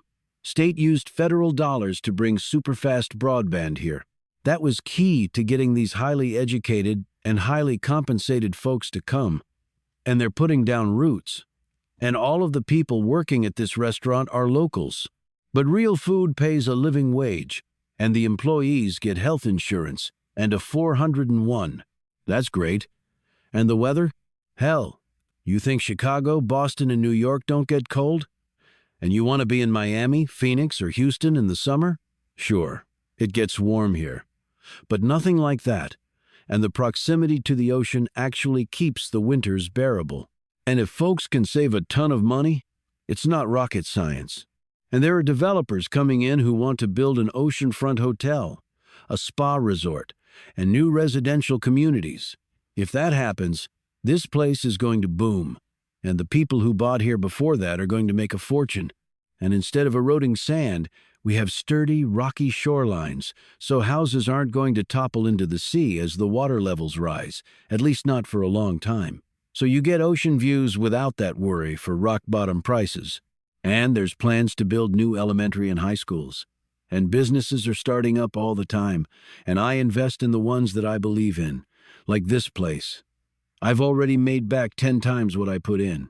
Only good thing that came out of COVID, as far as I'm concerned. Was Jenny involved in any of this? No. I talked to her about it, but she was government. And some of the monies coming our way are tied to federal dollars.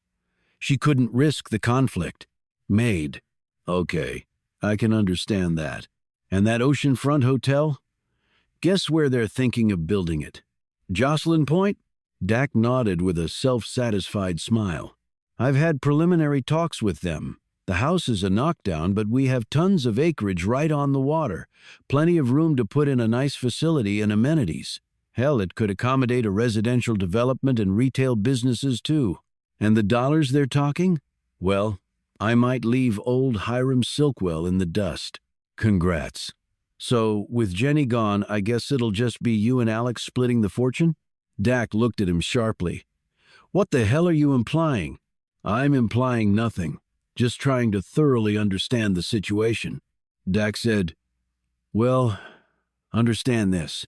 Jenny's share of the sale, if it happens, will go into a trust to promote conservation and protect endangered species in Maine. End quote. Why is that? Because I know that's what she would have wanted. So don't go thinking that I knocked off my sister for money. That deal alone will give us all more money than we would ever need. Thanks for the clarification. When did you hear about Jenny's death? I was in Boston that night. Had a meeting with a business I'm trying to get to open a location in Putnam. It's one of those gym franchises. Healthy people make for a healthy community. I got a call from Chief Harper. I was asleep in my hotel room when my phone rang. Scared the shit out of me. It was like 3 a.m. Dak looked down at his drink. At first I thought it was folks calling about Dad. I'd prepared myself for that for a while now. Yeah, I guess so, said Devine quietly. He shook his head. But not Jenny. I couldn't believe it. I thought he was out of his fucking mind. I didn't even know Jenny was in town. I'll admit we weren't as close as we were when we were kids, but she usually let us know when she was coming up. So, any ideas on why she didn't this time? Dak shook his head. I've been letting that rattle around in my head ever since I got that call. The thing is, she doesn't usually come up this time of year. There's not that much to do. Sometimes she'd go sailing right off the coast, and she liked deep-sea fishing. But you don't do that now. Or she'd just walk or bike around, go for hikes. Again, that stuff is better left to the summers or fall. And Jenny was here during the summer. We met up a few times, talked about Dad and the old days. She seemed really good. She didn't mention anything out of the ordinary, any unfinished business up here. Unfinished business? Like what? I don't know. It's why I'm asking. No, nothing like that. She seemed, well, like the old Jenny. Well, do. What about Alex? Where was she when Jenny died? Devine had forgotten to ask the woman, but he could do so later and compare it to what Dak told him. At that time of night, she'd have been at the house asleep. So you two didn't talk about that? If you want the truth, Alex and I don't really talk all that much. What happened to her? Dak shot him a troubled look. What do you mean? I was told that she was assaulted many years ago, and the person who did it got away, but that it changed her. Who did you hear that from? Is it not true? Dak finished off his drink. Yes, it's true. But she wasn't just assaulted. She was raped, beaten, and left for dead. Devine flinched. Harvey Watkins hadn't told him Alex had been raped, but maybe he didn't know. Watkins had said it had all been hushed up. Alex couldn't ID her attacker? No, she couldn't for some reason. I was never clear on why. You didn't ask? I was pulling a deployment in Germany. With the different time zones, it was hard to keep up with life back here. I heard snatches of what happened. I tried to get leave to come home, but apparently your sister getting raped wasn't a big enough deal for the army to allow that. When I finally got back, no one was talking about it. Everybody was actually walking around on eggshells. But she was different? Yeah, she sure as hell was. If I ever catch the son of a bitch that did it. So, no leads? Or anything? Apparently not. The cops concluded it was some stranger. Devine decided to shift gears. Do you know Annie Palmer? Dak looked at him suspiciously. Why do you ask? Just trying to understand as much as I can about this place and its dynamics. I know her. In fact, we dated off and on a few years ago. Didn't work out? Hell, Devine. We weren't looking to get married, just have some fun. And did you? Yeah, she was cool. Nice girl. Why, did she say? Different. No. I didn't even talk to her about you, said Devine. I've dated lots of women, and we all had good times. Up here, that's important. Otherwise, you could go stir-crazy. But you have all your business interests. Business is business. Pleasure is something else. Devine decided to change gears. So what's your criteria for investing? Free cash flow in what time period? ROI minimums? Growth prospects? Do you have a typical exit strategy, or do you just re-examine every so often? And what's your stop-loss plan? And do you invest solo or with a fund or a syndicate? You sound like you know your way around a balance sheet and P&L statement. I have my MBA, worked on Wall Street for a time. Why the hell did you leave? You make it there, you had to be pulling in serious bucks. With quote, just wasn't for me. Okay, Dax said incredulously. I have some financial backers for my investments. That was another reason why I was in Boston, to meet with them. I've got a proven track record, so they trust me. We like to be cash flow positive within 18 months, but there's wiggle room there on a case-by-case basis.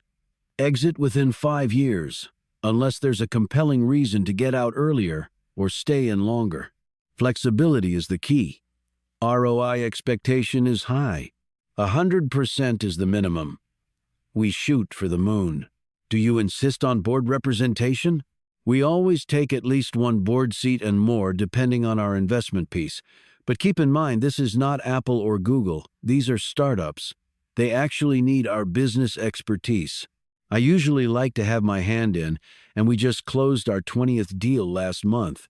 And the other 19? I think we're going to hit home runs in all but 2. Loaded. That's a much higher percentage than the Wall Street boys have. I get to really dig into the business plans and meet the people before the dollars go in, and then I'm right here watching my investment and jumping in or pulling the plug if I have to.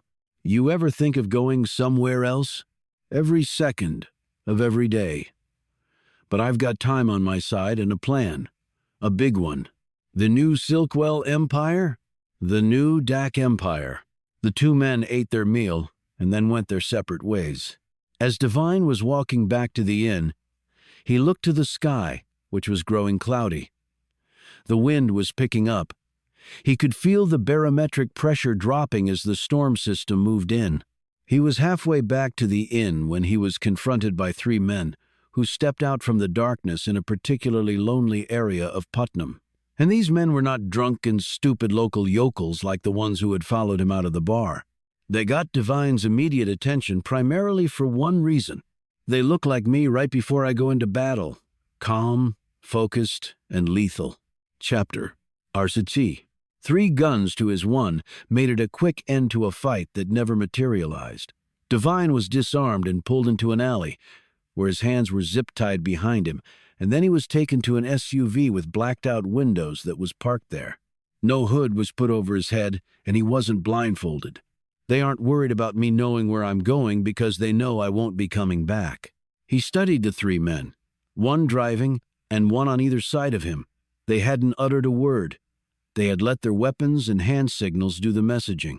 He guessed 2 of the men's ethnicity to be Middle Eastern, and the 3rd was clearly Asian. This was business to them, and they deployed the ideal skill set to get the job done. They were all around 6 feet, lean and wiry, without the big flashy muscles that most people believed signified great strength and fighting ability. Nothing could be further from the truth, Devine knew. Being strong was great for one's health and longevity, but he had seen 6'5" dudes with 6-packs and bulging biceps and quads taken down by short, skinny guys who understood precisely how to wreck a person without an ounce of remorse. That made them unpredictably dangerous and, crucially, a millisecond faster. And that was the whole ballgame when you were fighting for your life. None of the men looked at him, not because they were afraid he could identify them, but because they were probably bored. This was business, and the hard part, the abduction, had gone seamlessly. Now there was just the execution phase to come, which would be the easiest element of the job. Then it was on to the next assignment. They were as different from the Alpha and Bravo from the Geneva train as it was possible to be. That pair had relied on their guns. When that failed them, they were roadkill to anyone like Devine, who actually knew what they were doing. The drive took them out of town. Along the coast and due south, Devine gauged.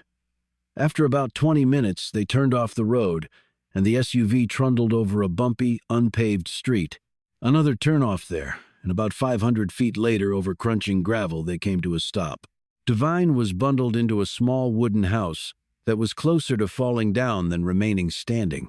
He could feel tendrils of cold air coming in through cracks in the exterior walls. He was hurried up a narrow, enclosed set of stairs, down a hall, and into a room that was bare except for a chair in the middle. He was pushed into the chair and duct taped to it. With his hands still zip-tied behind him, he appeared to be securely immobilized. He had swept the room doing a Kim recon, or keep in mind. You looked at as many different details as possible in a short amount of time, with the ability to recall them later, as needed. This told him there was one window where the curtains were flapping because the window was either open or the glass was missing. The floor was made of wooden planks. The only door was the one they had entered. The walls looked to be solid plaster. There was a nail sticking out of the plaster where a picture had probably hung. The chair was an ordinary wooden one, with spindly arms. It might have already been in the house, or they had bought it at some junk shop to use as his execution perch. It felt fragile under his 220 pounds. Not much to work with, but he probably wasn't going to have that option anyway. Looking at the men, he was reminded of a Mark Twain quote one of his instructors at West Point had taught them. Of all the animals, man is the only one that is cruel. He is the only one that inflicts pain for the pleasure of doing it. He didn't know if these men took any pleasure in their work, but he did know they took pleasure in the payment they would receive for ending his life. He knew the hit rate for a moving target was less than 4% and the kill rate was under 1 in 100. Only he was stationary. He calculated the kill rate on him at damn near perfect. When engaged in his ceiling staring process, Devine had sometimes gone through this scenario in his mind. No way out. The last full measure. The end. As it came to all of us, just not so violently. He already knew he was not going to beg for his life, because he refused to waste his last few remaining breaths on useless things. He had almost died twice while in uniform, and once in civilian clothes. In each case, as his life seemed to trickle from him, Devine recalled being in the moment. He was certainly feeling the pain, and he was experiencing the sense of impending doom that anyone dying suddenly felt because your brain was releasing all sorts of chemicals into your bloodstream to try to stave off the end of its existence, and yours. And, when all hope was gone, the brain would begin methodically shutting down all the body's organs in an orderly procession, turning the lights out at the very end. This would normally take moments, not minutes. Devine had felt all of those things 3 times now, and, with that experience behind him reinforcing his psyche, he prepared for what he knew was coming. What had Dr. Guillaume said? That Jenny's death was instantaneous, that she was dead before her brain even realized it was over. But that hadn't really been the way it had gone down. Jenny had been staring at the shooter, her killer, much like Devine was now looking at the 3 hardened men in front of him. She knew what was coming. Your brain knew, which meant you knew, that the end of you was imminent. Devine wondered what she had thought about. Had she panicked, pleaded for her life, sobbed uncontrollably? No, he didn't believe she had done any of those things. Everything she had done in her life up to that point spoke of a person in control. She would have stood there staring back at the person about to kill her, with a calm, even defiant detachment, maybe even daring them to pull the trigger before they wanted to assume, for one final time, the upper hand over someone, a measure of control, even if that person was going to be the instrument of her demise. Devine stared back at the men with a calm detachment. He wasn't going to give the fuckers the satisfaction that what they were about to do had rattled him in the least. You go out like an army ranger, tabbed and scrolled. But they did not pull their weapons and shoot him dead. They left him there. He counted 3 sets of footsteps passing down the hall and then down the stairs. They had made their first mistake tonight, after an otherwise flawlessly executed mission. But to Devine's mind it was a big one. They had left him alone and alive. Chapter Arshabah. Most people bound in duct tape would expend all of their energy pulling and tugging at their bonds, which only made the bindings that much tighter, like a fly struggling in a spider's web. But duct tape, like many such things, had one weak spot: focused, immediate torque. With that in mind, Divine leaned back in his chair as far as he could and then threw his torso forward with as much force as he could muster. The duct tape sheared off at multiple weak points. He didn't wait to hear if any sound he had made doing this had reached downstairs. That was just wasted time better spent elsewhere. He stood, turned to the side, and got free of the remaining dregs of the tape. He then sat on the floor. Divine, despite his size and musculature, was quite limber and flexible. This was not all genetic or by happenstance. He had worked at it. He brought his hands under his butt and then passed them along his hamstrings, down his calves, and under his feet until his hands were now in front of him. He held his arms up in front of him and examined the zip ties. They were black and police grade, meaning they were thicker than what one normally associated with such devices. They also were susceptible to torque, but you had to line up the weak point. He used his teeth to pull the end part of the ties so it was directly in the middle of his wrists. Then he once more used his teeth to make sure the ties were as tight as possible.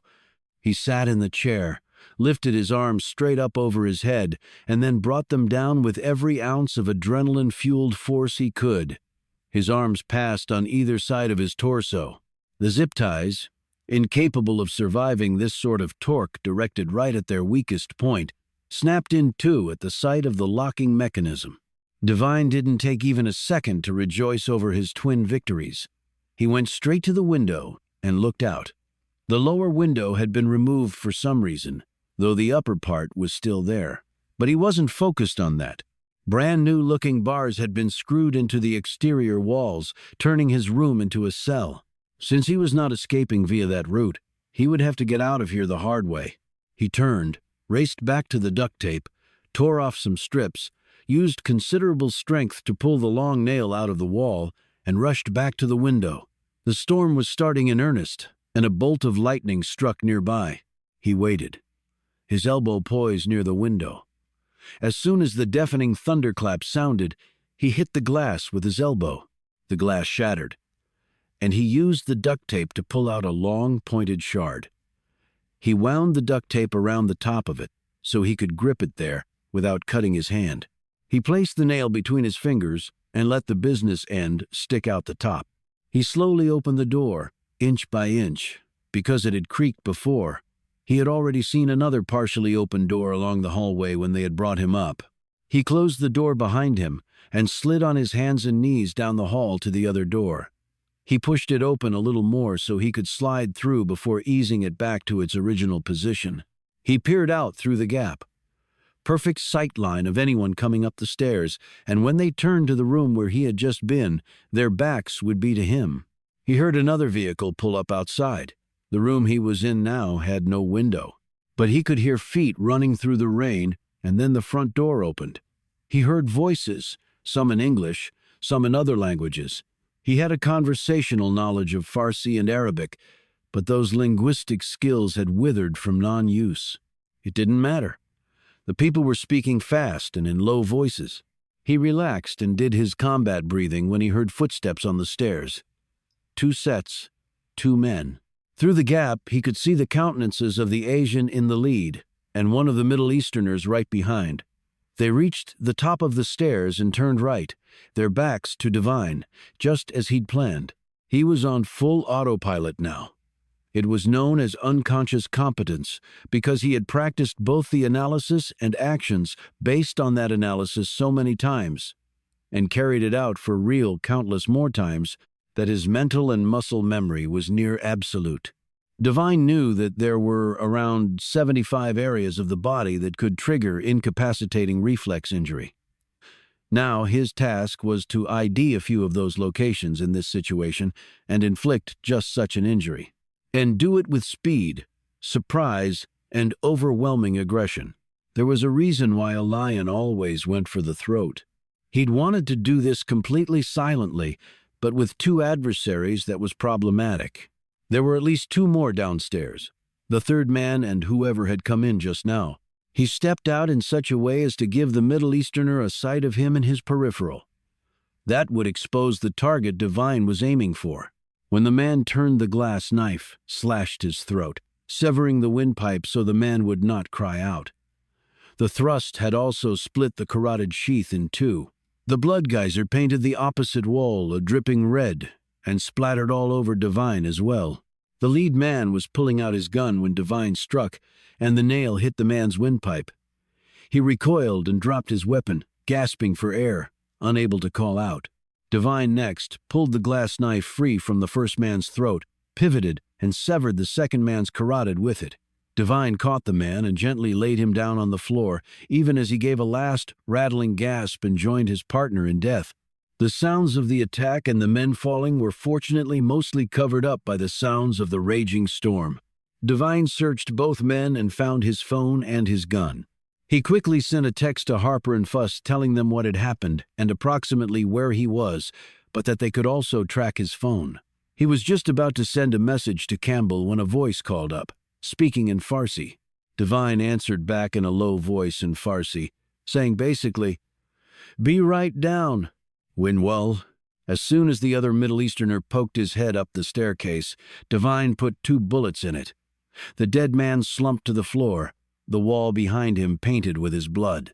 There was a scream, a woman's, Devine thought, and then he jumped to the side as the muzzle of an MP5 entered the stairwell and on full auto sprayed the area with a wall of bullets. Next, Devine heard people running away, and he got to his feet. He made his way cautiously down the stairs and then poked his head around the corner. He ducked down as more gunfire erupted. When he then heard a vehicle start, he ran to the front door and jumped out onto the porch in time to see the taillights of the SUV fleeing down the road as the storm continued to roar overhead. He ran back to the dead man at the bottom of the stairs, because he had been the one driving before. He snagged the vehicle keys from his pocket and ran back outside. He got into the SUV, fired it up, and started to back out. However, the truck wobbled badly, and he slammed it in park and hopped out. He went around the vehicle, his fury accelerating as he did so. They had shot out all 4 tires on their way to escaping. That was the gunfire he had heard. He slumped against the SUV's fender and let the rain wash over him. Despite their escape, Devine had one thing to be happy about. "I'm alive." Chapter Arshajo.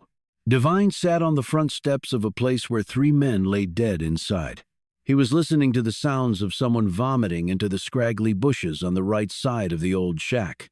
Sergeant Wendy Fuss came into view, wiping at her mouth and looking wretched. "Jesus, Devine," she said, spitting onto the ground and looking at his clothes that were soaked with the blood of other men. Harper came out of the front door, snapped off his nitrile gloves, and glowered down at Devine. "How in the hell did you get out of that?"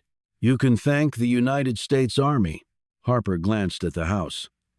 "I think I need to call in the county and state police on this. It's out of my jurisdiction.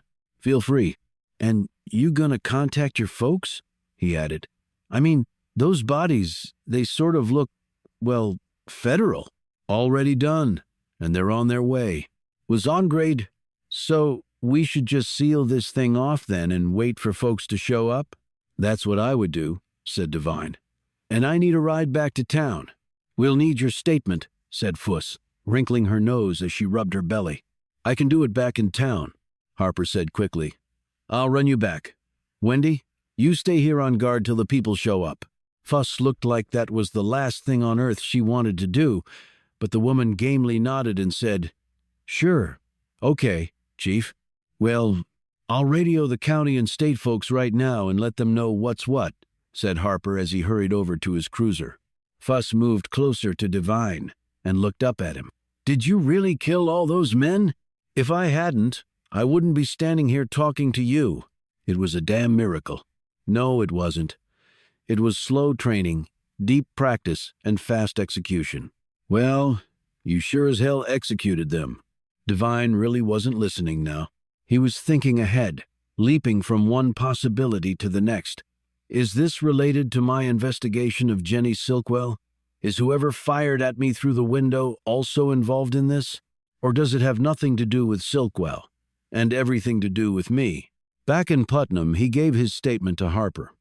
Afterward, he went to his cottage and showered, scrubbing extra hard, then changed into clean clothes and phoned Campbell to give him a fuller report. It was late, but he could always leave a message. However, The man picked up on the second ring. "Okay, this is getting weirder every minute," noted the retired general after Devine had made his report. "The question is it connected to the Silkwell case? Or something else, meaning me? The group in Geneva, you mean?" They were speaking Farsi, and I heard a woman's voice. "You thinking the woman on the train?" "It's possible." "Wilfa, how would they have tracked you down so fast?" "There's only one way, sir," Campbell said. "Wait, you think we have a mole in our organization? We wouldn't be the first." "I can't believe—" Devine cut him off because, 1, he was tired, and 2, he was pissed. "What I know to be true is that 2 Middle Easterners and 1 Asian guy knew exactly where I was and almost punched my ticket for good. I want to know why. So should you." When stupid, Campbell was a fine leader, which is why he simply said, "You're right. On it. Stay tuned and watch yourself." Devine put his phone away and looked around his room. "Right, watch myself. But who's watching me? Best case scenario? He had seriously reduced their manpower resources, and they would have to pull back and regroup, which would give him time. They would also probably know that the feds would be all over this. Another reason to lie low for a while. Worst case scenario? They would redouble their efforts and try to finish the job tonight because he wouldn't be expecting it. And worst case scenario is what you always prepped for. He walked out to his rental, grabbed his go bag, and walked back to his cottage. He waited 10 minutes and then turned the lights out. The rain had stopped and the sky had cleared. It was actually warmer than it had been. He constantly checked the door and the windows, looking for anyone watching him. An hour passed. He opened the window in the bathroom and knelt there for 5 minutes, watching, listening, and using his sense of smell to detect anything that might do him harm. Satisfied, he clambered out and closed the window. He paralleled the main road for a quarter mile, then turned toward it and picked up his pace. His army jog was designed to set a pace, not too fast and not too slow, that he could maintain pretty much forever with a 60-pound pack on his back. He reached Jocelyn Point and jogged up the main drive. He had taken great pains and used all his skills to make sure he was not being followed either by vehicle or on foot. He had even scanned the skies for drones. He saw Dax Harley with a customized rain cover over it. Alex's bike was still parked on the covered porch. He walked over to the art studio and tried the door. It was locked. He took a pick gun from his go bag, and 20 seconds later he opened the door and slipped inside. He looked around the dark space, took in the smells of the paints and the charcoal pencils and the peculiar aroma of drying clay. And he could also sense the woman's shampoo and the body wash, which he had earlier imprinted in his brain in case it became important later. That also meant it had not been so long ago that Alex had left her studio. He checked his watch. After 3 in the morning, but what did they say about artists? When the creative bell sounded, you needed to answer the call no matter the time.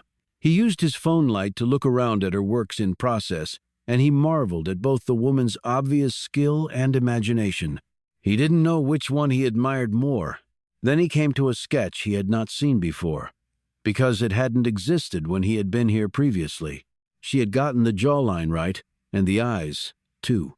Deep-set and brooding, looking angry even when the person wasn't. The neck was a bit thicker than he had thought, at least in perspective to the head, but everyone had their interpretation.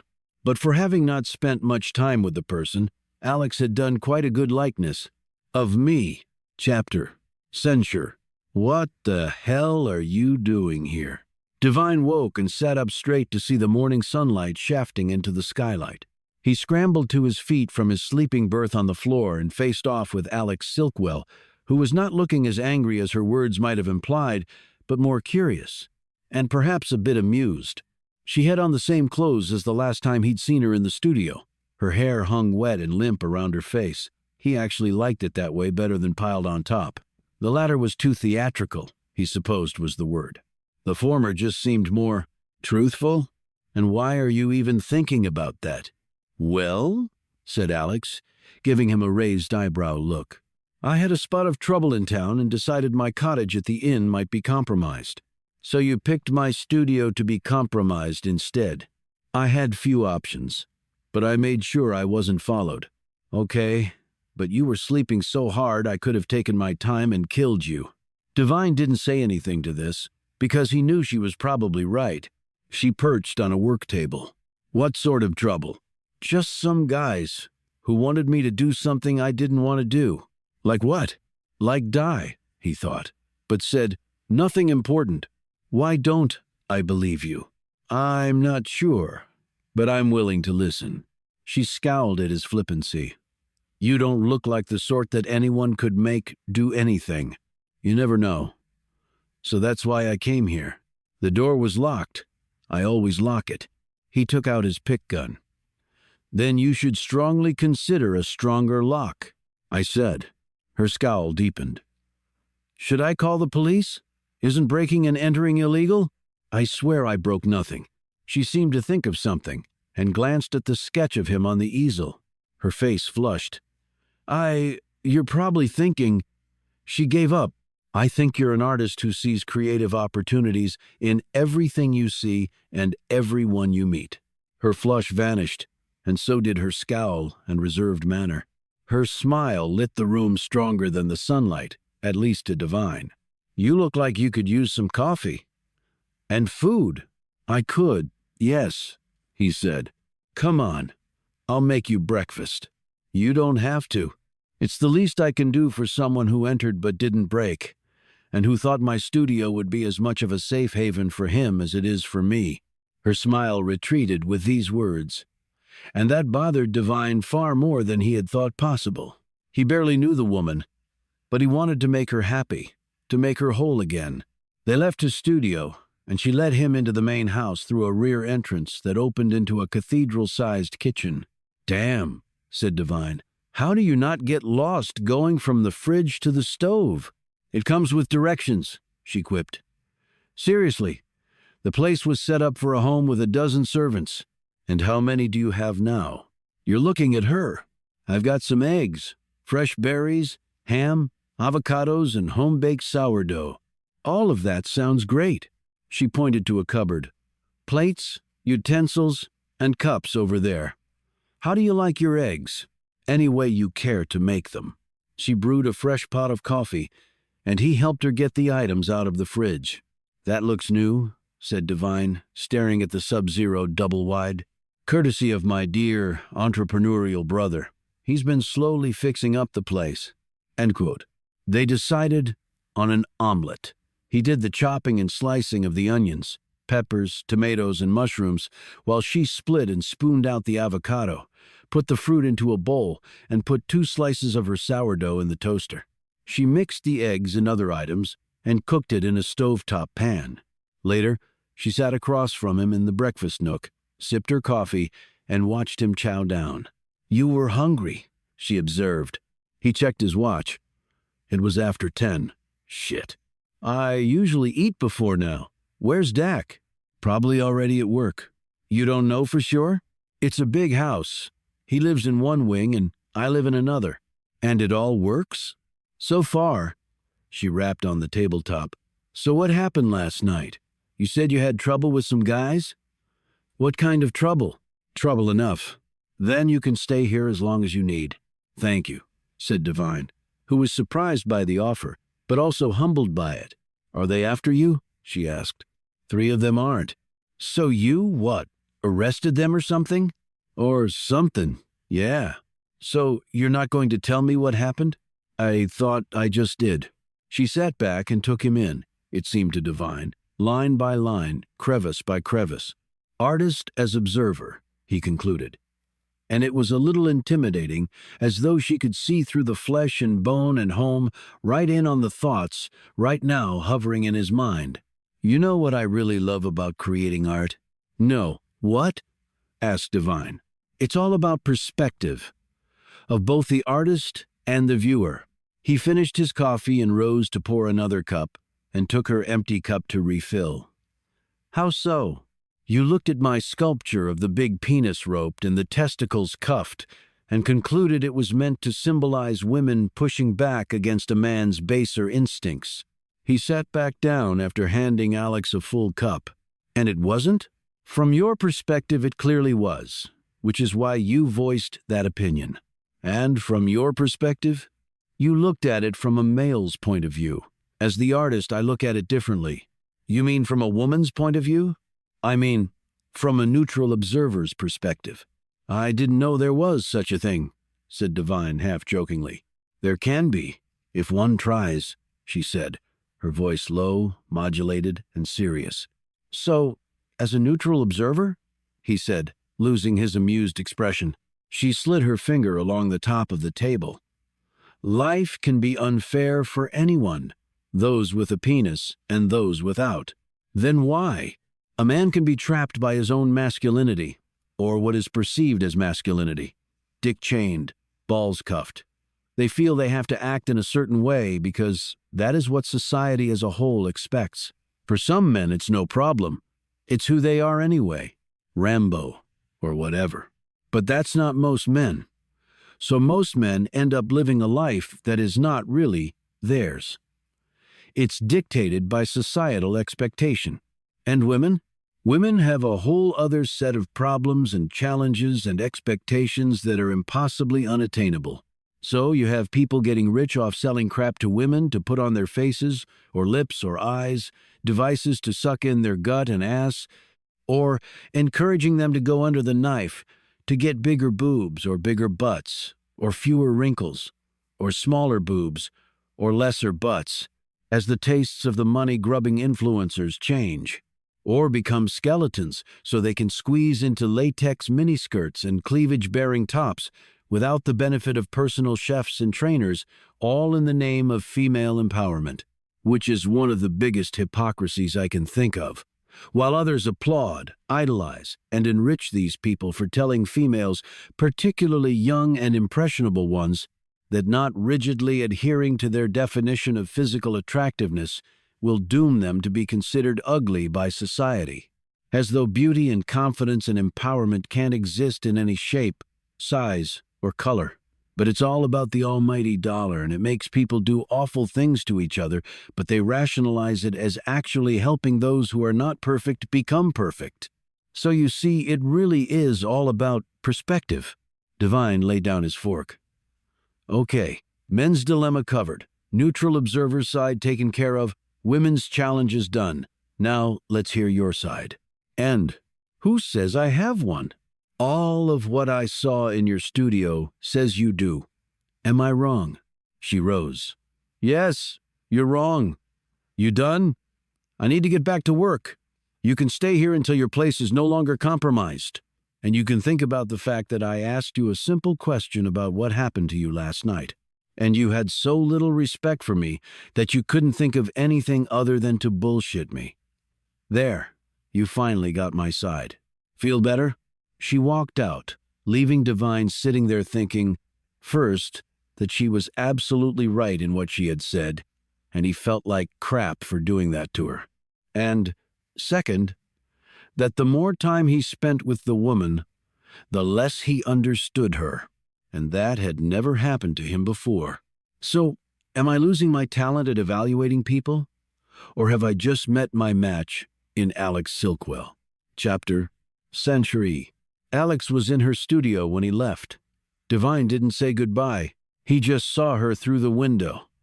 But she didn't see him because the woman was totally absorbed in her work. He did note that she had taken down the sketch of him from the easel. It was probably in the trash. He thought about telling her what had really happened to him last night, particularly after she had guilt-tripped him, and rightly so. But his loyalty to the mission prevented him from doing that. He didn't yet know whom to trust in this town.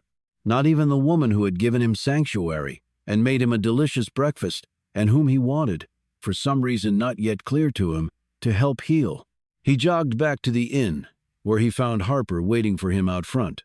The man was upset. "Where the hell have you been? I've been calling and texting." "Sorry, I had my phone turned off." Divine lied. He'd just not felt like talking to the lawman. "What's up?" The police chief's ticked-off features hardened to a bristling scowl. "What's up is your folks showed up to that hellhole with all the dead people inside and cut off access to everyone, even the state police." "Did they say why?" "They didn't say anything. Just flashed their Fed creds and told us to back the hell off. They took the bodies and they have armed guards encircling the place while they do God knows what in there. The state police are pissed, I can tell you that. This might go all the way up to the governor's office. And I'll make a call and see what I can find out." Harper did not look mollified in the least by this offer. "Nothing against you, Devine. I know you're just doing your job, but I sure as hell wish you'd never shown up in Putnam." "Yeah, well, I'm feeling the same way," thought Devine.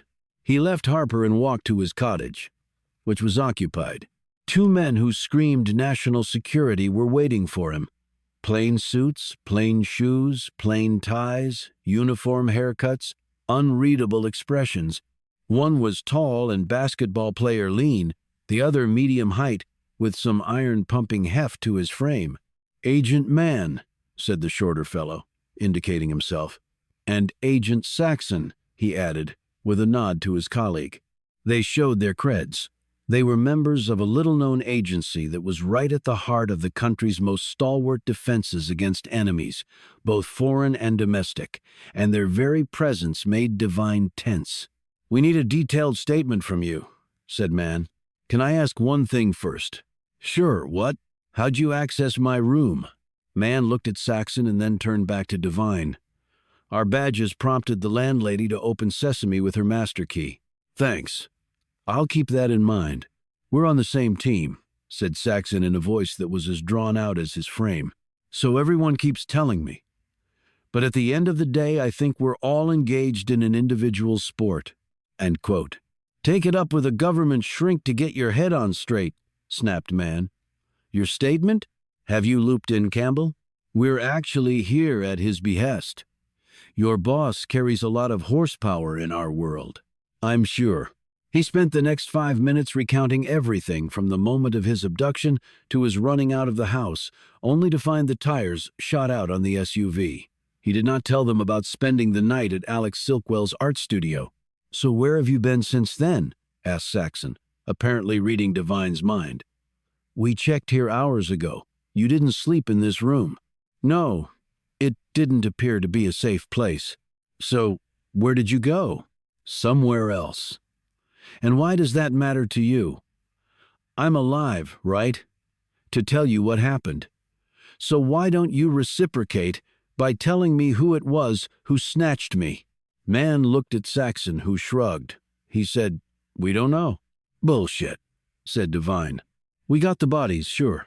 We have printed them and nothing came up on any database we put them into. We got their DNA and we're running that too on priority, but so far, squat." Saxon said, "Not so surprising, Devine. They appear to be international muscle for hire. They might never have been arrested, at least in this country, or in any other country that reports to the international bad guy clouds we use. We're circulating pictures in various places hoping for a hit. No ID on them? None. Why?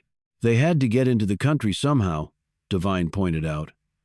Saxon said, "They could have done it under aliases and then dumped the fake IDs.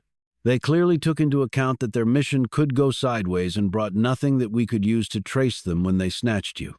We're checking camera feeds at all major points of entry, but it's slow going. If the SUV? Rented under a shell company with a fake ID and stolen credit card that our tech people tell us was of the very first order." Mann fixed him with a pointed stare that had much behind it, Devine could tell. "So the question becomes, why target you?" Mann said. "Have you talked to Campbell about that?" "No, but we're talking to you right now. We know about Jenny Silkwell. I actually worked on a joint task force with her back in the day." Do. "Any leads on her murder?" interjected Saxon. "I've only been working this case a short while." "You didn't answer my question." "No leads. You think these people were here to stop you investigating the Silkwell case?" "Maybe, maybe not." "What other reason?" asked Mann. "Take it up with Campbell. It's not for me to say." "We will. There was another vehicle, and I heard a woman's voice. Anything on that? Saxon shrugged. Not yet. We have bolos out, but not much to go on. I would imagine they're long gone by now. Or hiding in plain sight, noted Devine. In this podunk place? Said Man. This podunk place has a lot of newcomers from all over. What's the attraction? Saxon wanted to know. Lower cost of living for those who can work remotely, and wanted to get out from being around millions of people. Saxon nodded thoughtfully. COVID changed a lot. In some ways it changed everything, replied Devine. He stood and Saxon said, Where are you going? Back to work. With people gunning for you? Assuming a fetal position is not an option, and when you're in combat, the mission comes before personal safety. At least they taught me that in the Army. 411. Devine, you're not in combat anymore, growled Saxon. Could have fucking fooled me, replied Devine as he walked out. Chapter. Saint-Gerard. Devine drove to a place he'd already been. Twice. And this time he was not leaving without answers. Truthful ones. Earl Palmer answered the door. He looked pale and ill, thought Devine. His white sweater was stained and his pants drooped off his skinny hips and shriveled glutes. You okay, Mr. Palmer? Asked Devine, genuinely concerned about him.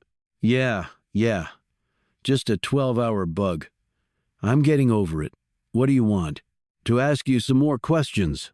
His expression lapsed into a scowl. Look, son, I've told you all I know.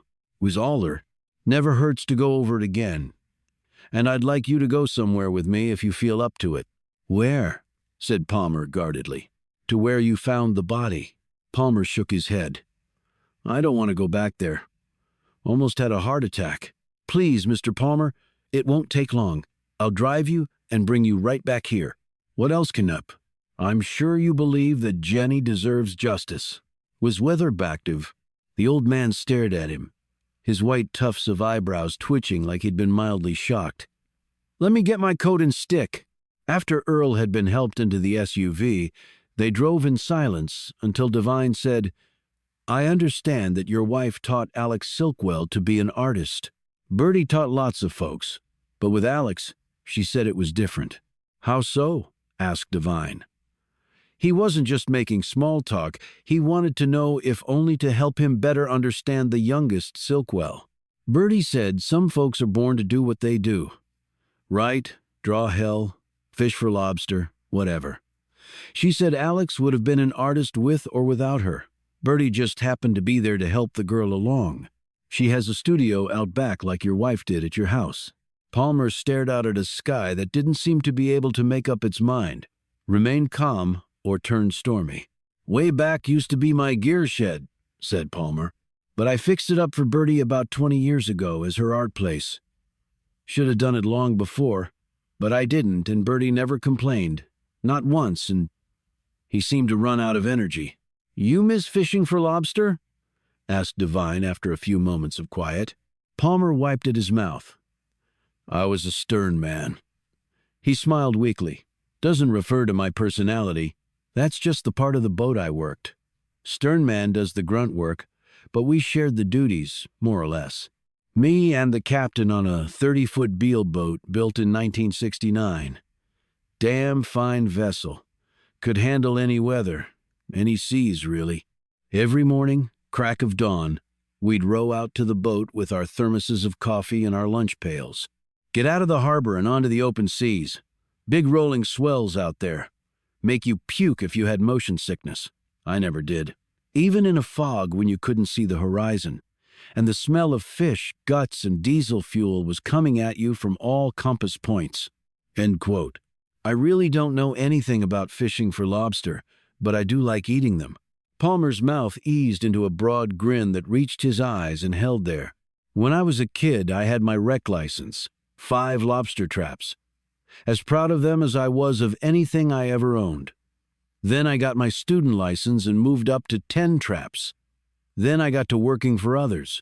800 trap license with commercial fishermen. That's a lot of lobsters. Oh yeah. Money was good back then. We did a rotation of the traps every day. Collect the lobsters, Rebait with herring, you put 'em in mesh bags and either tie it off or stick it on a metal shaft in the trap. Get to about 200 or so traps a day. Each buoy marks 2 traps attached together by a rope called a trailer. I'd pull one and the captain the other. Now, them traps alone weigh about 50 pounds. Then you add in the ballast, which is about a half dozen cement bricks plus the weight of the lobster, and the water you're pulling it through. It's a backbreaker, all right. Builds you up, though. I was strong. Real strong. Leastways, I used to be, he added, his voice diminishing with each word spoken. I bet. How do you know which trap is yours? Buoys have distinctive colors, and every trap has to have a tag that matches your license, which you got to display on your buoys. And you got to replace the tags every year. You pick your colors. Can't be same as anybody else's, of course. Have to carry a buoy with those colors in plain sight on the deck, too. So's we pulled the traps up and collected the lobsters from them. Then, I put them in a sectioned-off box. Why is that? Bugs are vicious. Attack and eat each other, give 'em half a chance. Bugs? What we call the lobsters. Now once we're done with the rotation, we head on back. That's cleaning time for the stern man. Back at the mooring in the harbor, we unload the lobster from the drained holding tank and put them into crates that float right behind the boat. When we get a big enough load, we take 'em to sell. That's about it, son. Doesn't sound like something you'd spend most of your life doing, but I did. And I don't have no regrets. His face screwed up and he looked away from Devine. They say right now the Gulf of Maine is warming faster than just about any other body of ocean water on Earth. That ain't good for folks, do what I did. Already pretty much wiped out the cod and shrimp populations around here. Lobster and oysters don't like warm water either. They'll keep trekking north till they run out of planet, I guess. Canadians will be smiling for a while, I suppose, till the bugs abandon them too. He smiled and paired it with a bittersweet expression. We've been catching and eating those crustaceans for centuries. Guess they got the last laugh on old mankind. But there's still lobsters out there, said Devine. I see boats coming and going. Oh, yeah, just not what it was. That's why a lot of restaurants don't have it on the menu no more. Can't get it. And when they do, who wants to pay $80 for a dang lobster? And Lord, they got regulations you gotta jump through. We got different fishing zones in Maine. In our zone, we got large tides, more'n 15 feet, and strong bottom currents, so the ropes we use with the traps move. They said endangered whales were getting stuck in the vertical lines and such, so you got to use different gear and change how you lay it so a passing whale can snap it. If they do, there goes your gear, and the ropes get snagged on rock and such down there. Lose the rope, the traps, the whole shebang, with that as well. Now, some lobstermen won't fish in certain areas because of that. They go to muddy or sandy bottom so their ropes don't get snagged. But the thing is, lobster like the hard bottom, so you're not going to trap as many. Catch two, that is. I can see that, said Devine. We had some catch-22 seconds in the military as well. And lots of early mornings, too. Best time of the day to be out there, though. You wake up before the sun, see a new day unfold right in front of you on the water. Ain't none of us guaranteed another hour of living. Don't care who you are or how much you got. Might as well get up early and enjoy what time you got left, I say. He looked out the SUV's window, and it wasn't hard for Devine to deduce that the older man was thinking about his wife and the car that had killed her and then driven off.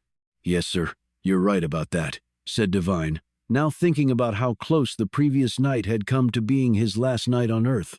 And I appreciate you helping me find out who hurt Jenny, he added, trying to draw the old man back to the task at hand.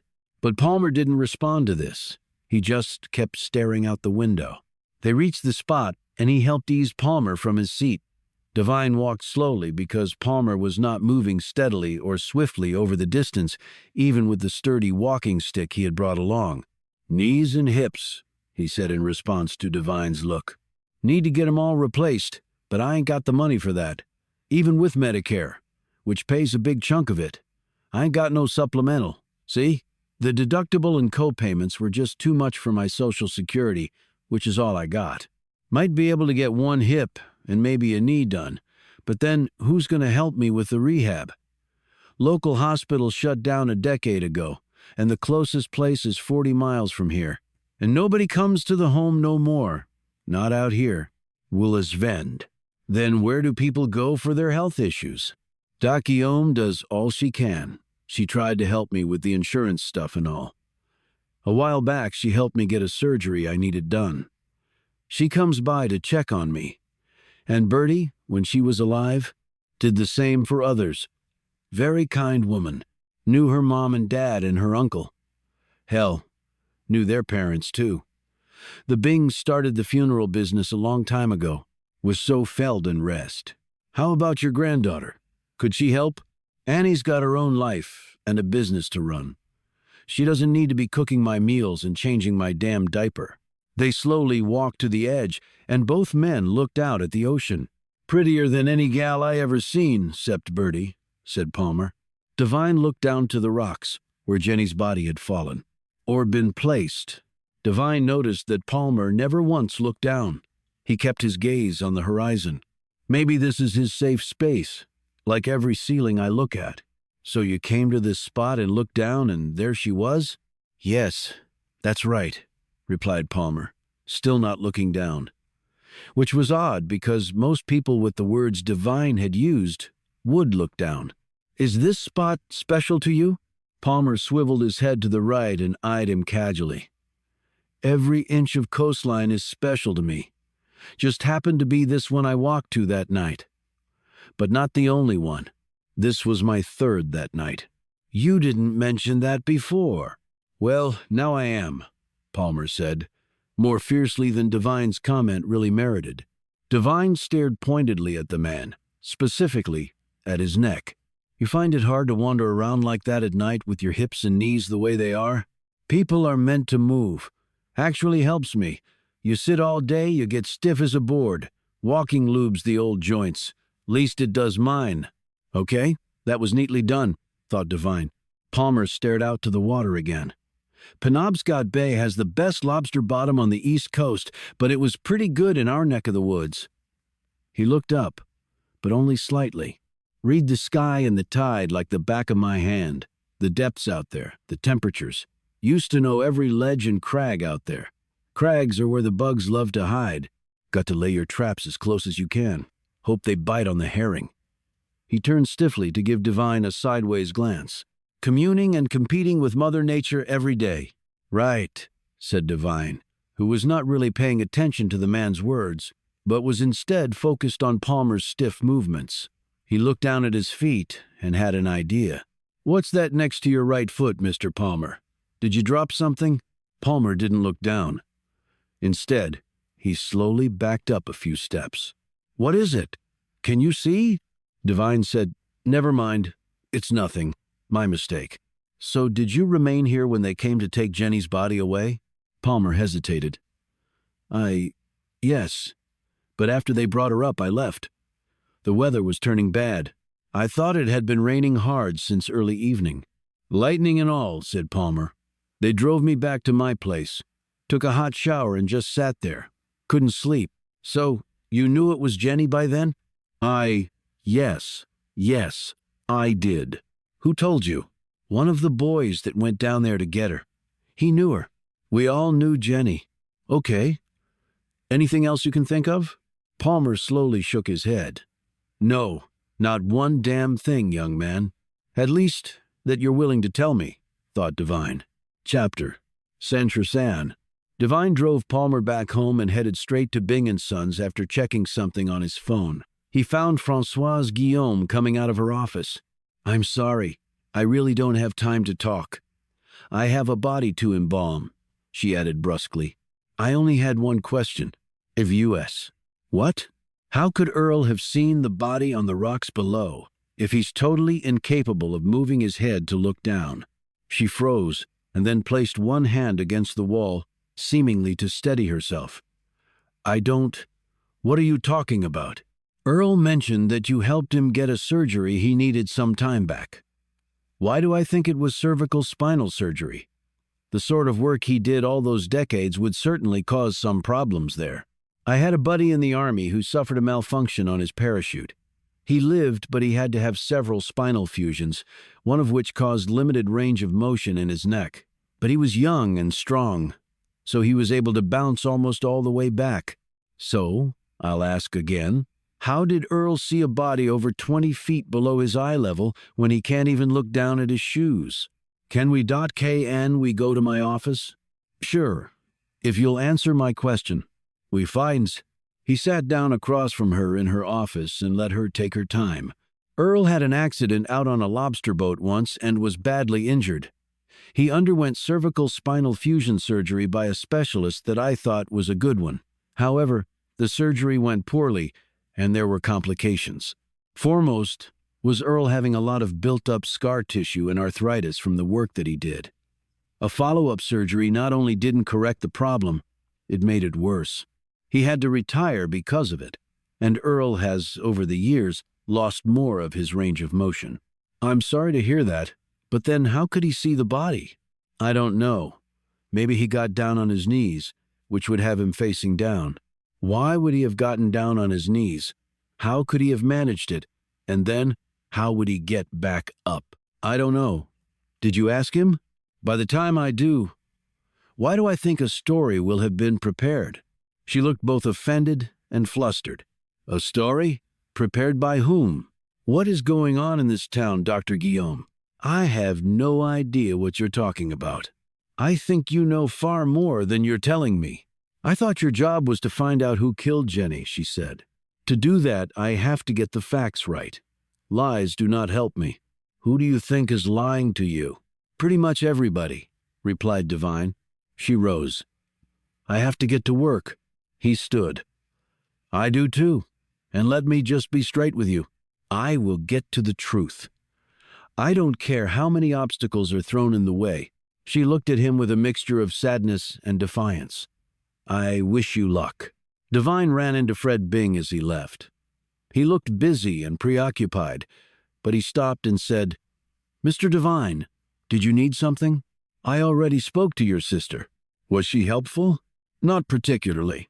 Bing did not look surprised by the response, which intrigued Divine. Can I help? Asked Bing. Do you know Earl Palmer? Earl?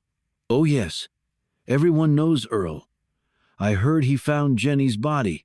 Maybe or maybe not, thought Divine.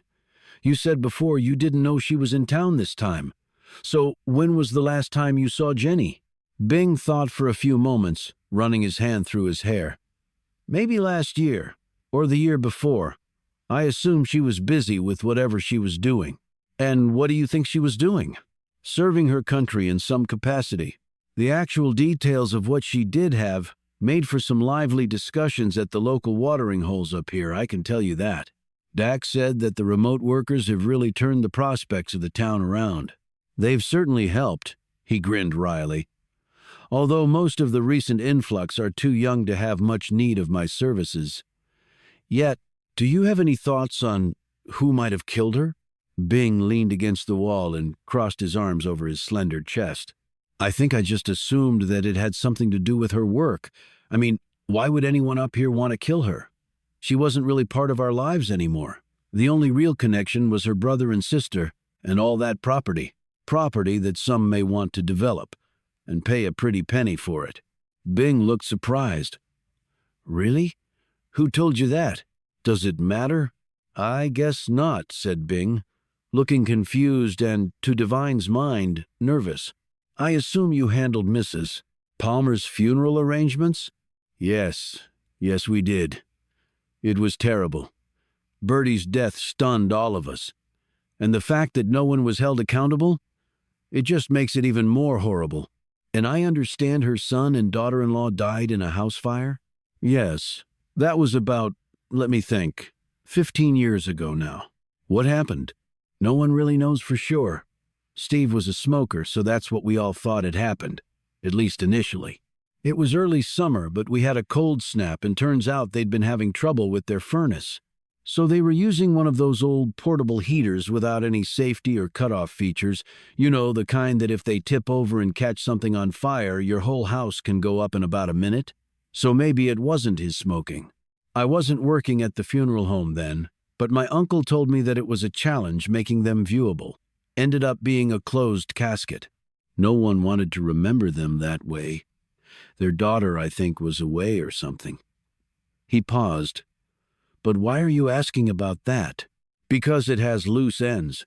Like the person who hit Mrs. Palmer and fled the scene. But those two events were 15 years apart. And one was a tragic accident, and one was a hit and run. And now, Jenny. Again, I don't see the connection. Well, I don't either, to tell you the truth. Maybe there is none. I wouldn't think so. I mean, stuff like that does happen. Yeah. But this little town has had more than its share of stuff, don't you think? Bing just shrugged. Well, good luck with your investigation. If there's anything I can do to help, please, let me know. I will. Devine left, got into his SUV, and drove back to the inn. And all along the way, he was wondering why Earl Palmer had been offered up as the one to find Jenny's body when he could not have possibly seen it. Whoever was behind this had not thought that one through. But then again, until Devine had come along, everyone had just accepted what the old man had said at face value. Maybe I am good at this. Or maybe no one else really wants to find out the truth. Chapter. Sanchisu. Harper and Fuss were waiting for him when he returned to the inn. The two cops didn't look happy, and he felt sure he was about to find out why. Harper said, "Heard you went to see Earl Palmer today. News travels fast. .com. Can I ask why?" He was the one who found Jenny's body. I had follow-up questions. Like what? Asked Fuss, giving him a look that Devine didn't really care for. Just the standard stuff. Learn anything new? Asked Harper, his hand resting on top of his baton. I don't know. I have to think about it. You were over at the funeral home earlier, too, said Fuss. Minutes ago, and you already know. You guys need to apply to work for CIA. Cut the crap, Devine. What are you trying to get at? Demanded Harper. Same as you, the truth. We all just have our own methods of getting there, apparently. You seem to doubt that Earl found the body, said Fuss. Well, if you mean do I think it odd that he looked down to see the body, only the guy can't look down, then yeah, I have some doubts. You should too. His cruise. Harper eyed Fuss and said, What do you mean, he can't look down? The man seemed to be sincere, thought Devine. Or else he was an excellent liar. A couple of cervical spinal fusions that went bad. He has severely restricted range of motion. Thought Guillaume would have told you. You obviously saw her at the funeral home, and she told you that we had met. You're wrong. We didn't talk to her, said Fuss. We saw both your cars in the parking lot when we passed by on our way here. Weak? Okay. Now what about Earl? Asked Harper. I gave him a little test at the spot where he claimed to have seen Jenny's body. He filled them in on what he had done to discover the man's inability to look downward. Are you sure? Asked Harper. Test him yourself, suggested Devine. And the guy has a hard time walking. No, he doesn't really walk, he shuffles. So he was out in a monsoon shuffling miles, including through the mud to the edge of that bluff? If what you're suggesting is true, it opens up a can of worms, said Harper. It actually changes everything, replied Devine. What do you mean by that? Asked Harper. If he didn't look down and see her, how was she actually found? Did she really fall on the rocks after being shot, or was she killed elsewhere and moved there later? Hold on, protested Fuss. You're getting way over your skis the way I see it. I don't think so. It's a fact that when Earl called 911, there was a body at the spot mentioned? Yes, said Harper. I told you that. The night dispatcher called me, and I called Wendy. We went out there straight away. And Earl was there? Sure was. Right over at the edge. He pointed to where she was. Did he look down when he pointed? I don't remember, snapped Harper. I had other things to think about. They can't. But if he didn't find her, what was he really doing there? Asked Devine. You're the one saying that, not us. Then test him. We do that. It's as good as saying we don't believe him. Devine retorted, I thought our job was to find the facts, not worry about hurt feelings. We don't need you to tell us how to do our job, interjected Fuss heatedly. In fact, you made our job harder by preventing us from searching Jenny's room and car right away. I had nothing to do with that. It's great. It was still your people, pointed out Fuss. This is getting us nowhere, said Devine. Are you going to speak to Earl? Harper hitched up his pants. I'll let you know. In the meantime, what can you tell us about those 3 people you killed? Your boys turn up anything? Not that they've shared with me. Well, as soon as you do hear anything, be sure to let us know. I'd appreciate the same, replied Devine. They walked off, without acknowledging this request. As soon as they left, Alex came riding up on her bicycle, stopping in front of him. Can we talk? She said. Sure. About what? About me and Jenny. Chapter. Sancherwu. She curled and uncurled her fingers around the coffee cup at Maine Brew. Devine watched those long, lively fingers and judged them to be as artistic in design and function as the mind of the woman who owned them. What about you and your sister? Said Devine in a gently prompting manner. Alex looked up at him, considerable pain in her expression. She fiddled with the colorful scarf tied around her neck. I heard about what happened to you, that you almost died last night. That was why you came to my studio, wasn't it? Who told you that? Wendy Fuss. She said that you killed 3 men who had kidnapped you. He nodded slowly. Yes, but we didn't come here to talk about that, did we? He took a sip of coffee and glanced out the window as a chilly rain started to fall. When she didn't say anything, he looked back at her. I heard something about you. What? She said quickly. That you were attacked when you were in high school, and that the person who attacked you got away. She looked so distressed that he put his hand out and gripped hers firmly. If you don't want to talk about it, then don't. It's up to you. No worries. I shouldn't have brought it up. I'm sorry. It was a stupid thing to do. He let go of her hand, sat back, and waited. She took a sip of coffee and then set the cup down and plunged in. The doctors said that in addition to having physical injuries, I suffered a traumatic shock, and that shock caused something called localized or situation-specific dissociative amnesia. Back then, I had no idea what that meant, but I've come to learn that it means I can't remember certain specific memories. In my case, I can remember what I was doing before it happened, but nothing after that. Dizes. So you don't remember any details of the assault? She shook her head. I wouldn't have even known that it happened at all, except I woke up in a hospital with a skull fracture and the police were there. She touched her scalp in the middle of her head. They had to shave my head right there to fix it. They also told me I had been... Yes, I know, said Devine quickly. Will you ever get the memories back? They don't know. Apparently, most of the time they do come back, at least to some degree. But it hasn't happened with me, and it's been over 15 years now. Is there anything they can do to help you get them back? I've been to psychotherapy, but it didn't help. They told me that your mind blocks out something if it's too painful to .co.n front. And there's something called creative therapy that I actually do every day and would have done regardless of whether this had happened to me or not. His favorite. Your artwork, you mean? She smiled, sadly, and nodded. Yes, it's my cocoon, my safe space. When I'm doing it, all is right with the world, at least my world. Who found you after you were attacked, do you know? If they told me, I don't remember. I was just in shock when they told me what had happened, and my head hurt so badly.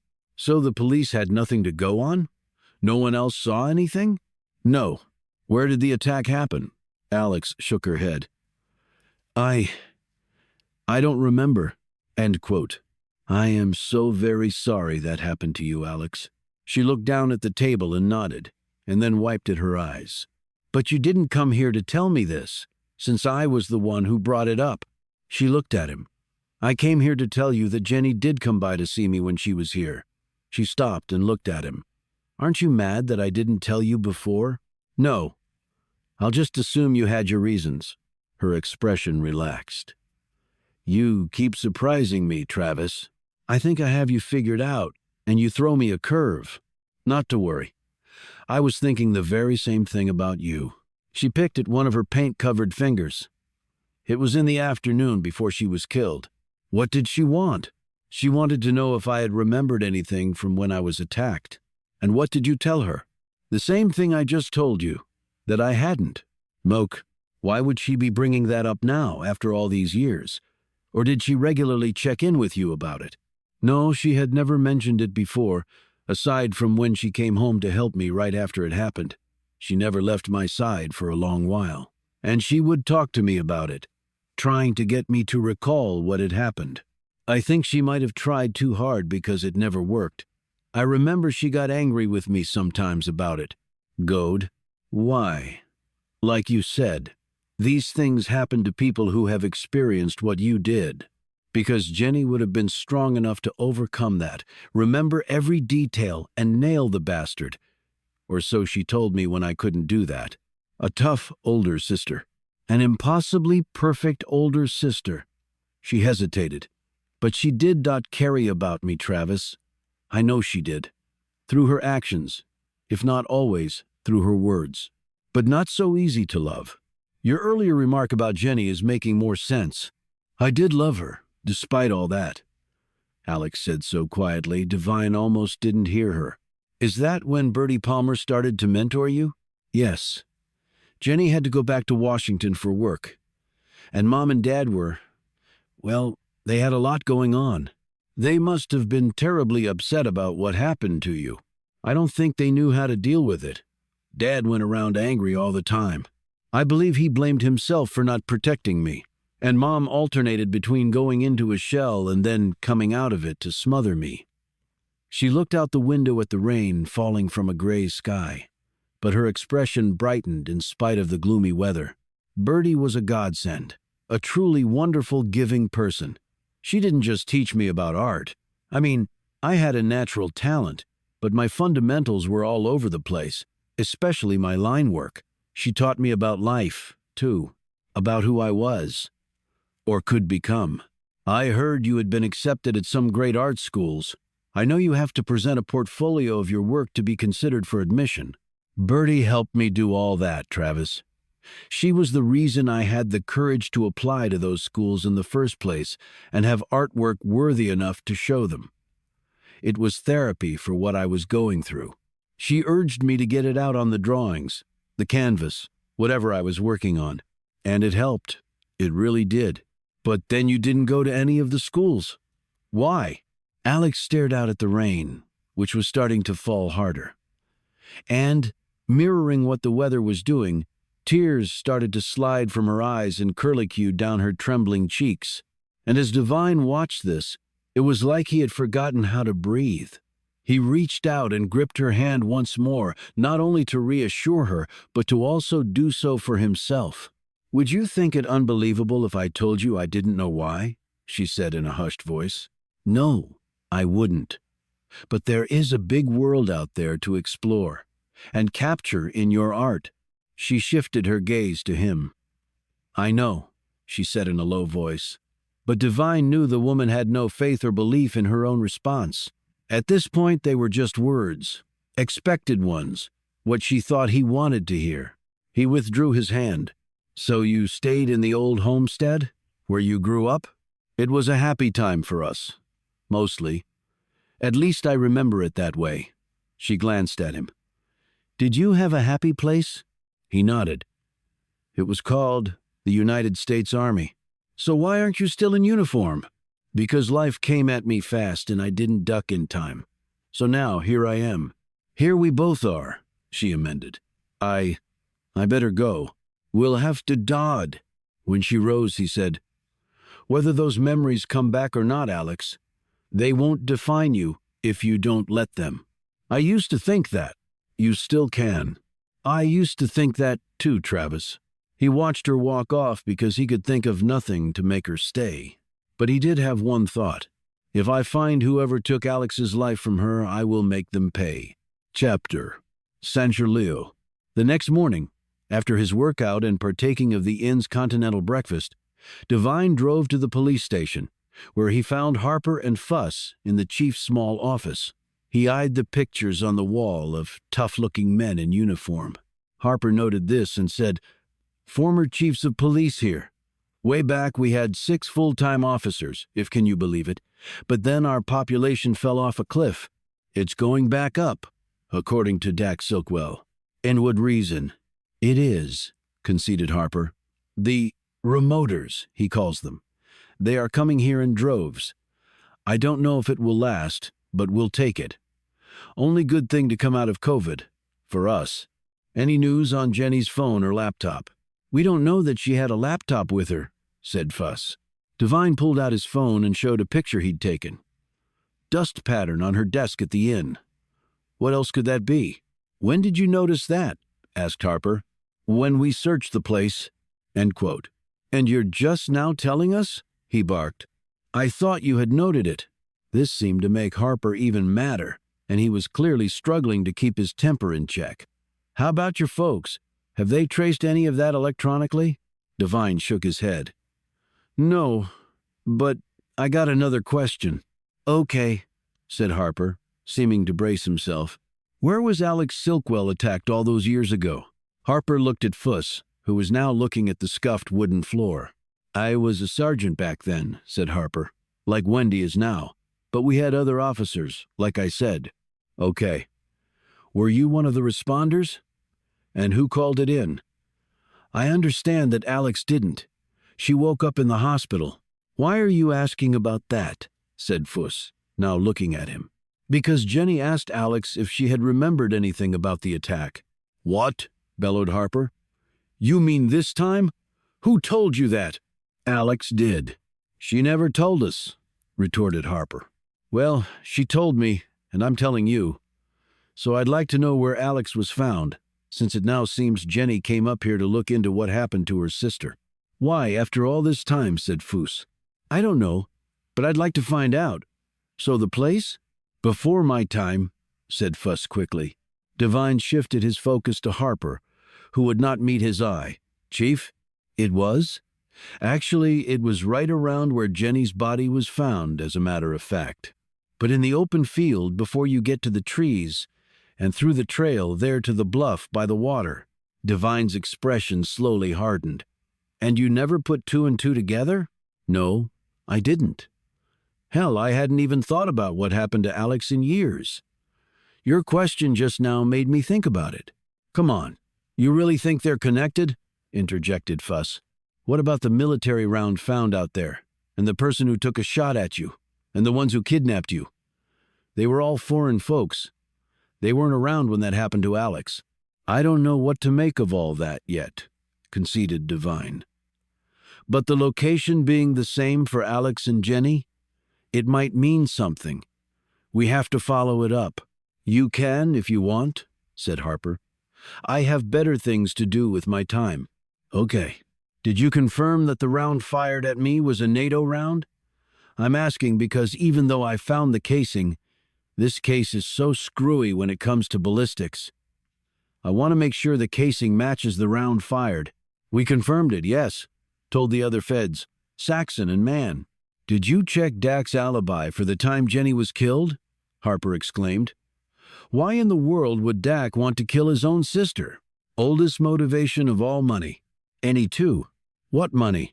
"Dak told me some developers want to buy Jocelyn Point. It would be worth millions. Now that Jenny's gone, the value of Dak's share went way up." Harper eyed Devine. "Okay, we'll check it out. Thanks for the info." "You're welcome." It doesn't fry. Chapter Saint-Gerty. Later that day, after spending time in his room going over the case notes in his briefing book and pondering how all of this tied together with what he had found out so far, Devine drove through the wind and rain to the spot where Jenny's body had been found and where Alex had also been attacked. As he stared out over the rugged terrain, Devine concluded that the events had to be connected in some way, which meant that the killer of Jenny Silkwell might have also attacked Alex, or at least knew something about it. But what explained the men who had abducted him? And the woman he had heard? Fuss was right. They were foreigners, most likely, and while they might have reason to kill Jenny because of her ties to CIA, They almost certainly could not have been involved in what happened to Alex 15 years ago. He instinctively looked over his shoulder to see if anyone was trying to get a beat on him. That had been a way of life in the Middle East, because there someone was always trying to sneak up and kill you. This case really came down to one linchpin: Earl Palmer. He was lying about finding the body.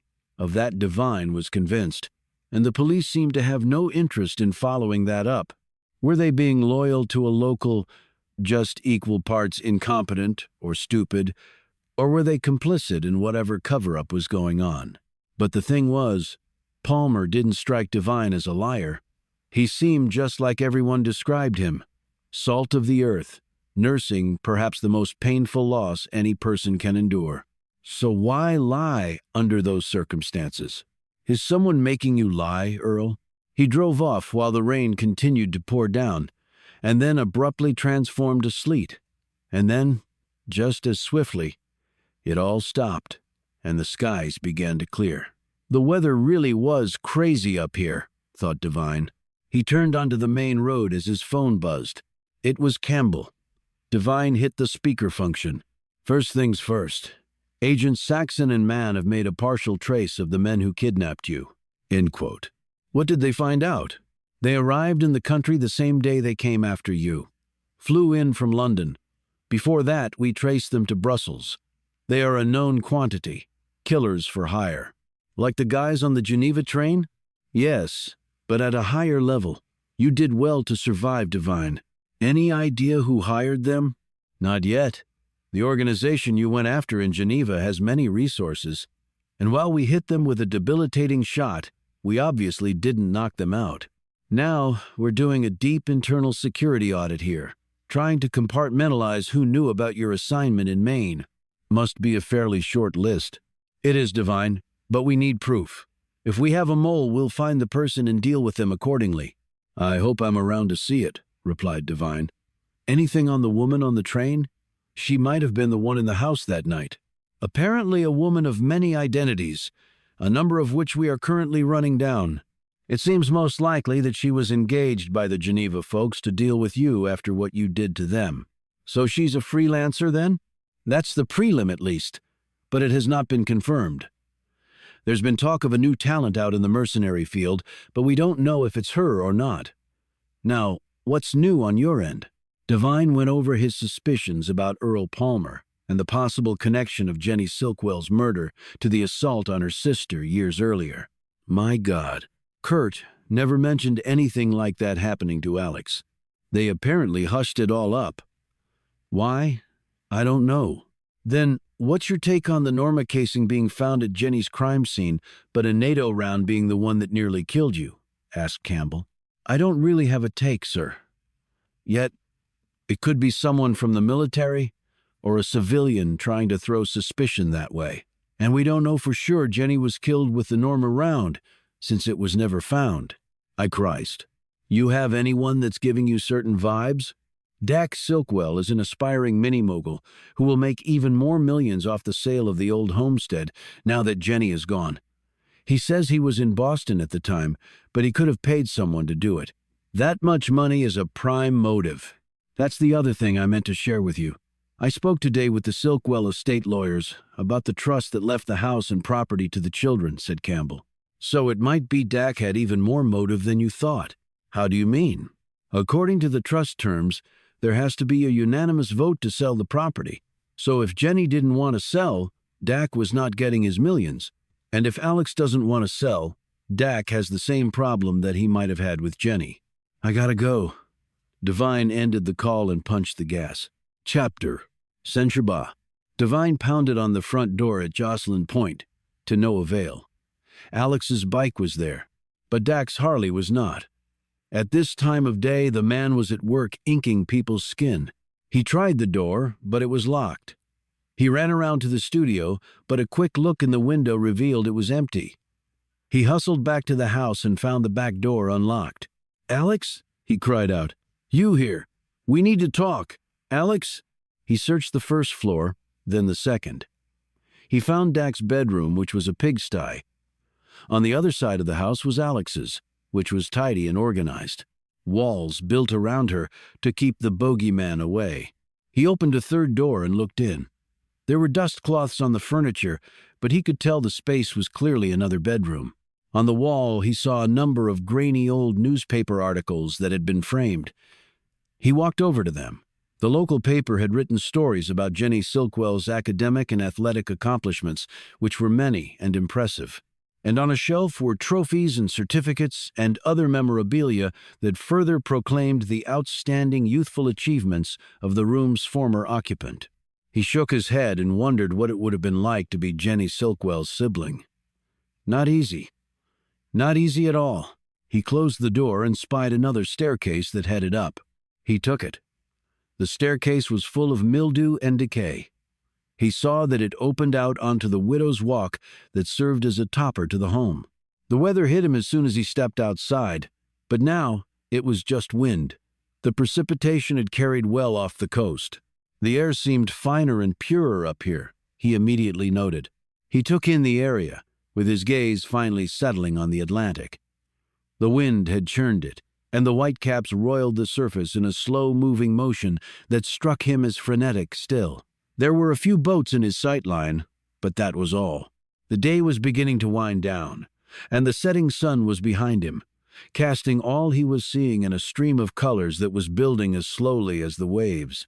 When his gaze dropped to the dark rocks along the coast, his throat seized and his heart felt stiff and flimsy. He cried out in his anxiety and ran pell-mell back down the stairs to the first floor and out the back door. He ran flat out toward the ocean, his heart in his throat as he mumbled every prayer he could think of. He looked down on the boulders where the tide was just beginning to come in. Alex was sprawled out on one of them. He hurried down the rough path leading to the rocks and skipped over them to reach her. "Don't be dead! Don't be dead!"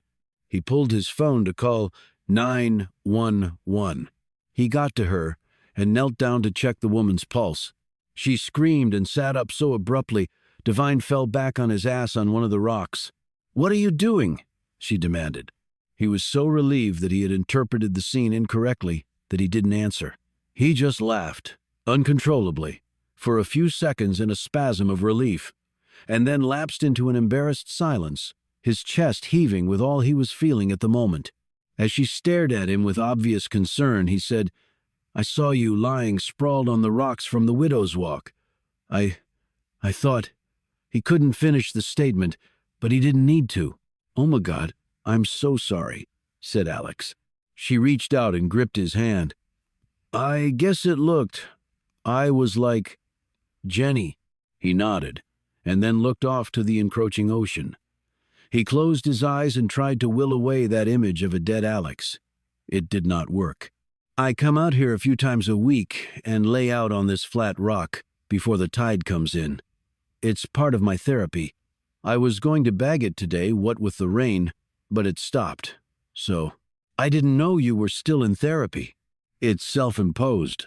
I learned a lot from others, and now I practice it. Breathing exercises, meditation, using certain calming phrases, being in the moment, trying to knock as much cortisol out of my system as I can and replacing it with dopamine." She ran her gaze over him. "You should try it. You look very stressed. I can teach you a few things." "Thanks. Maybe I'll take you up on that.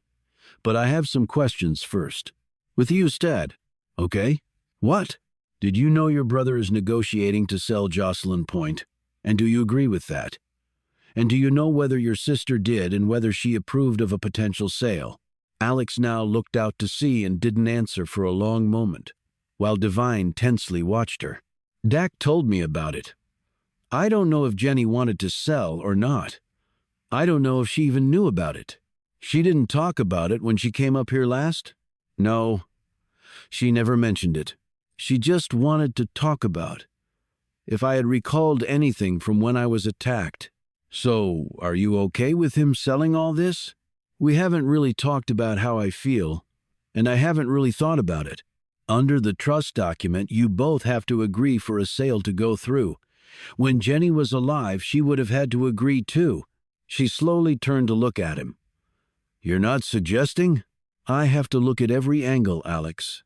Dak is negotiating to sell this place, like I said, So how is he doing that if you haven't agreed to the deal? I don't know. I'll have to talk to him about it. He drew closer. Alex, do you want to leave here? You told me there's a big world out there for me to capture. I know I did, and I meant it. But you can travel to other places without selling this place, without selling your home. In case you hadn't noticed, I'm not exactly rolling in cash. Yeah, I've sold some artwork here and there, but I don't get Picasso-level money in return. I thought that Dak does well financially. I'm not Dak. But if he weren't paying the taxes on this property, we would have already lost it. So you're saying you might not have a choice in the matter? If Dak stops paying the taxes, there's no way I can keep the house. Well, you'll be very rich. Dak said it would be worth millions. He watched her closely to see how she reacted to this. Alex just stared off. My dad probably won't live to see the new year, will he? Devine was startled by the segue. No, it's doubtful that he will. Have you spoken to your mother about it? I know everyone hates her because they think she abandoned Dad, but I don't think that. What do you think? How about some hot tea? And I can light a fire in my dad's old study. I'm chilled to the bone now, and not just with the weather. Sounds good. I can help. And they entered through the back door, where Alex stopped and said, You mentioned you were on the widow's walk? He looked embarrassed. I was worried about you. I saw your bike, and when you didn't answer, the door was unlocked. I get it, Travis. As he watched her in the kitchen prepare the tea, he was struck by her vulnerability and, more important, how she was dealing with it. The woman had personal courage that was admirable. He imagined she took each day as it came, not attempting to go any further than that. And one day at a time was probably difficult enough for her. He carried the tray while she opened the door to the study. Devine looked around at the worm-eaten walnut floorboards and darkened ceiling beams. In the middle of the room was an old partner's desk with a well-worn green leatherback chair and a small wooden holder with a large fountain pen in it, and another stand that held 2 old smoking pipes. Bookshelves lined 2 walls. On the 3rd wall was a large window looking out to the water. On the 4th was a brick-faced fireplace with a wooden mantel that held framed pictures. There was an old red leather couch and a couple of armchairs set around an industrial-style coffee table constructed of chunky, weathered wood with metal straps across the top and rusty metal wheels. He set the tray down on the coffee table. This place looks full of memories. Well, Alex smiled as she poured out the teas and set some banana bread out on plates. Good ones, at least for me. Devine handled the kindling and stacked the wood in a particular way in the fireplace. He thinned out an old page of newspaper, lit it, and held it up near the flue opening to draw the flames. You look like you've done that before, she commented. Army and the Boy Scouts. Some of the training is the same. As the fire picked up, they drew closer to it. Devine took a bite of the banana bread and exclaimed, Damn, that is good. I make it myself. It was a recipe Bertie shared. A woman of many talents. Yes, Bertie was. I wasn't talking about Bertie, he said. They stared awkwardly at one another before Devine broke off his gaze. She said in a halting voice, I loved coming in here as a child. This was originally Hiram Silkwell's study, and all the Silkwell men have used it as their inner sanctum over the generations. Those pipes belonged to my grandfather, Tobias Silkwell. My father would be at the desk writing with the fat fountain pen that's still in the holder over there. He had monogrammed stationery, and his penmanship was perfect. I always tried to form my letters like he did. He wrote his own speeches, and he liked to do it in here. He would read them to Jenny, and she would critique them. He usually agreed with her comments. At least, that's what she told me. What? One of yours? Said Devine, pointing at the painting hanging next to the window. It depicted 4 people in a sailboat. Yes, that was us. Dad and the 3 kids. Mom didn't like to sail. She got seasick. But Jenny would race her little boat out on the Gulf all the time. She was fearless. The way she said it made Devine a bit sad. Jenny had clearly intimidated her younger sister, but it seemed her death had also left a void in Alex's life. She rose and plucked a framed photo off the mantel and held it out to him.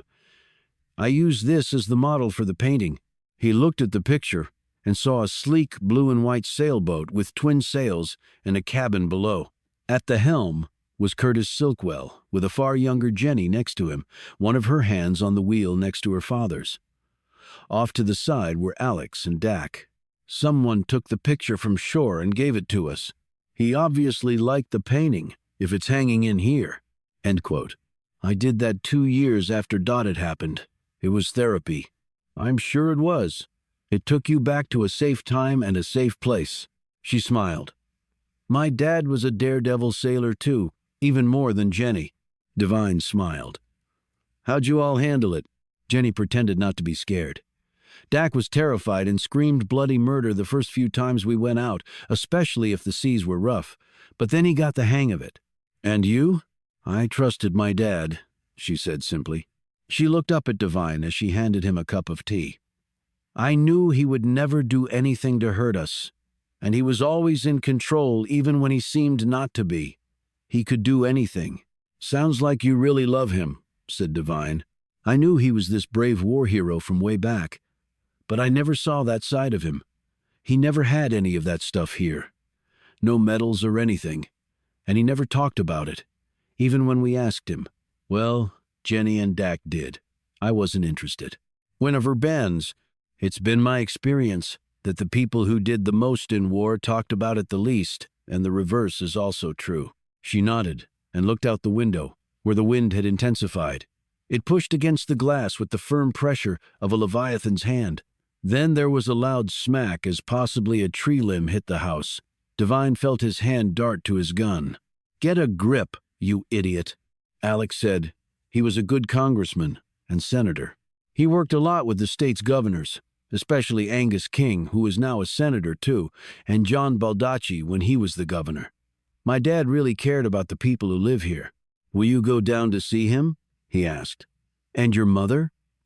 She said she tried to call and got no answer, and she hasn't seen or talked to you since the divorce. "It's complicated, Travis," she said, her expression tightening. "I'm a different person than I used to be. I don't want to be different. I want to be happy, and I am sometimes. But sometimes things hit me and wipe the smile right off my face. My anxiety goes through the roof. I can barely breathe. The world feels like it's closing in on me. It's not Mom, really. It's me. And I don't want her to see me like that." She seemed to grip the teacup harder and glanced at the fire. He could see her taking deep, moderating breaths and saying something under her breath. A calming phrase or chant, like she had mentioned. "You're safe with me, Alex. I won't let anyone hurt you." She gave him a sad smile. "But one day you won't be here, and I will." "Of course. And what a stupid thing for me to say." He stared at the flames and couldn't think of any suitable reply to her honest from the gut words. Chapter Sanchijo. He left her there, by the fire. Devine looked back at the house as he sat in the SUV, his spirits as bleak as the weather.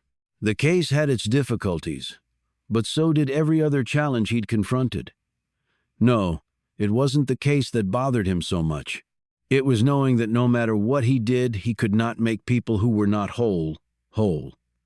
Not Alex, not Curtis Silkwell, not his ex-wife, not Earl or Annie Palmer, not anyone whose life had been touched by Jenny Silkwell, including me, and I never even knew the woman. He drove to the police station and found that neither Fuss nor Harper was there, but there was a woman he had been introduced to before. Her name was Mildred James, and she handled the dispatch and all the admin work for the department. "I'm not sure when they'll be back," said James. "Can I do anything for you?" He sat down across from her. "You lived here long?" "I was born here 59 years ago next week." "Happy early birthday, then. So you know the Silkwells?" "Oh, sure. Wonderful family. It's so awful what happened to Jenny. I'm sure her parents are very upset." "Well, I heard Senator Silkwell is not well, so he may not be aware." "You like working here?" "If I didn't, I wouldn't. There's never too much to do. I mean, nothing that you'd call exciting. And that's not a bad thing, don't get me wrong. But with more people moving into the area, We are getting more calls and such. There's even talk of hiring another officer or two. Were you working here when Alex was assaulted? Oh, yes. I've been working here over 20 years. Thank God whoever attacked her didn't kill her. I think they killed part of her, Devine thought. What can you tell me about the incident? He asked. Well, I was on duty and got the call that a woman had been attacked. I took the information and dispatched the response. Wait a minute. Who called it in? The people who found her. How did they find her? Let me think. Yes. They said they were driving past a spot along the coast and they happened to look out and see something lying there. The husband got out to see what it was while the wife waited in the car. He recognized that it was Alex. He ran back to the car and told his wife to call the police, which she did. And then Alex